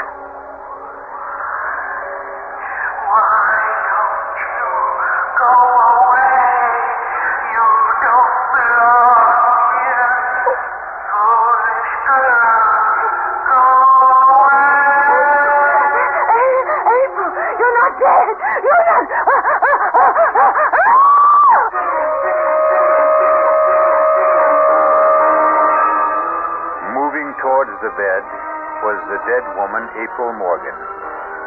But what a travesty of that beautiful woman. A face gaunt and haggard, the eyes staring blankly from the desiccated skin, a hellish ghoul raised from the year-old grave. No wonder Jenny mercifully passed out. We'll return shortly with Act 3.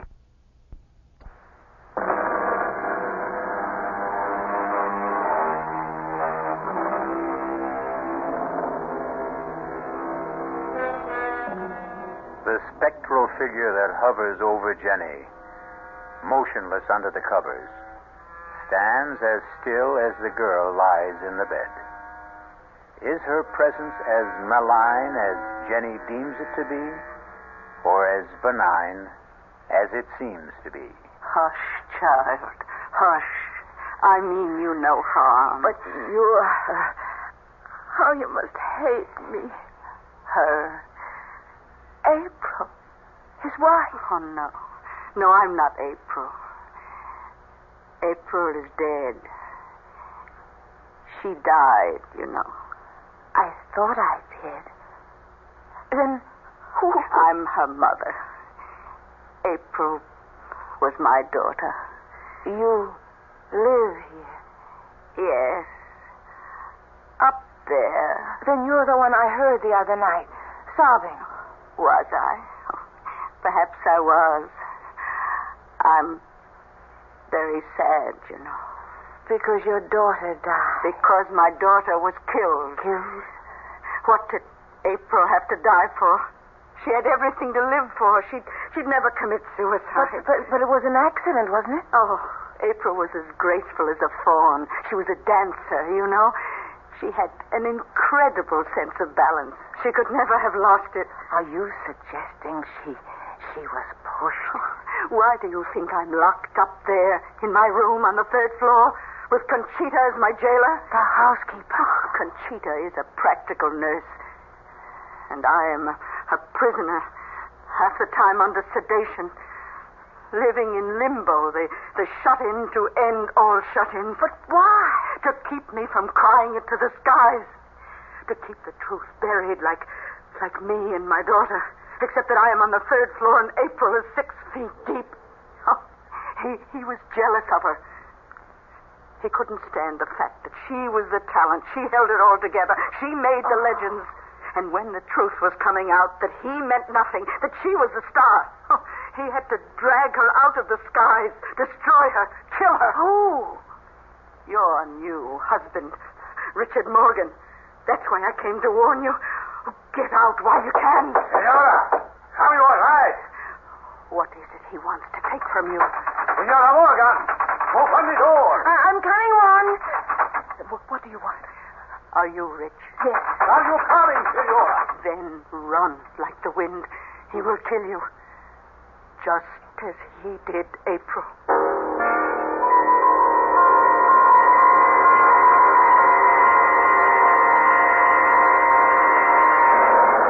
Are you all right, Jenny?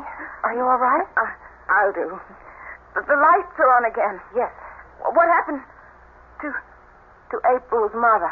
Juan has taken her back to her room. She's mad, you know. She's quite mad.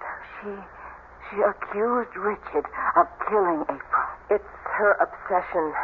She should be institutionalized, but Richie, well, he could never hurt a fly. But I don't understand why. Now what? Headlights coming up the drive. Must be Richie. I better go down and let him in.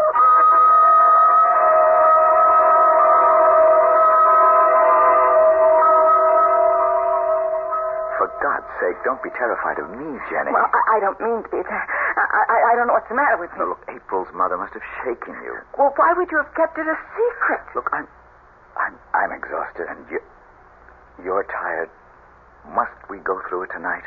I don't think we can go through any other night if we don't. Okay. It all has to do with, well, living a legend.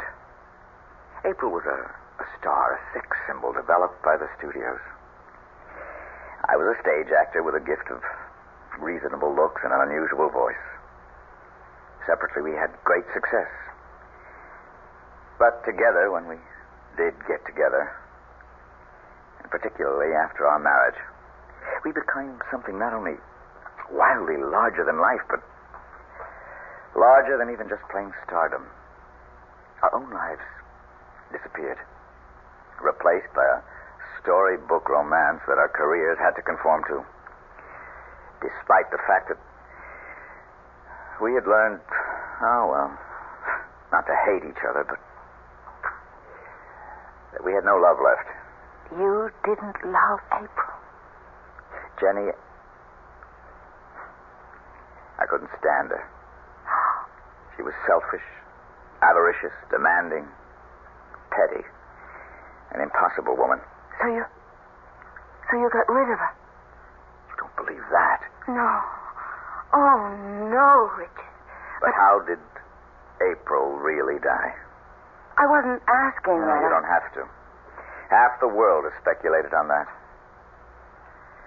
Her mother thought I killed her. Still think so. Conchita and Juan know it was an accident. Lisa has her own theory. Something to do with April's star complex and the wild winds that sometimes blow across the headlands. And you? I think she committed suicide.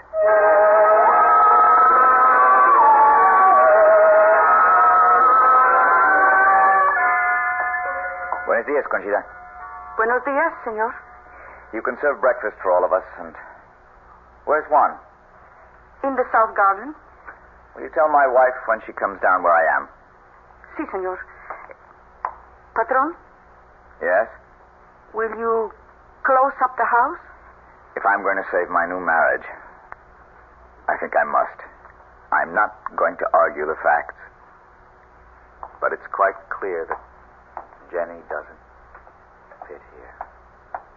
I'll have some juice and coffee, Conchita. Sí, señorita. Oh, and for Senora Morgan, too? Si, senorita. Morning, Jenny. Good morning, Lisa. Oh, heavenly day. Breakfast is on the way.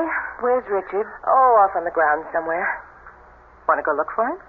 I would like to get some air. Well, then let's go. Did you finally get some sleep? Yes. Well, with the new day, if you're smart, you'll make up your mind to get out of here and have Richard all to yourself. But what will you and Conchita and Juan and Mrs. Isn't that terrible? I don't even know April's mother's name. Oh, what will all of you do? Oh, life goes on. We'll manage and adjust. We might even be able to do it here in time. Oh, no, Lisa, I never could. This isn't my place. It's April's. It wasn't hers either. But I thought it was originally her family's. That's why her mother is still... It was a run-down, no-account mess. The stucco peeling, the plumbing, antediluvian, the gardens a shambles. Richie cured all that. He's marvelous with his hands, and his imagination knows no bounds. He made Bon Repos what it is. It's all his. I can appreciate that, Lisa, and I know how beautiful it is, but it's dark and sinister to me. Nothing will ever change that. I remember that first evening when you took me to Seventh Heaven. Yes? That was the mark of what was wrong here. Such free, wild beauty, but somehow it was evil and destructive. Oh, Jenny, that's not fair. You went by moonlight. You knew a tragedy had occurred there, but Seventh Heaven is just what its name implies. Especially on a day like today, with no wind and the sun riding high. Come on. Let me show you. No, thanks. Jenny, you hold a lot of fates in your hand. Among them mine. I don't want to leave here. Give me a chance to show you. Cobwebs cleared away. It's not such a bad place to live.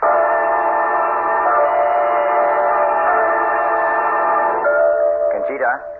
Si, senor. Where is the senorita? They went out in the garden towards the water. They?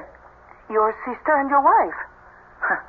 Didn't they know breakfast was ready? I think, but the senorita Morgan seemed to want to take the senora to the water. I should not say this, but I had a sensation. You should go quickly after them.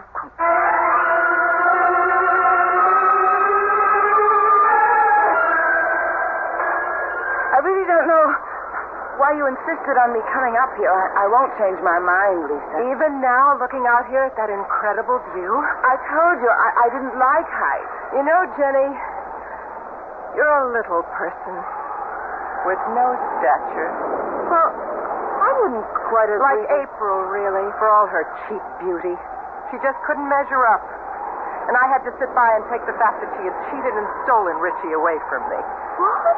My brother? Oh, does that shock you? I've loved Richie longer and deeper than all of you. How much have I gotten in return? Do you have any notion how I hated that smug, superior, superadulated April? Would you be very surprised to find out that she didn't fall or stumble or take her life when she blew off here into eternity?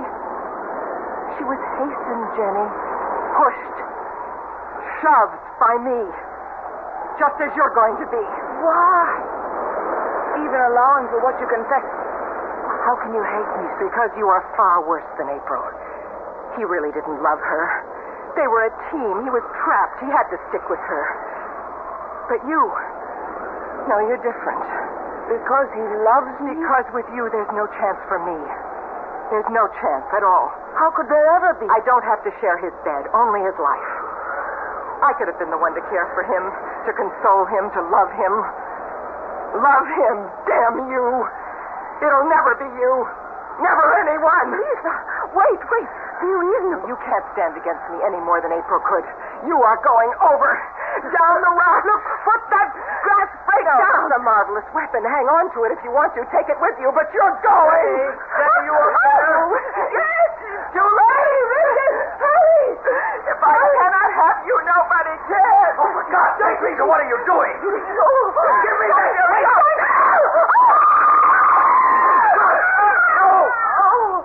Oh, my God. What can I say? Nothing.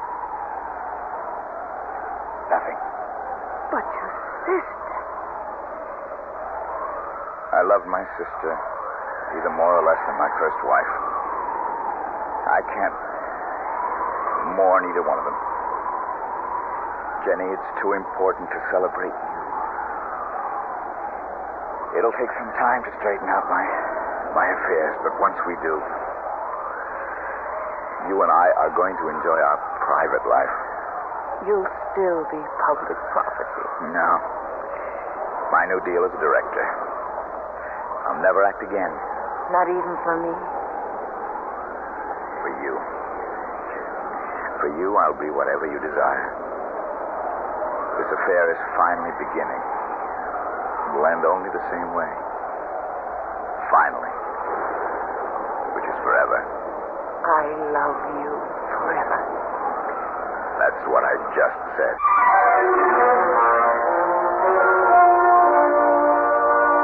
The walls still stand about Bon Repos, but the barbed wire and broken glass are gone from the parapet. The gates stand invitingly open, and the dogs are gone. In the bright sunshine, the dark memories, too, are fading, and the clean winds from the sea have washed away the cobwebs. Once again, the old house lives up to its name. I'll be back shortly.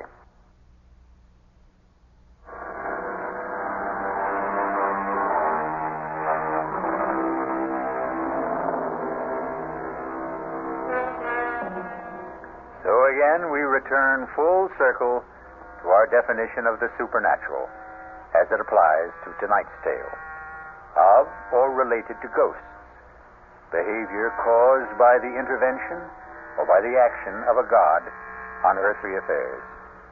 Well, April Sanders was both ghost and, by our modern standards, goddess. But her reign is over, and so is our up-to-date fable of Richard and Jenny.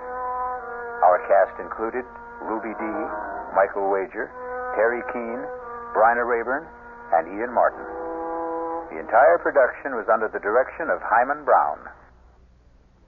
This is E.G. Marshall inviting you to return to our Mystery Theater for another adventure in the macabre. Until next time, pleasant dreams.